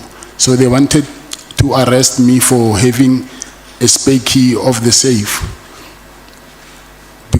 So, but when they were busy at home, I was actually on my way home, but they got to the home before me. So I just saw a lot of people wearing this paramilitary clothing inside, because the house, you can see people, even you are from the gate, you can see people from far. So I saw these people wearing like soldiers or something. And then I told the driver to drive back. And then my wife called me, said, the police are here. I said, no, I'm not coming. I'm going back to the office of the lawyers. I'm going to tell them they are back. So when they were there with my wife, they harassed her. She even now, she still has bruises. They thought maybe she was hiding me in the house. And then what worried me more is that they're saying they're looking for a spare key of the safe. They want to arrest me for a spare key of the safe. But I did not think that someone who has a spare key of his own safe, they will call special task force for him. So I thought there is more to this than what meets the eye. Yeah. So I think the following day, I'm not sure, there's a guy from KZN who called me, because the following day, that raid was on the media. So there's a guy from KZN who saw that thing on the media, and he called me, he said, I see your problems here. There's a guy in KZN who can help you with your problems. But he said I must drive to KZN. Then that's when I drove to KZN, and then I met with the former minister Begigele at the Beverly Hills Hotel. Okay, just before we get to the Beverly Hills Hotel, who was this guy who phoned you? His name is Bongani Mpongose.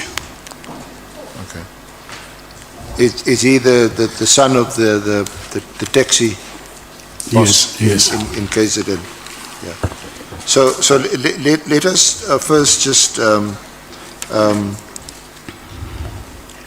off the second raid on your... Sorry, Chair. Chair. Can I please just 2 minutes? I want to go to the bathroom quick, please. That is allowed.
SC.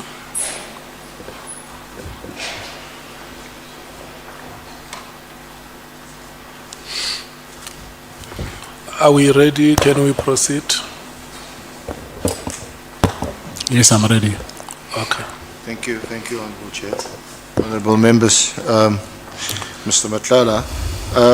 So, on the 18th of December, did you had gone to the house, but you saw that there was something happening in the house, so you turned back? Yes.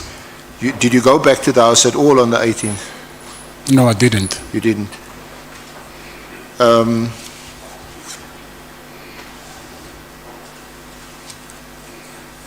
Now, you also shared with us your wife's experiences. It's on page 9, paragraph 28. Do you want to read that into the record? My wife, Tsakani Matlala, has also shared her traumatic experience of a raid by the Special Task Force team on our house. She recounted how my young children aged 6, 9, and 11 at the time were forced to lie on the floor with their heads on their heads, with a rifle pointed at them. This heartless act has had a profound and lasting psychological impact on our entire family, especially our children. It is inexcusable and demonstrates the extreme lengths to which these individuals were willing to go. Now, you summarize and you say that these incidents are somehow connected. Is that right? To the hospital lease and the Medicare 24 contract. The contract, yes. And you draw that conclusion if you go to paragraph 29. Do you want to read that or elaborate on that?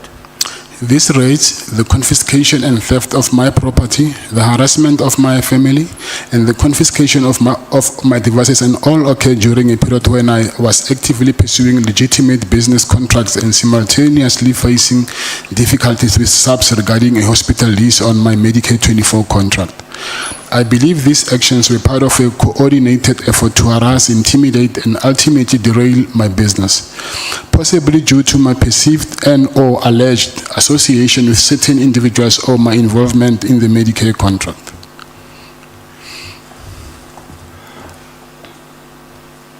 So do you want to elaborate on that? Oh, yes. But I think it will be more clear if I can maybe explain what happened to my meeting in Beverly Hills, so I can go back to this, because I see these things are not in a sequence.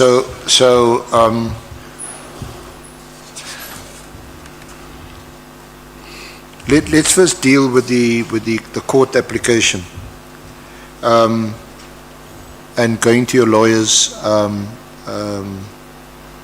after or in between the first and the second raid. Is that's when you launched the court application? Yes. And that court application, we have referred, Honourable Chair, Honourable Members, we've referred you to it, and that is to essentially interdict, stop the police from harassing you and threatening you and assaulting you, that kind of thing. Yes. And in that affidavit, you read portion of it, you describe what happened and how it happened. Yes. That application was launched. In other words, your lawyers went to court, they had it issued, and they also got a date. Yes. That's correct. And set it down for the matter to be heard. Yes. The matter was never heard. It was set to be heard on the 24th of December. Yeah. But it was withdrawn. I will explain what happened here. Yeah. So,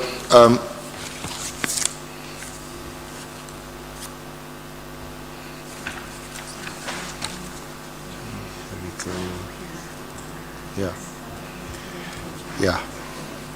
So and we want to get to why that was the case, or certainly why you say the application was then withdrawn. So leading up to then, You referred to a phone call that you received shortly after the raid from, and you mentioned his name, Bongani Kgosi. Yes. I see is he also known as Mabonga, or is that a nickname? Yes, it's a nickname, yes. Sorry, Mr. Matlala? Yes, it's a nickname. Okay.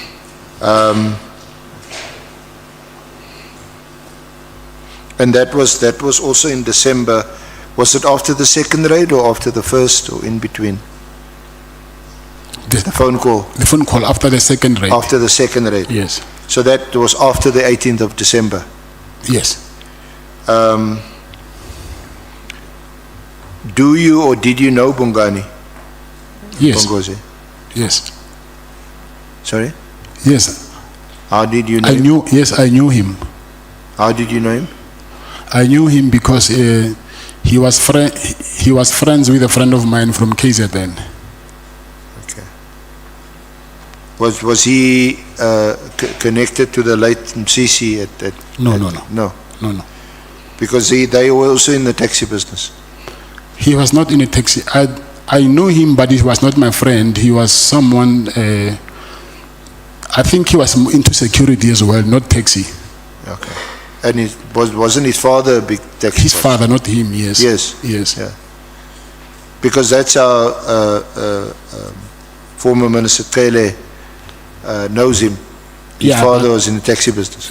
Okay, yes, that's what I also learned but from Mr. Kele's affidavit, but I didn't know about that before. So he's also phoning you and telling you he's heard what happened. Yes. And he asked you to go to Durban. Yes. Why? He said there is someone that he knows that he thinks he can help me regarding this problem of harassment. Okay. Did he mention a name? Yes. Or did he just... Yes. Whose name did he mention? The former minister, Begitele.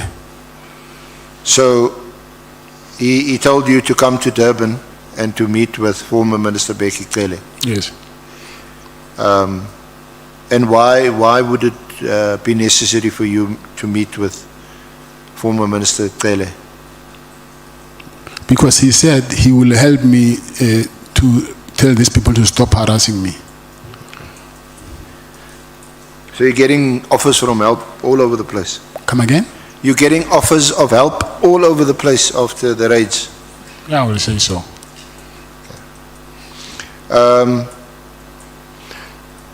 But before you now meet former Minister Kele, you had already initiated court proceedings? Yes.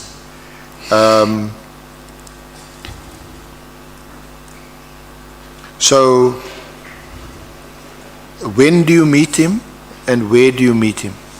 I met him on the 23rd of December. It was in Durban at the Beverly Hills Hotel. Okay. Is that the first time you meet him? Mr. Begitele? Yeah. Yes. You didn't know him before then, other than being previous Minister of Police?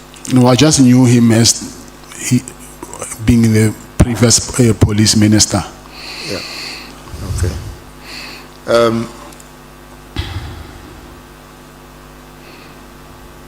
And did he give you any indication that he knew about you and what you do and your business interests? This is Minister Cele. You mean while we were speaking? Yeah. Did he say, oh no, I know you, I read about you, I heard about you? Yeah, actually, he knew about my problem and when I was explaining it to him. But he didn't, I think he didn't know the face maybe, but the name and what was happening, he knew about it. Okay. So when you met him, was it your impression or clear impression that he knew about these raids on your property? No, he told me when I was explaining him my problem. He was aware of it. He was aware of it, okay. And Then you say at paragraph 37 in the last line that Minister Cele then requested you to withdraw the court proceedings. And you describe it here as a gesture of goodwill, and he assured you that he would assist. Yes. You confirm that, what he said? Yes, he said to me, before he will talk to his people to stop harassing me, I must withdraw this court interdict. And then it was the night before the matter was supposed to sit in court. And then I called my then lawyer. I gave him those instructions that he must just cancel everything. And then I've cancelled everything. And then he took a phone in front of me. And then he said to me that he's calling Lieutenant General Kumalo. And then he called him while I was with him. And then he told him that, listen, this guy, he just got between a Zulu, but he's not a threat to us in any way whatsoever.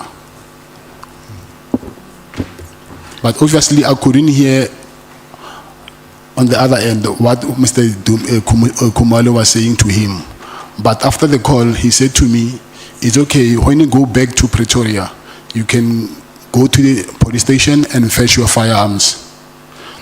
And indeed, when I went back to Pretoria, I went to the police station and they gave back my firearms. Okay. And the person that he called, when he was in your presence and you could hear? I couldn't hear the other, I could only hear him talking. You could hear him? Yes. But are you sure that he called Lieutenant General Dumisani Kumalo? That's what he told me. Sorry? That's what he told me. That is what he told you? Come again? Sorry, that's what he told you? Yes. Okay.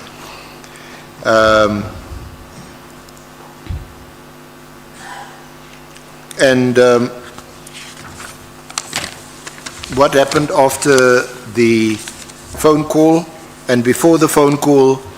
Did you also phone in their presence, in Kele and Kgosi's presence? Did you phone your lawyers to say, yes, withdraw this, don't proceed with the court application? Yes, I did that, yes. Okay. I see. May we take Honorable James? Oh yes, where was that? Zulu. Thank you, Chair. Just clarity, you said that you met with former Minister Becky because you received a phone call that he could assist with your problems, right? Yes, that's correct. Which spoke to the harassment charges against the police. Mr. Becky testified before this committee saying that the reason for your meeting was because you had information for him about the current minister, Minister Nkunu. So I'm just confused, what was the main purpose of that meeting? If you can just give us clarity. Thanks. The purpose of my meeting was for me to ask him to stop the police from harassing me. But what you're saying, I know about it. I will explain it further when during my meeting with him there by the hotel. Honorables, okay, let me do this. There are two members who want to make follow-ups. Is Honorable Sangoni and Honorable Ntuli, the Chief Whip. Can I check if we have more members so that I note all of you? Honorable Malema will be number 3. Honorable Ngola number 4. The list is closed. Honorable Sangoni. Thank you very much, Chair. Good afternoon, Mr. Matlala. You said that you couldn't hear the person on the other side, yes, but you heard Minister Nkunu saying, and I want to... No, Minister Ele. Yes. Former Minister Ele saying, you are caught in, did you say, a Zulu war? Yes. And then when he then said that, I know that you can't hear the person on the other end, but did you get a sense that he was then explaining this Zulu war, or it just sounded like the person on the other side knows what a Zulu war is? That I cannot explain, but that's what I heard him saying, that I'm caught up between the Zulu war. What it meant even today, I don't know what that means. Chief Whip. No, thanks, Chair. The first question I wanted clarity has been asked about the Zulu war, and let's leave it where you answered it. The second one, Mr. Matlala, is that if I heard you correctly, and you obviously indicate if I did not get you properly, there is a person who called you from KZN and advised you to interact with Mabonga.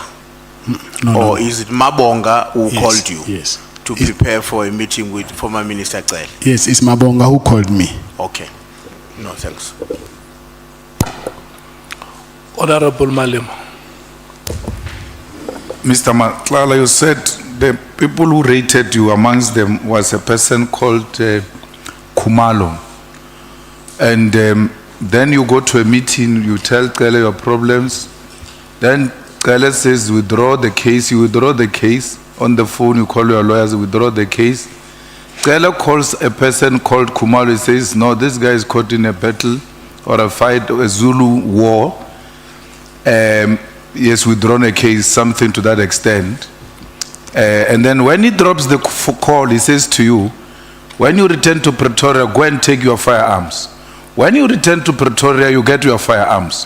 Do you have any reason to doubt that indeed he was talking to Kumalo, because the person who was at the center of taking your firearms was Kumalo? No, I didn't say I had any doubts. No, I'm not saying you said that. I'm saying, do you have any reason to doubt that he was talking to Kumalo, because the person who came to fetch the guns is Kumalo. Then Kumalo get calls, the guns get returned. Yeah, I mean, the guns, you go and collect the guns. So when Kele says, I spoke to Kumalo and you get the guns, you have no reason to doubt that Kele was talking to Kumalo? No, I didn't have any reason to doubt at all. Thanks. SC, let's proceed. You forgot? Oh, yeah. I forgot you, Honorable Ngola. And I see that there are members who are triggered by... Sorry, Chair. I think I need to clarify something to Mr. Malema here. Because the person who came to my house, it was Colonel Kumalo, not Lieutenant General Kumalo. However, Lieutenant General Kumalo, I just learned now that he is the operations manager of this PKTT unit. He's the head of this unit. I just learned now through the affidavits. Let's do like this. Before you speak, who else wants to speak? Honorable Mwango wants to speak. Well, there are two things. Thank you, Honorable we Chair. are starting with Ngola, and then you come after him. Honorable Ngola. Thanks, Chair. I want to check quickly. Was the meeting between you and the former minister on the 23rd of December or on the 18th of March? 23rd. 23rd December. Yes. Oh, okay. What mode of transport did you use to go to Durban? I drove. You drove? Yes. Okay, thank you. Thanks, sir. Bangazita. Thank you, Honorable Chairperson. My first question has to do with the Kumalo. That the former minister was talking to. Could it be the Colonel Kumalo who actually was leading the operation that actually took your property, or could it have been the general? Because there are two Kumalos that are involved that you have already mentioned. And the my second question has to do with Mpungose, whether you have known Mpungose before the call that actually he made to advise you to actually meet with the former minister to discuss your predicament. Okay. The first question, actually there's three Kumalos. There's the colonel, and there's a major general who is the head of detectives in Gauteng, and there's a lieutenant general who is the head of who is the operations head of this PKTT unit. So the person that I'm referring to is Lieutenant Dumisani Kumalo, who's the head of the operations manager. I don't know what to call him, of this PKTT unit. And the other question you're saying it was Mpongosi, right? You said I knew him before. Do you know him before? Yes. Before the? Yes, that's correct. Yes. Well, no, I will come back at some other time. Okay. I'm looking at you one by one, honorable members, that we proceed. Let's proceed. Thank you. So, Mr. Matlala, you quite nicely explained the differences between the three Kumalos. Yes. Is that something you learned later? You seem to be pretty well informed. Yes. It's because while I was complaining to Minister Kele, I just learned after, even myself, because when I applied for that High Court application, remember they give you the right to reply. So the person who replied, it was General Kumalo. You know, the respondent must reply. So the person who replied, it was General Kumalo.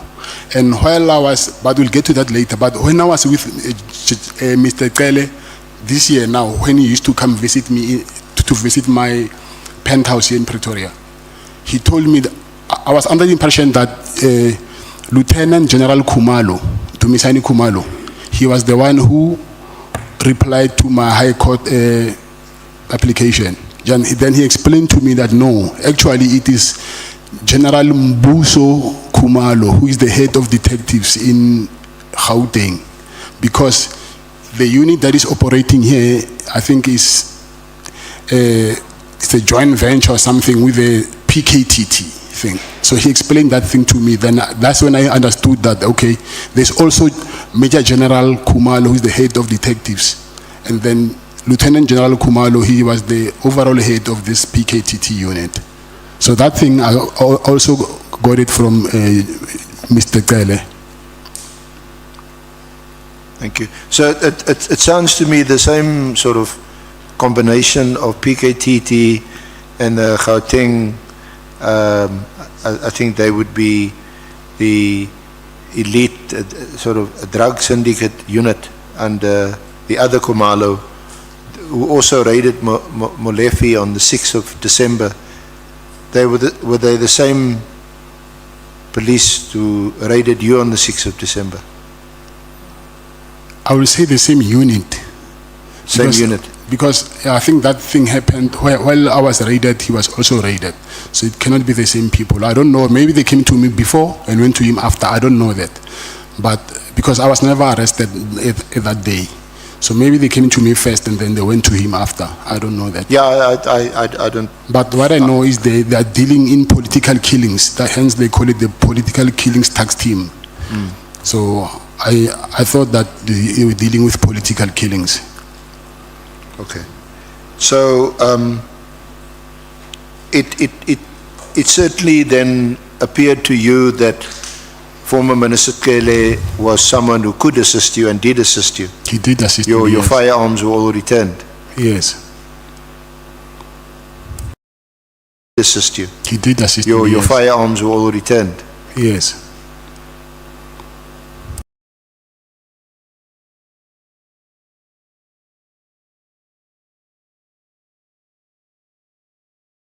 Asked to sign for the release of your firearms.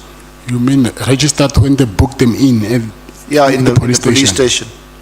I don't know whether they were registered or not, but when I went to fetch them, I found them where they put I think it's evidence or something. So I went there inside there and then they gave back my firearms. So I don't know whether they were registered or not. That I can't tell, I don't know. But did you go to the police station to fetch your firearms? Yes, at Brooklyn Police Station. Brooklyn? Yes. Okay. So, I'm going to deal with your interaction with Kgosi and those WhatsApps in a bit more detail later. But let me just complete the narrative in relation to your relationship or your interaction with former Minister Cele. Yes. So when you, and we deal with it at from paragraph 74 onwards in your statement.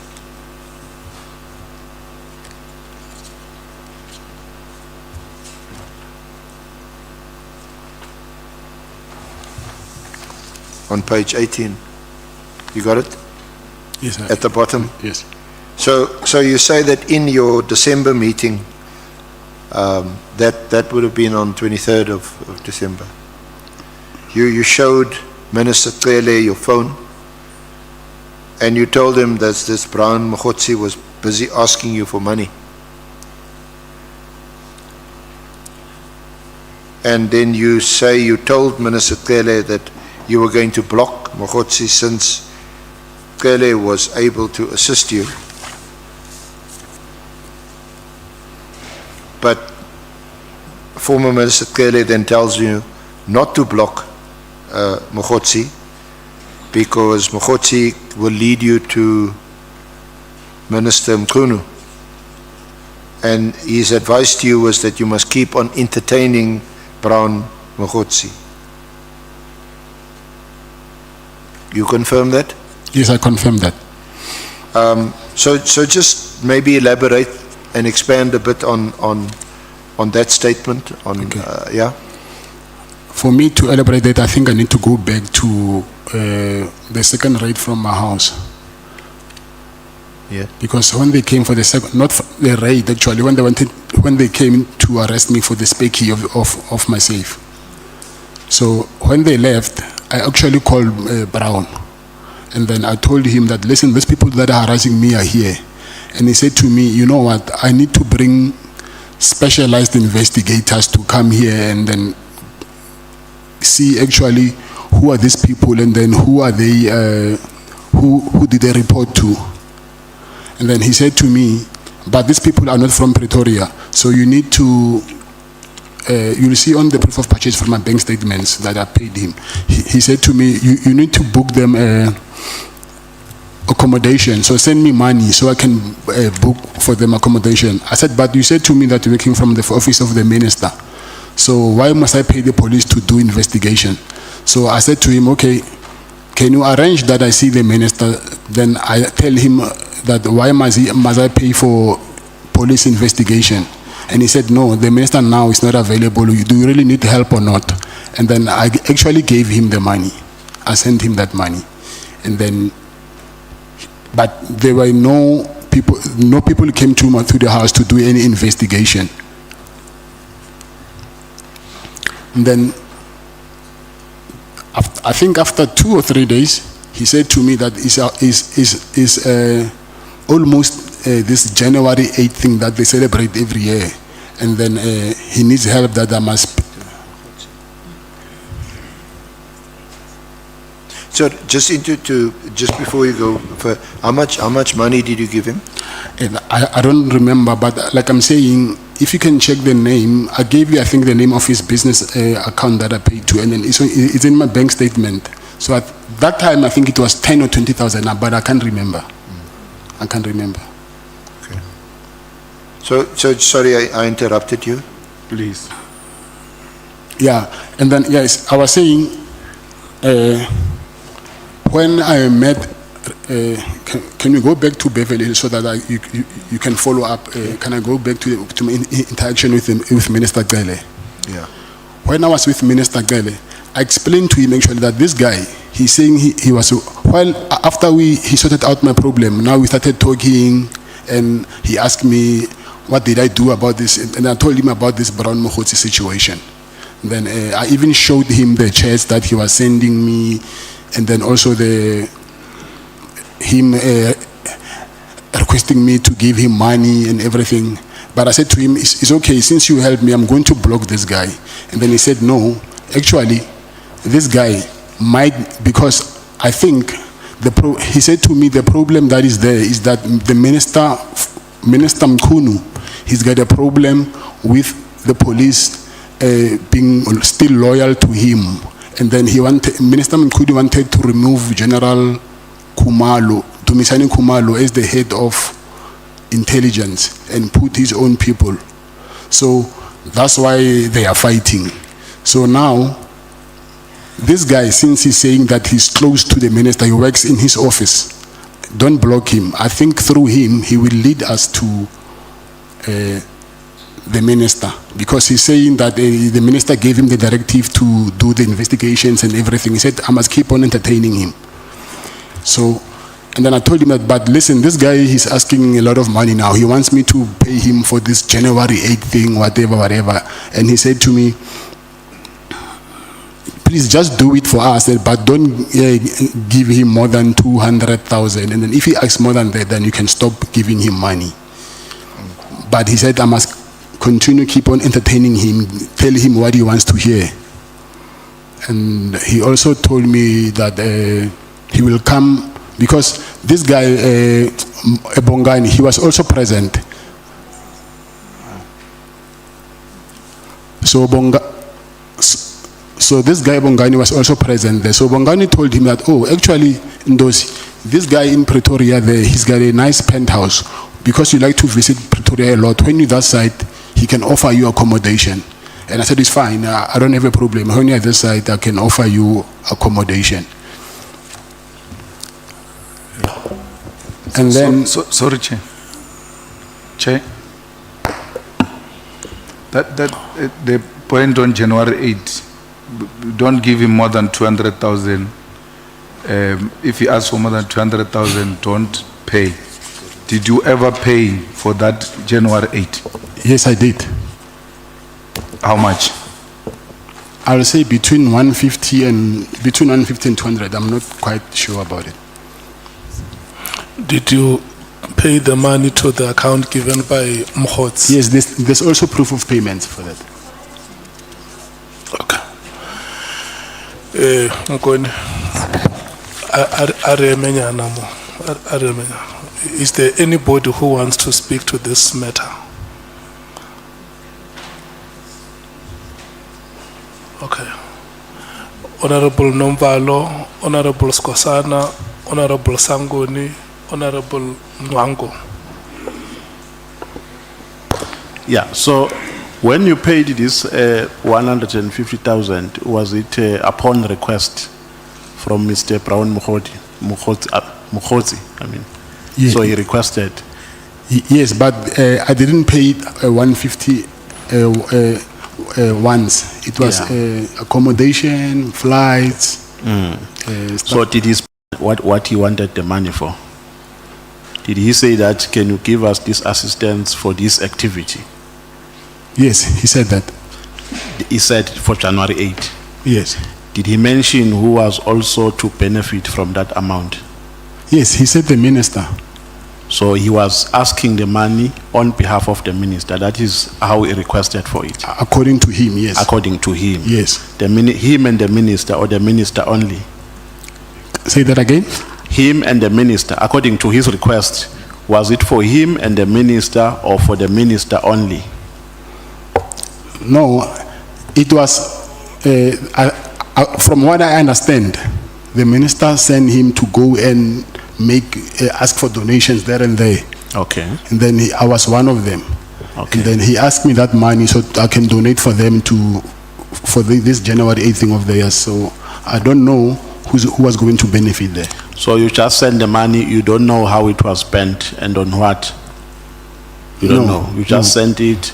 The flights, I paid them directly. I knew this is what the flights, because he sent me the ID numbers. Okay. So I have them on my WhatsApp chats. So which ID numbers did he send? For who? For different people. For different people? I think maybe 10 or... I don't remember how many people. The ID number also has, I assume, when you book for a person, you use an ID number and full names. He sent me copies of IDs. Okay. So was an ID of the minister part of those copies? No. It wasn't? No. Okay, thank you, Chair.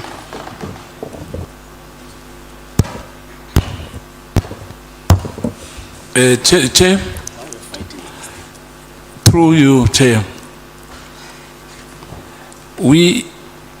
I think the witness is aware that if you are aware, Mkoni, that Bran Mokgotsi, with others, he was one of the fundraisers on CR17. Do you know that? He was what? One of the funders. Funder. Yeah, in other words, he was raising funds for CR17. Oh, I'm not aware of that. Thank you. Now, I believe that, I thought perhaps he was an extortionist, because what you said, that he said he calls you from the office of the minister, am I right? Yes. Like he was working with the minister. Yes. Hey. But what is your question, Charlie? No, we are Israel. When I was Israel chair, because he has I'm saying he was extorting money from you. Am I right? Yes, no, I agree with you. Thank you, Chair.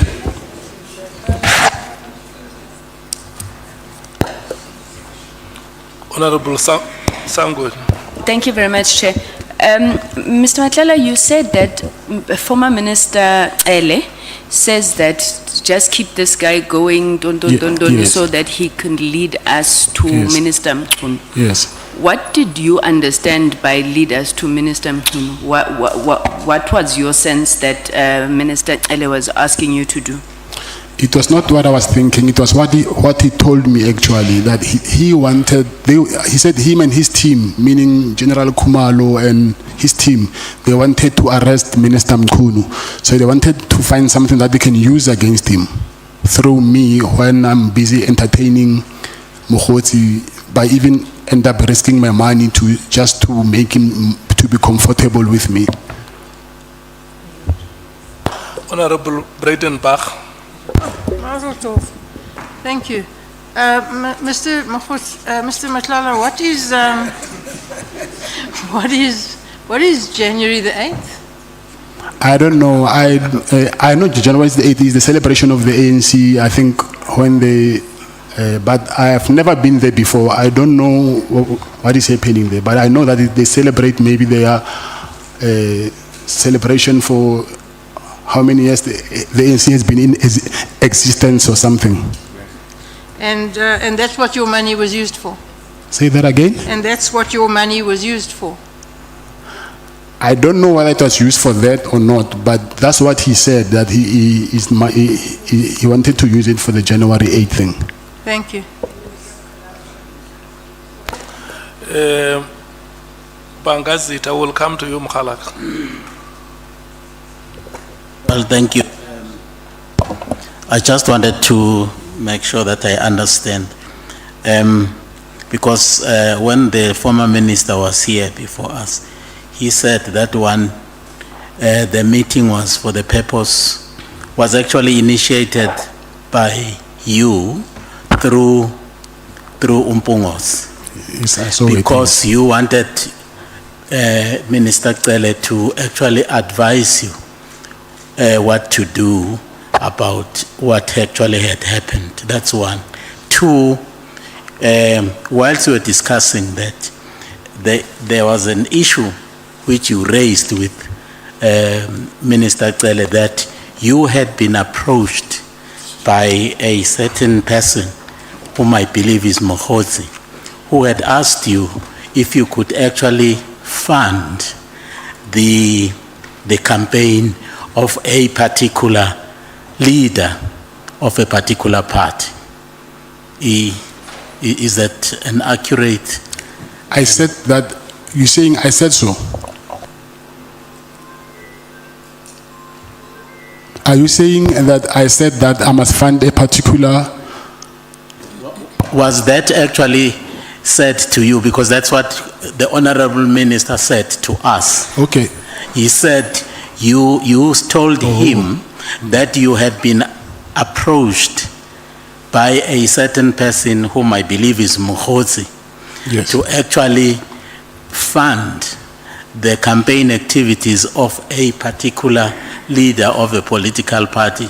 And in this instance, Honorable Minister Cele thought that it was the Minister Mkhunu.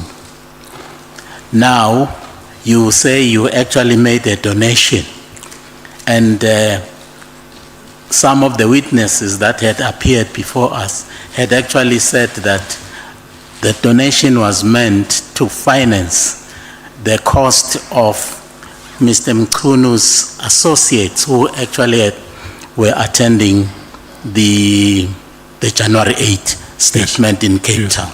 Yes. That money was used for transport, accommodation, even for was it a gala dinner?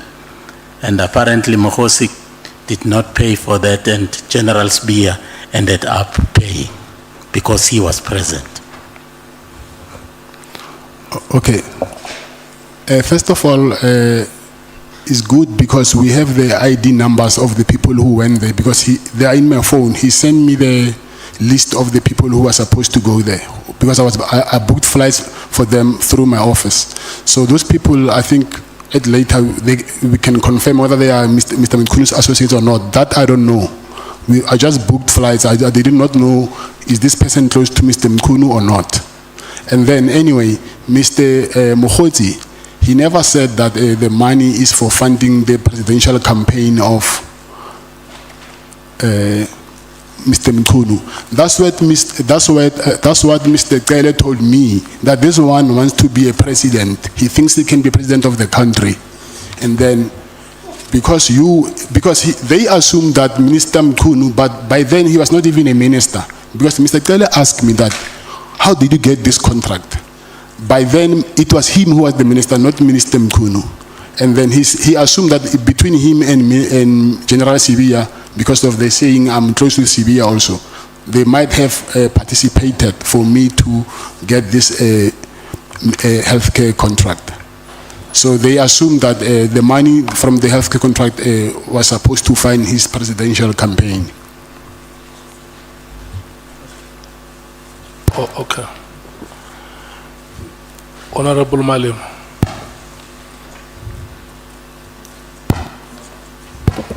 Thanks, Chair. So I just want to make a follow-up on the same question.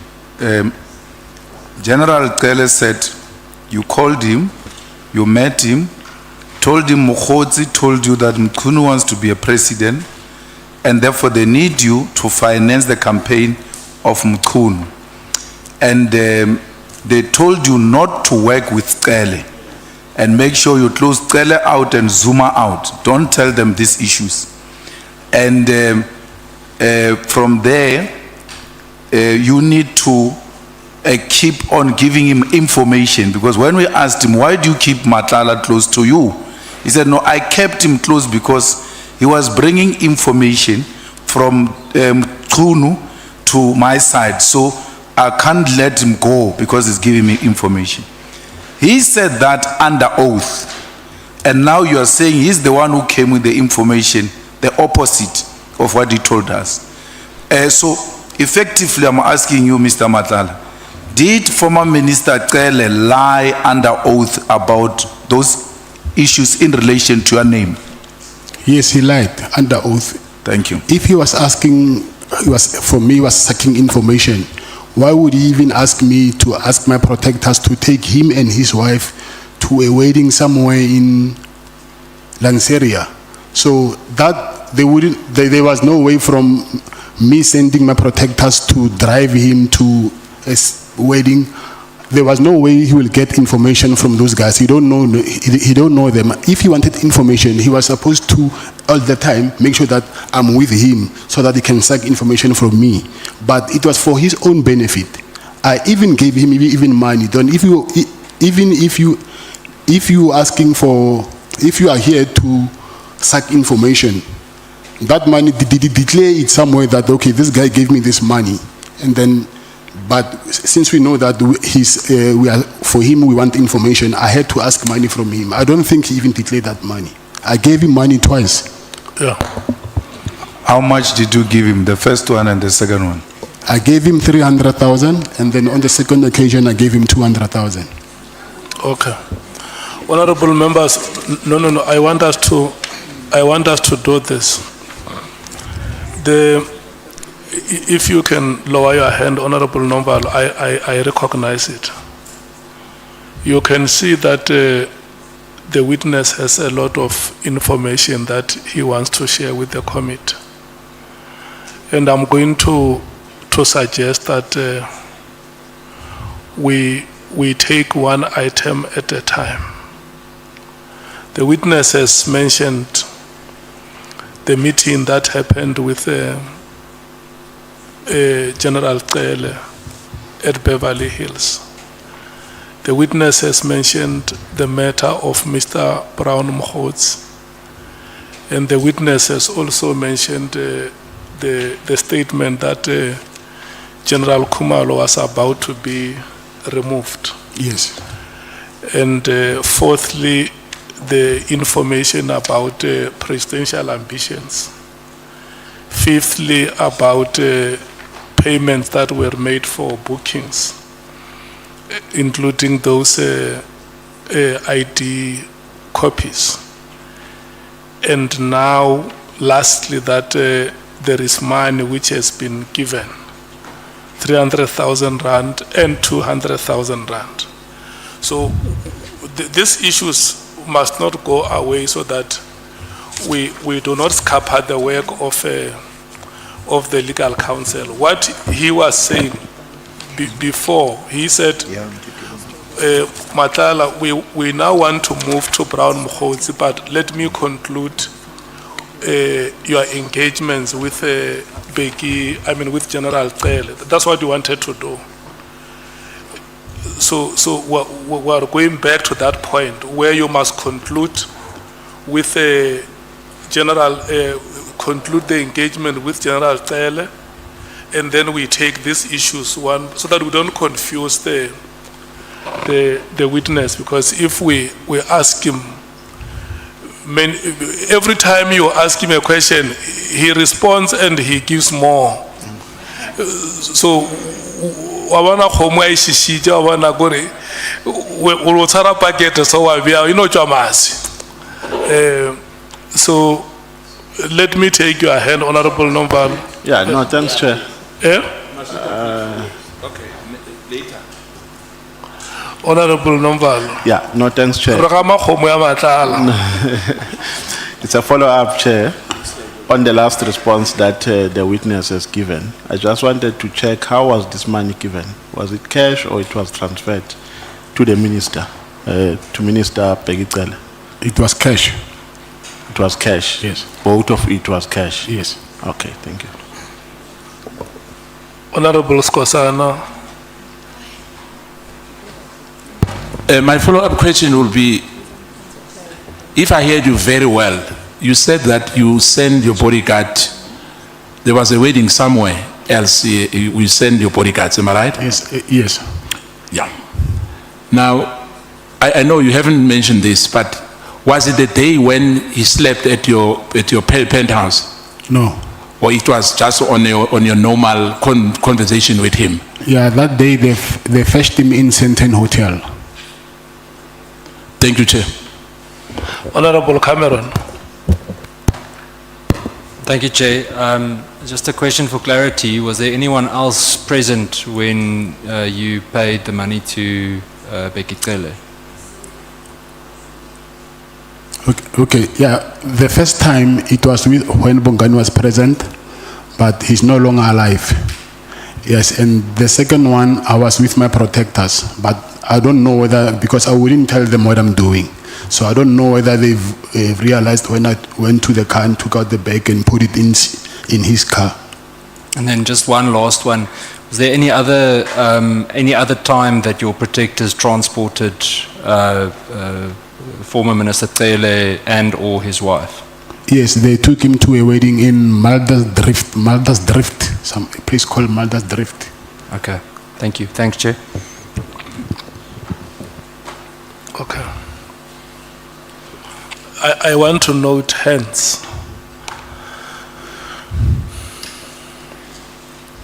Honorable Ngola, Honorable Chief Whip, Honorable Sokanyile, Honorable Shongwe, Honorable Matthews, Honorable James, Honorable Mwango,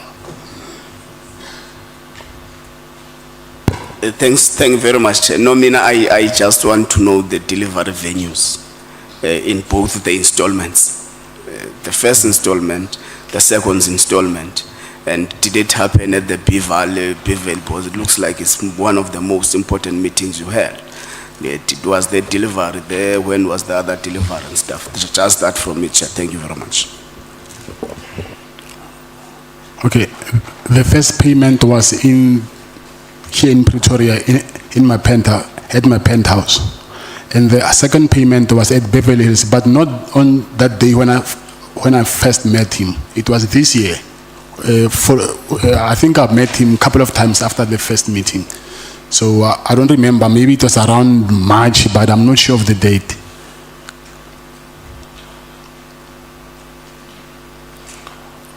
Chief Whip. No, Chair, I'm covered up because I thought I wanted clarity if the Beverly Hills first meeting is the one where you brought money to pay. Because I wanted to know why would you bring money for the first meeting? Nobody has asked for it. But he has helped us to say it was on a different occasion.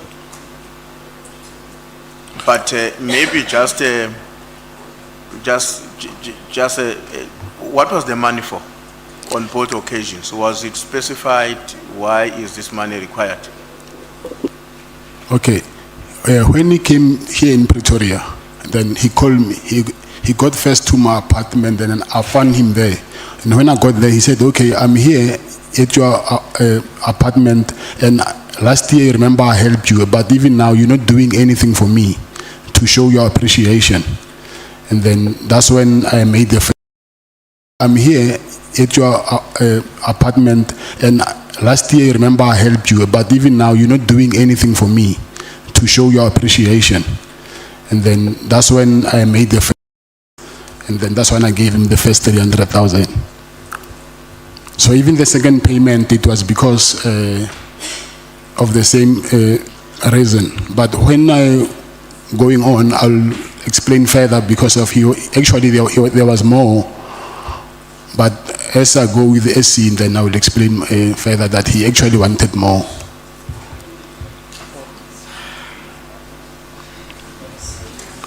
Well, I wanted to warn you against running ahead of the witness. But if you insist on asking questions, I can't stop you.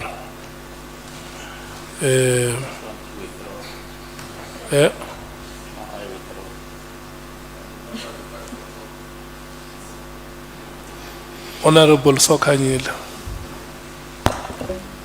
No, I wanted to check, Chairperson, with Mr. Matlala, did he meet former Minister Bheki Cele at Zimbabwe? What were they discussing on that? Or were there exchange of monies even in that, the meeting of Zimbabwe? Is it the correct person? Yes, at Zimbabwe, that's when he said to me he wanted to introduce me to General Mukhonazi. Yes, we met at Zimbabwe. And then the reason for that, that's when he wanted to introduce me. He actually called him to come there as well, but that day he said he was going to meet the king, so he couldn't come, the Zulu king.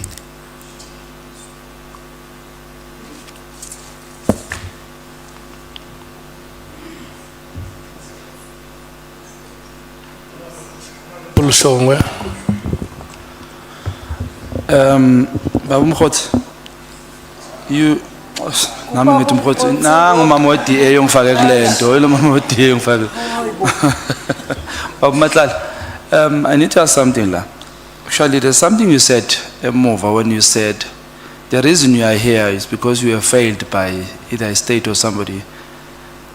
Is there maybe a chance you saying this to get back at Ubabu Taylor? Is he the one maybe or failed so that you do you understand?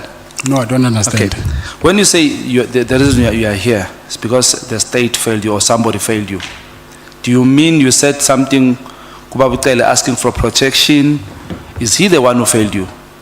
And my second question would be, how many times have you met Ubaba Bucele? And in those many times you've met him, kayile something yokchawa, or it was only these 2 times? Okay, for me to answer that question, it means that now I have to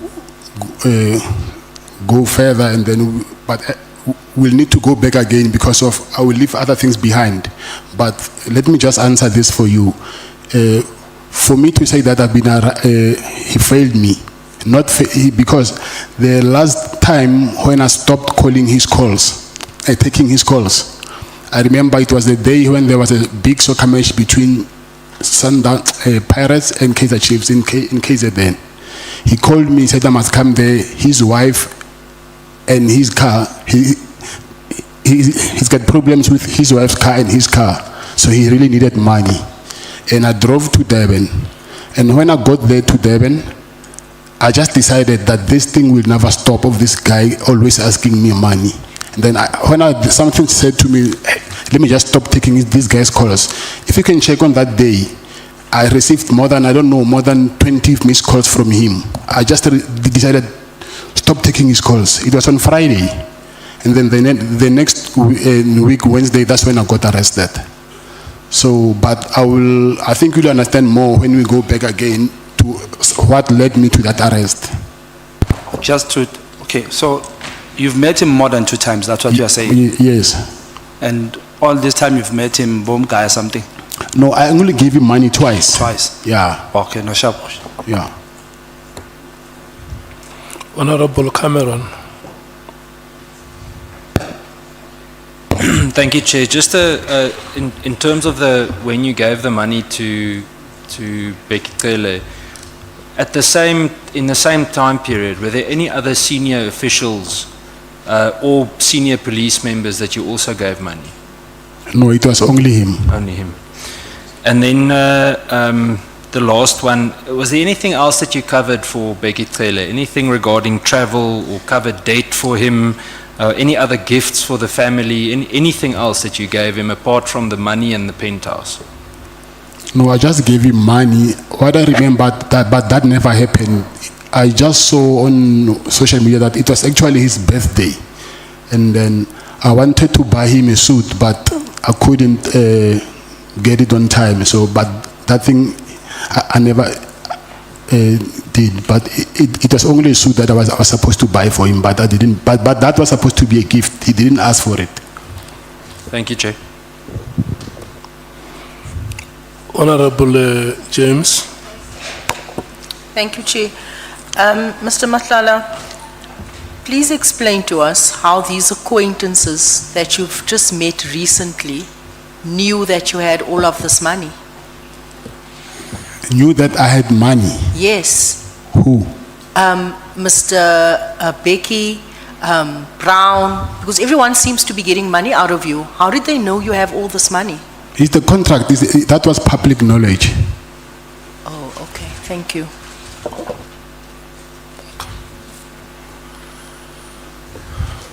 Can I check if there are members who still want to speak? I'm worried that we are running ahead of the witness. That is my greatest worry. And if we were to allow the SC to lead evidence, you can agree with me, Honorable, some of the questions you ask here are not follow-up questions, because the witness has never mentioned anything about some of the questions you are asking. Honorable Matthews. Mine's definitely follow-up, Chair. Do you have or have you submitted receipts? Because you said you withdrew money from the bank for the 2 payments that you had to give to Becky Cele. Because we're going to end up coming down to, I didn't get the money, you gave him the money. So we need to have some type of proof. So would your bank receipts or with your withdrawals sort of align with that, and is that available for the committee that will speak to the dates? Yes, but I don't have access to my bank to my banking app now. But the police have my bank, they have my bank statements. But it's So maybe it's if you can, there. yeah. So for both payments, you withdrew money, and it will reflect. yes. It will reflect on there. And then, Chair, we mustn't lose it because we were busy on the issue of the apartment, and I'm scared that senior counsel that we don't miss that. Mr. Matlala was talking about the issue of being at the apartment with Becky Cele, and then we lost interruption, or we were interrupted. Thank you, Chair. I'm coming. Do you still remember where we were? So that I can refresh you. Yeah, I didn't think it's just that, under the guise of questions of clarifications, if we can stick to a structure, then we can get done sooner. These issues are all dealt with in the affidavit, and I was getting there. So Mr. Matlala, the issue of your relationship with again at paragraph 108 on page 25 of your statement. Page 25 of your Just statement. on a point of order, Chair. Honorable Malim. The senior counsel must be reminded that this is our committee. He can't address us the way he's doing. Where we feel we need to come in, we're going to come in. It's our committee. And that right must never be taken away from us. No, that right will not be taken away from yourselves, honorable members. What we are saying is that let's allow the witness to lead evidence, especially that he himself has said it here, that in the process of deposing his oral evidence, there may be some corrections that will be made to the statement that has already been sent out to members. And I think that will benefit members if we deal with it that way. Agreed? Let's proceed. Mr. Matlala, I referred you to page 25, paragraph 108 of your statement. Page what? Page 25. Paragraph? Paragraph 108. 108. 108. Okay. Yes, I see it. Now, just before that, you had described how you met General Cele in Durban, and that he said, no, when you said, look, this chap Kgosi was messaging you and in touch with you, he said, no, continue doing that. He's going to lead you to Mkhunu. And then he also mentioned that you are being caught up in what he described as Zulu wars, and I'm trying to summarize what you told us, that he definitely seemed to help because there was a phone call which you claim was to General Khumalo, and your firearms were returned. You went to the police station to collect them. Then subsequent to that, at paragraph 108, you said that Minister Cele requested accommodation in Pretoria. I offered my apartment to Minister Cele for use when he was in Pretoria. And then you said that in one of your messages, you had referred to Minister Cele as my business associate, quote unquote, when communicating with property management. I only said that to give some basis for the nature of the relationship, but Minister Cele was not actually my business associate. He stayed at my apartment 3 or 4 times. Yes, that's true. You confirm that? Yes. And then you dealt with the cash payments, which you've now disclosed. You said, I made an initial payment of 300,000 in cash to former Minister Cele at my residence in Pretoria around January. Is that January 2025? Yes. I handed over the money while he was inside my apartment. This was after he told me they needed gratification, which he called a quote-unquote facilitation fee, related to his role in returning my firearms and stopping the harassment. He also implied that he was not acting alone, which explained why a large sum of money was required. Yes. So that's the first payment. Yes, that's correct. And that was in your apartment here in Pretoria. Yes, that's correct. Then you say you made a second cash payment around about March 2025 at the Beverly Hills Hotel. Yes. The purpose of the payments, from your perspective, you say, was to acknowledge my belief that Minister Tele had quote-unquote control over the police and had effectively stopped the harassment. No, that is not true. So this statement, remember, I was supposed to go through it and correct some of the things. So you want that part deleted? Yes, because he was the one who asked me for money, not that I was acknowledging that he has power in the police. So we'll make a note of that. But what did in fact, according to you anyway, what was in fact the case was that when you withdrew your court application against the police, the harassment did stop and your firearms were returned. Yes, that's true. So certainly at that point you thought he was value for money. No, I'm saying he asked me for money and then he reminded me of what he did for me. Then that's why I offered him the money. I'm not saying I felt like I need to pay him because of what he did. And then you say he later contacted you for more money, citing issues with his and his wife's cars. Eventually started to see. So I think in answer to one of the honourable member's questions, you spoke about these cars, and it was at a big game at Moses Mabhida. Is it the Chiefs Pirates game? Yes. So you remember very clearly that incident. Yes, yes, I remember because of that game, yes. Okay. So he continued asking you for more money? Yes, that's correct.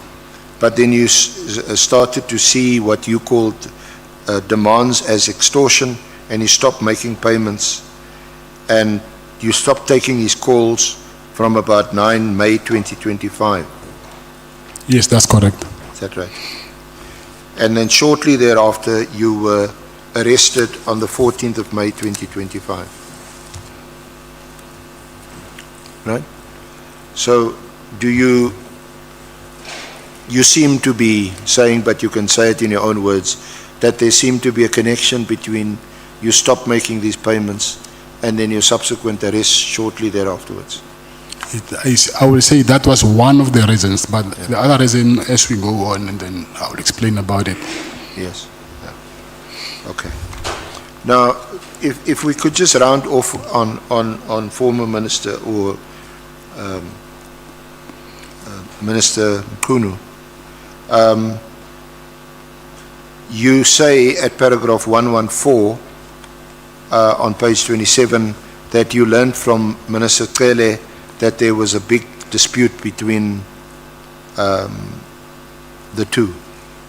Yes, that's what he told me. And that was according to General Cele? Yes. Okay. And that's why he encouraged you to maintain your communication with Kgosi? Yes. But you had never, had you met Minister Mkhunu at all? I've never met him. And you don't know him at all? No, I don't know him. So you confirm, just so that we can get this out of the way, that you provided an affidavit, and you see that on page 29, paragraph 124 of your statement, paragraph of your statement, paragraph 124. Yes, I see it. I confirm that I provided an affidavit stating I have never met Minister Mkhunu. This affidavit was prepared after Mkhunu's lawyers contacted my lawyer to ask whether I knew the minister. I stated I did not know Minister Mkhunu. They asked whether I was willing to depose to an affidavit to that effect. I said I was. This is how I came to depose to the affidavit that was provided to the minister. And you attached the affidavit at VM5.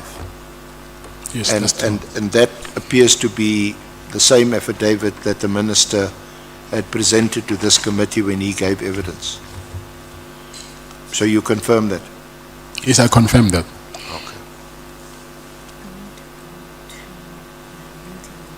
Okay.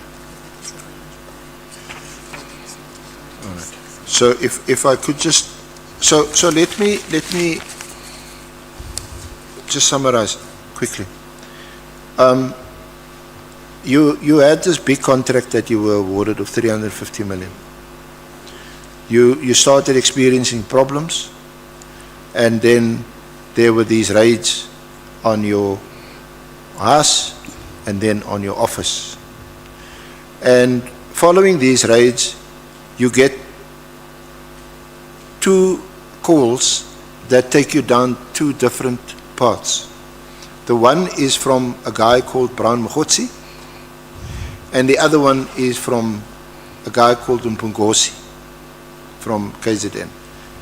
Kgosi appears to, well, or so he claims, that he was in the minister's office, and that's that path. And that's all about Nkunu and January the 8th and all that. And also extracting, or rather extorting, money out of you. And I think you mentioned a figure of around about 200,000. Maybe not in one payment, but in different payments. Then the other one is Kgosi that leads you to General Kele. Yes. That's the. So is that a fair summary of where we are now? Is that your troubles, your woes, lead you down these 2 different paths, and both of them cause you to spend money? Yes, I agree. Now, can we go to page 30 and then, are you there at paragraph 126?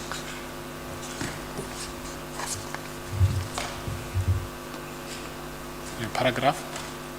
Sorry, you said paragraph what? 126? It's page 30, paragraph 126. Yes, I'm here.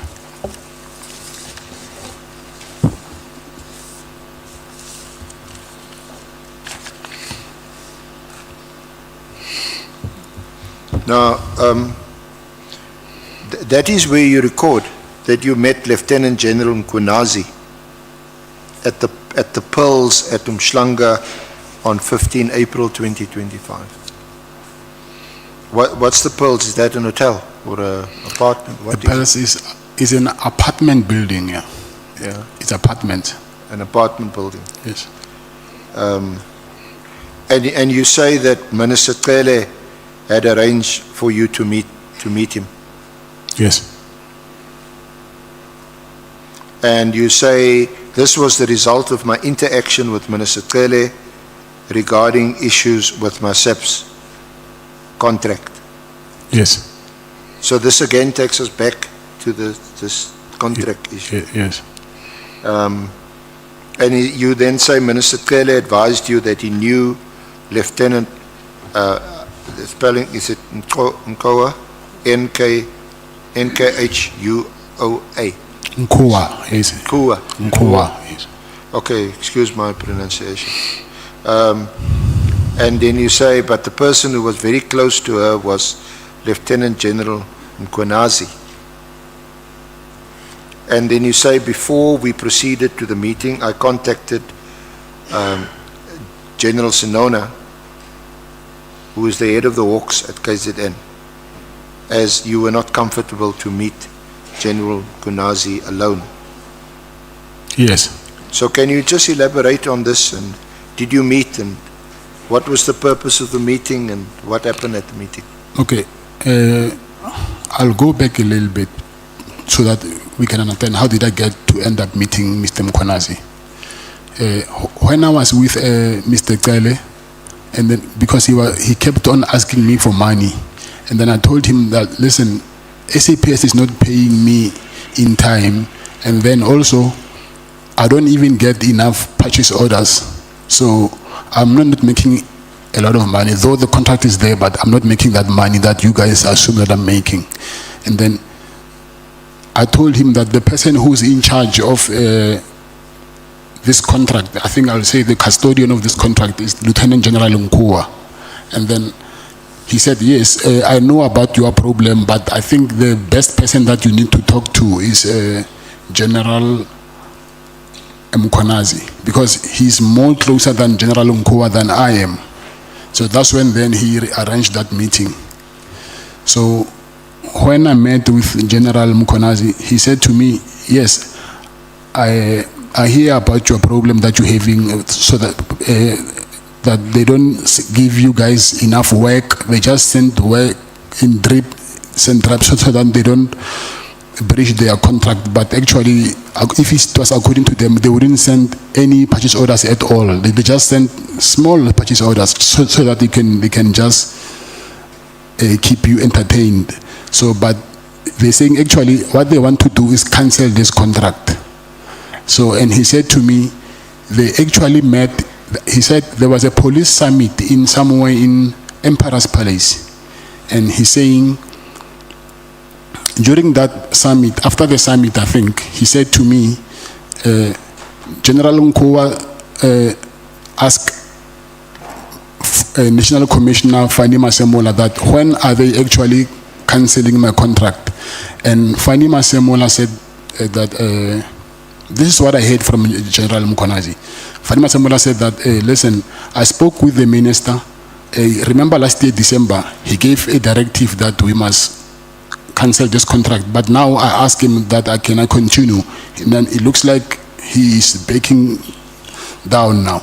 So National Commissioner Masemola, according to Mkonazi, he said, I suspect that this Mkunu is working with Sibia now, and then he no longer want to cancel the contract, because I suspect that they will send this guy, meaning me, to come and kill me, and then they must put General Sibia as the national commissioner. And Mkonazi said to me that, I said to National Commissioner that, Commissioner, if you think that your life is in danger, just say the word. I will take care of this cat. Then I asked him, what did you mean when you say that he must just say a word and then you will take care of me? And he told me that there is only one way that I can take care of you permanently. But he didn't say it in like kill you, but he just said to me that there is only one way that I can take care of you permanently. And I said, but what was the reason for that? Because he told me that they suspect that why will suddenly the minister decide not to cancel the contract anymore? But before that, he was the one actually who said we must cancel this contract. So he said to me, he told Fadima Semola that he will call the commander of special force, and then they must give him a armored car from now on, because his life is in danger. And he was saying all these things to show me that General Nkua was pushing for this contract to be cancelled. And then he said to me further that she's doing this because she was working with the previous service provider, and then they were giving her a lot of money. That's why she could afford to buy properties and convert them into B&Bs. And he even gave me one address of her properties, which I wrote it down later. And then when I came back to Pretoria, I went there actually to check the property, and then I even took a street number and pictures of that property that he said is one of the properties that she owns, and there's no way that she can afford such properties with a salary from SAPS. So now, if you want her to come and work with you, are you going to offer her the same incentives that Metropolitan was offering her? Then I knew that I was very in deep trouble than I thought I was, because of now he was saying there is no way a woman like a general like her that she will just dump people who were offering so much money and come work with you. It's either when I tell her that she must come work with you, then you will continue doing what these people they were doing to her. And then, but he said, there's conditions though. I also want you to do something for me. And I asked him, what is it? He said, there is a case opened against him from IPID, in IPID. So he said there's a guy that they tortured, and the guy that they tortured opened a case against them, and then I must convince, because the guy stays, I also have a house in Midstream. So he said, because you stay in Midstream, I'll tell you the name of the guy and check if you know the guy. And I said, tell me, and then Midstream is not that big. Maybe I might know the guy. And he told me the name of the guy, and I told him, actually, this guy, his son goes to the same school as my son. So, but what I will do is, I will ask my wife to ask his wife if he can facilitate a meeting for me to meet the guy, so that I can convince him. And he said, I must tell the guy that, listen, he must drop the charges against him, and also he must add that the people who actually compelled him to lay charges against him is Minister Mkhunu and General Sibia. However, I couldn't get the guy and convince him to do what he wanted to do. And I thought maybe that was one of the reasons also that maybe I got arrested, because I didn't deliver what I promised him. So that was the purpose of my meeting with him there in the Pels.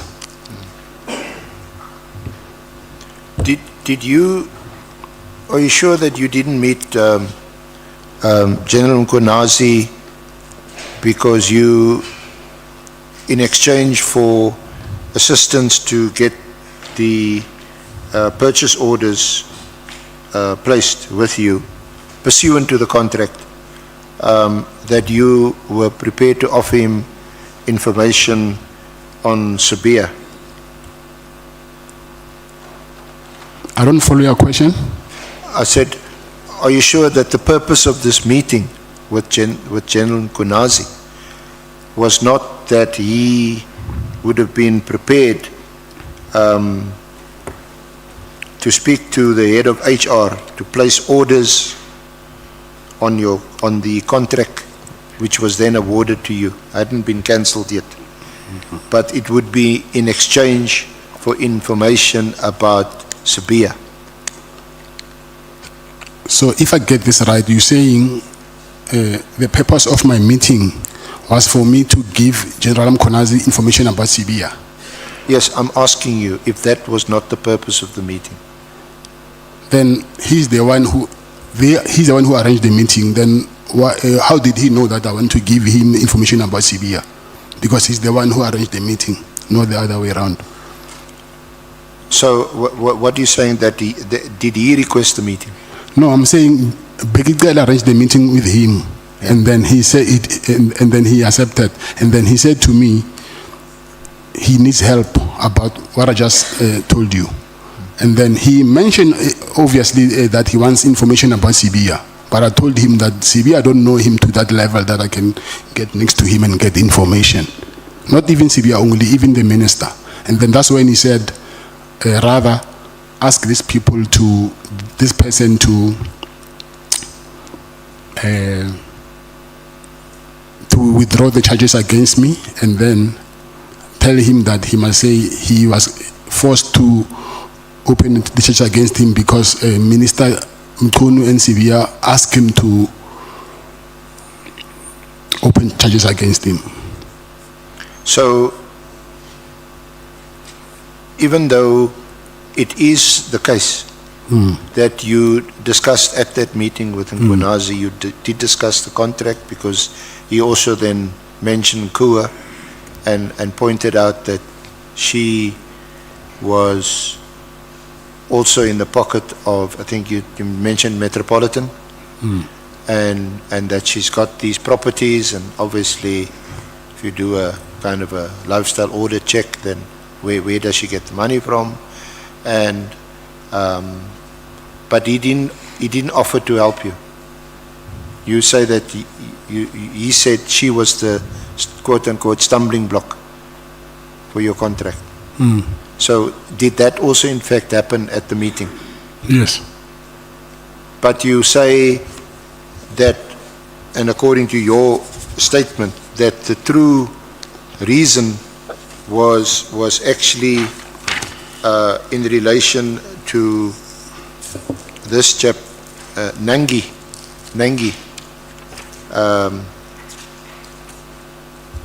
to convince him to withdraw the charges because Nangi had been assaulted and all that. Yes. Was that the true purpose of the meeting, according to you? To drop the charges, Yeah. yes, and also about Nkowa to not stop my contract from to operate. Do you know, or did you know General Sonona, the head of the Hawks KZN? Yes, I know him very well. Very well. Yes, So for how long you know him? I'll say maybe 7 years, or 6 or 7 years. –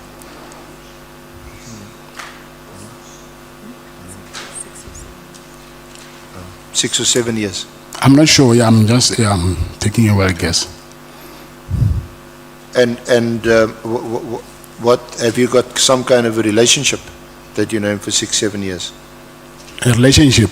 Yeah. Yes, I do have a relationship with him. What's the nature of that relationship? He's like a big brother to me.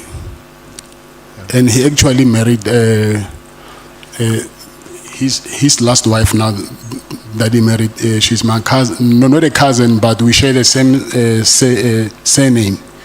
So I'm not related to her, but You're going to end up saying I'm your cousin. yeah, but you are.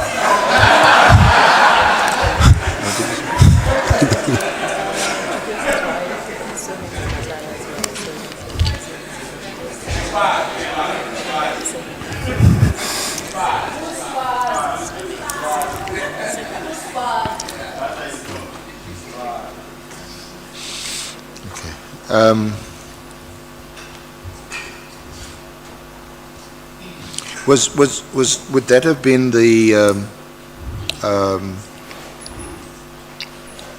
and you say that did you offer to speak to Nangi because your kids are at the same school? Yes, I did. And what was the outcome of that discussion? He told me that it was not only him alone who were tortured. It was him and his brother-in-law and some other guy. I don't know the name. And he said, as a result, his brother couldn't speak anymore. He lost his voice. So he don't think that these people will ever agree to drop charges against General Mkhwanazi.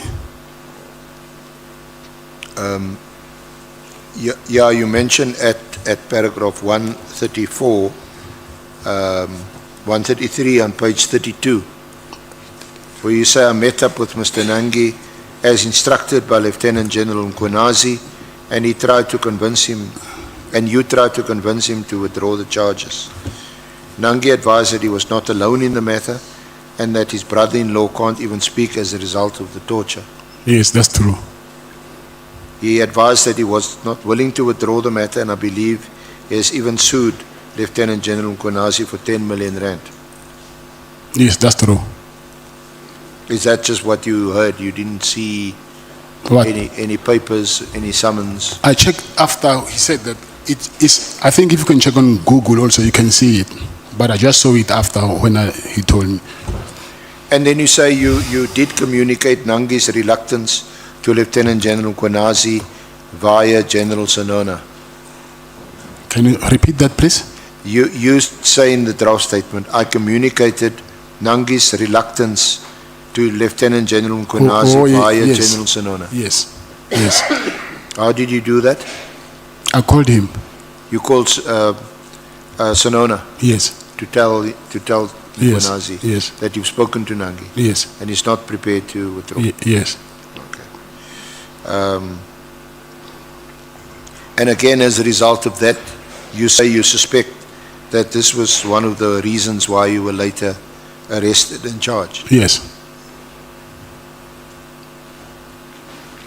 Then you go on to say that I was already under immense pressure from my contract issues and police harassment.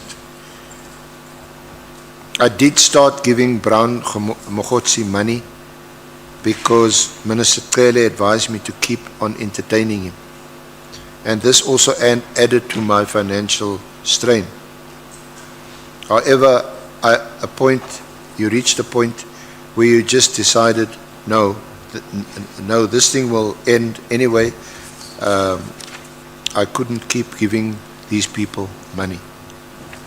Then you say you eventually stopped taking calls and giving money to Minister Cele and others involved.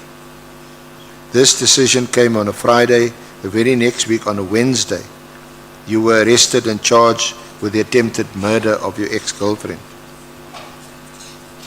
I believe my arrest was a direct consequence of my decision to stop cooperating with their demands for money and my refusal to continue what I saw as their extortionate schemes. Yes, I agree. Do you want to add anything to that? What page are you on? Sorry? What page are you on now? That was on page 32, and I was reading you from paragraph 135, 136. Okay, it's fine. Do you want to, do you confirm that, or do you want to add anything further? Yes, I'll confirm, but I'll add later when I'm with my legal team. I'll confirm what is here, but I'm saying when I'm with them, and then we'll see what to add. Because some of the things, they just pop up when I start speaking about them.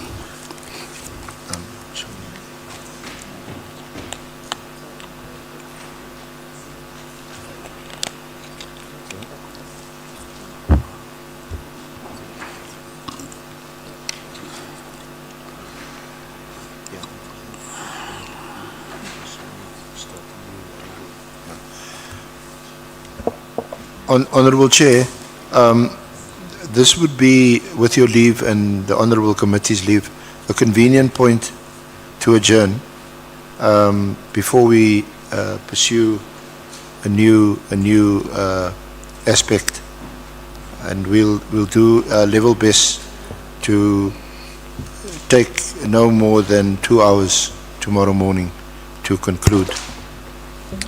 You want to adjourn now? Sorry, Chair? You want to adjourn now? To adjourn now, yes. Matlala usashishicha. You still want to give more? No. I don't know. What time is that? It's quarter to 5. To 5. Okay. Yeah, I think we can adjourn. And then tomorrow we start at 10. At 10. I don't know. I'll discuss. I don't know what time they'll be here. I need to talk to them first. I need to talk to my legal team first and ask what time will they be here tomorrow. Because Yeah. I would love that before we start, then at least I can get a brief from them. And Yeah, they requested 10 o'clock to us. to start at 10. Okay, then it's okay. Meaning they'll be here much earlier, I assume. Yeah, Oh. yeah. Yeah, can I check, we are going to adjourn.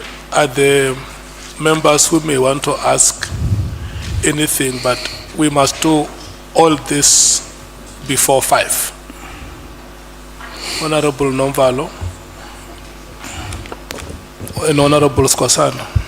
Yeah, thank you very much, Chair. No, Chair, I just want to check with the SC advocate, Arenze, if he has arranged with the lawyers of the witness in relation to the statement, the correct statement, because the witness before us has been making an indication that there are some errors that he needs to correct in the statement. 2, like we said earlier, we're not comfortable with cross-questioning a witness. Cross-questioning a witness based on a statement which he says has errors, because we turned away Kabinde here because he considered to the fact that the statement he had errors was dumbsacked. So we want to get confirmation so that, Chair, and want to persuade attorneys of the witness to quickly finish and send the statement at least tonight, so that when we prepare relying on a correct statement, not on this statement. So I don't know if he has made that arrangement, the senior counsel. If he has not, then we persuade him to do so. Yeah.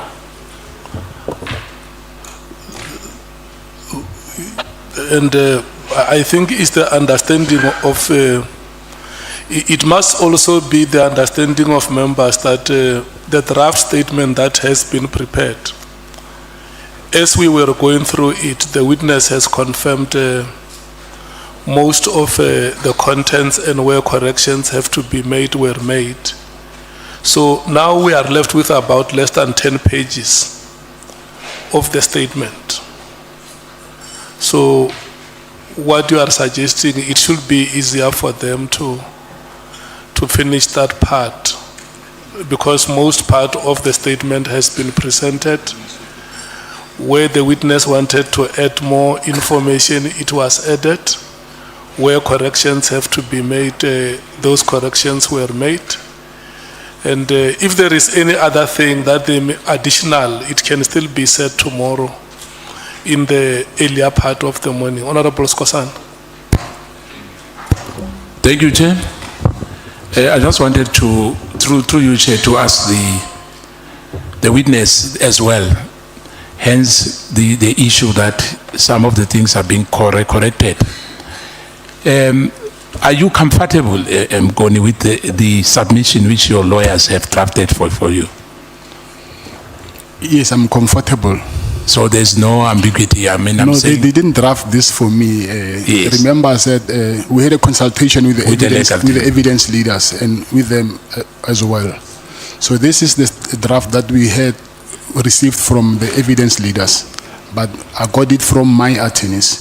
So some of the things here, like I said, needs to be corrected, but it's not like it's completely wrong. It's just small things which I think by today they will be corrected. Thank you so much if that's the case. Thank you. SC? Chair, I've just been in a WhatsApp exchange with Mr. Forbey, Mr. Matlala's attorney, and we will continue to engage throughout the evening to get the statement finalized. In fact, I was just conferring with Ms. Zigilala that the two errors, so-called, that were pointed out by Mr. Malala were actually inserted by them overnight. And obviously there could have been a miscommunication between him and Mr. Forbey, and one can understand that given his circumstances, and they must correct it overnight. And I've urged Mr. Forbey to get the statement finalized and to have it signed and commissioned before we start tomorrow at 10. Okay. Thank you, Chair. Mugone, are you satisfied with today's proceedings? No, I'm satisfied. And the corrections that you have made, you are also satisfied with them?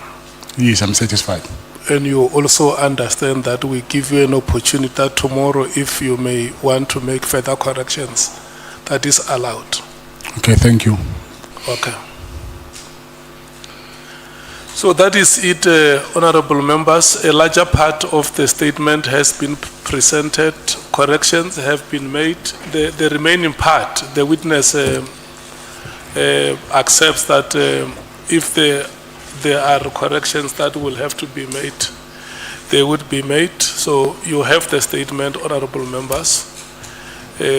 We will allow the legal team together with the witness and his team to finalize all the details. We are here tomorrow at 10 o'clock. And we must apologize, Mr. Matlala, that we have invited the members of the media. We have informed them that we will afford them an opportunity when you are seated to take you proper pictures. So they ambushed you and took stolen pictures. So, but we have informed them that the pictures that they have taken without the authorization of the chair were taken stealthily. So the only pictures we recognize are those that they took when the chairperson requested them to come and take them. Thank you so much. This brings us to the end of today's proceedings. Good luck, Mukoni. Let's meet tomorrow.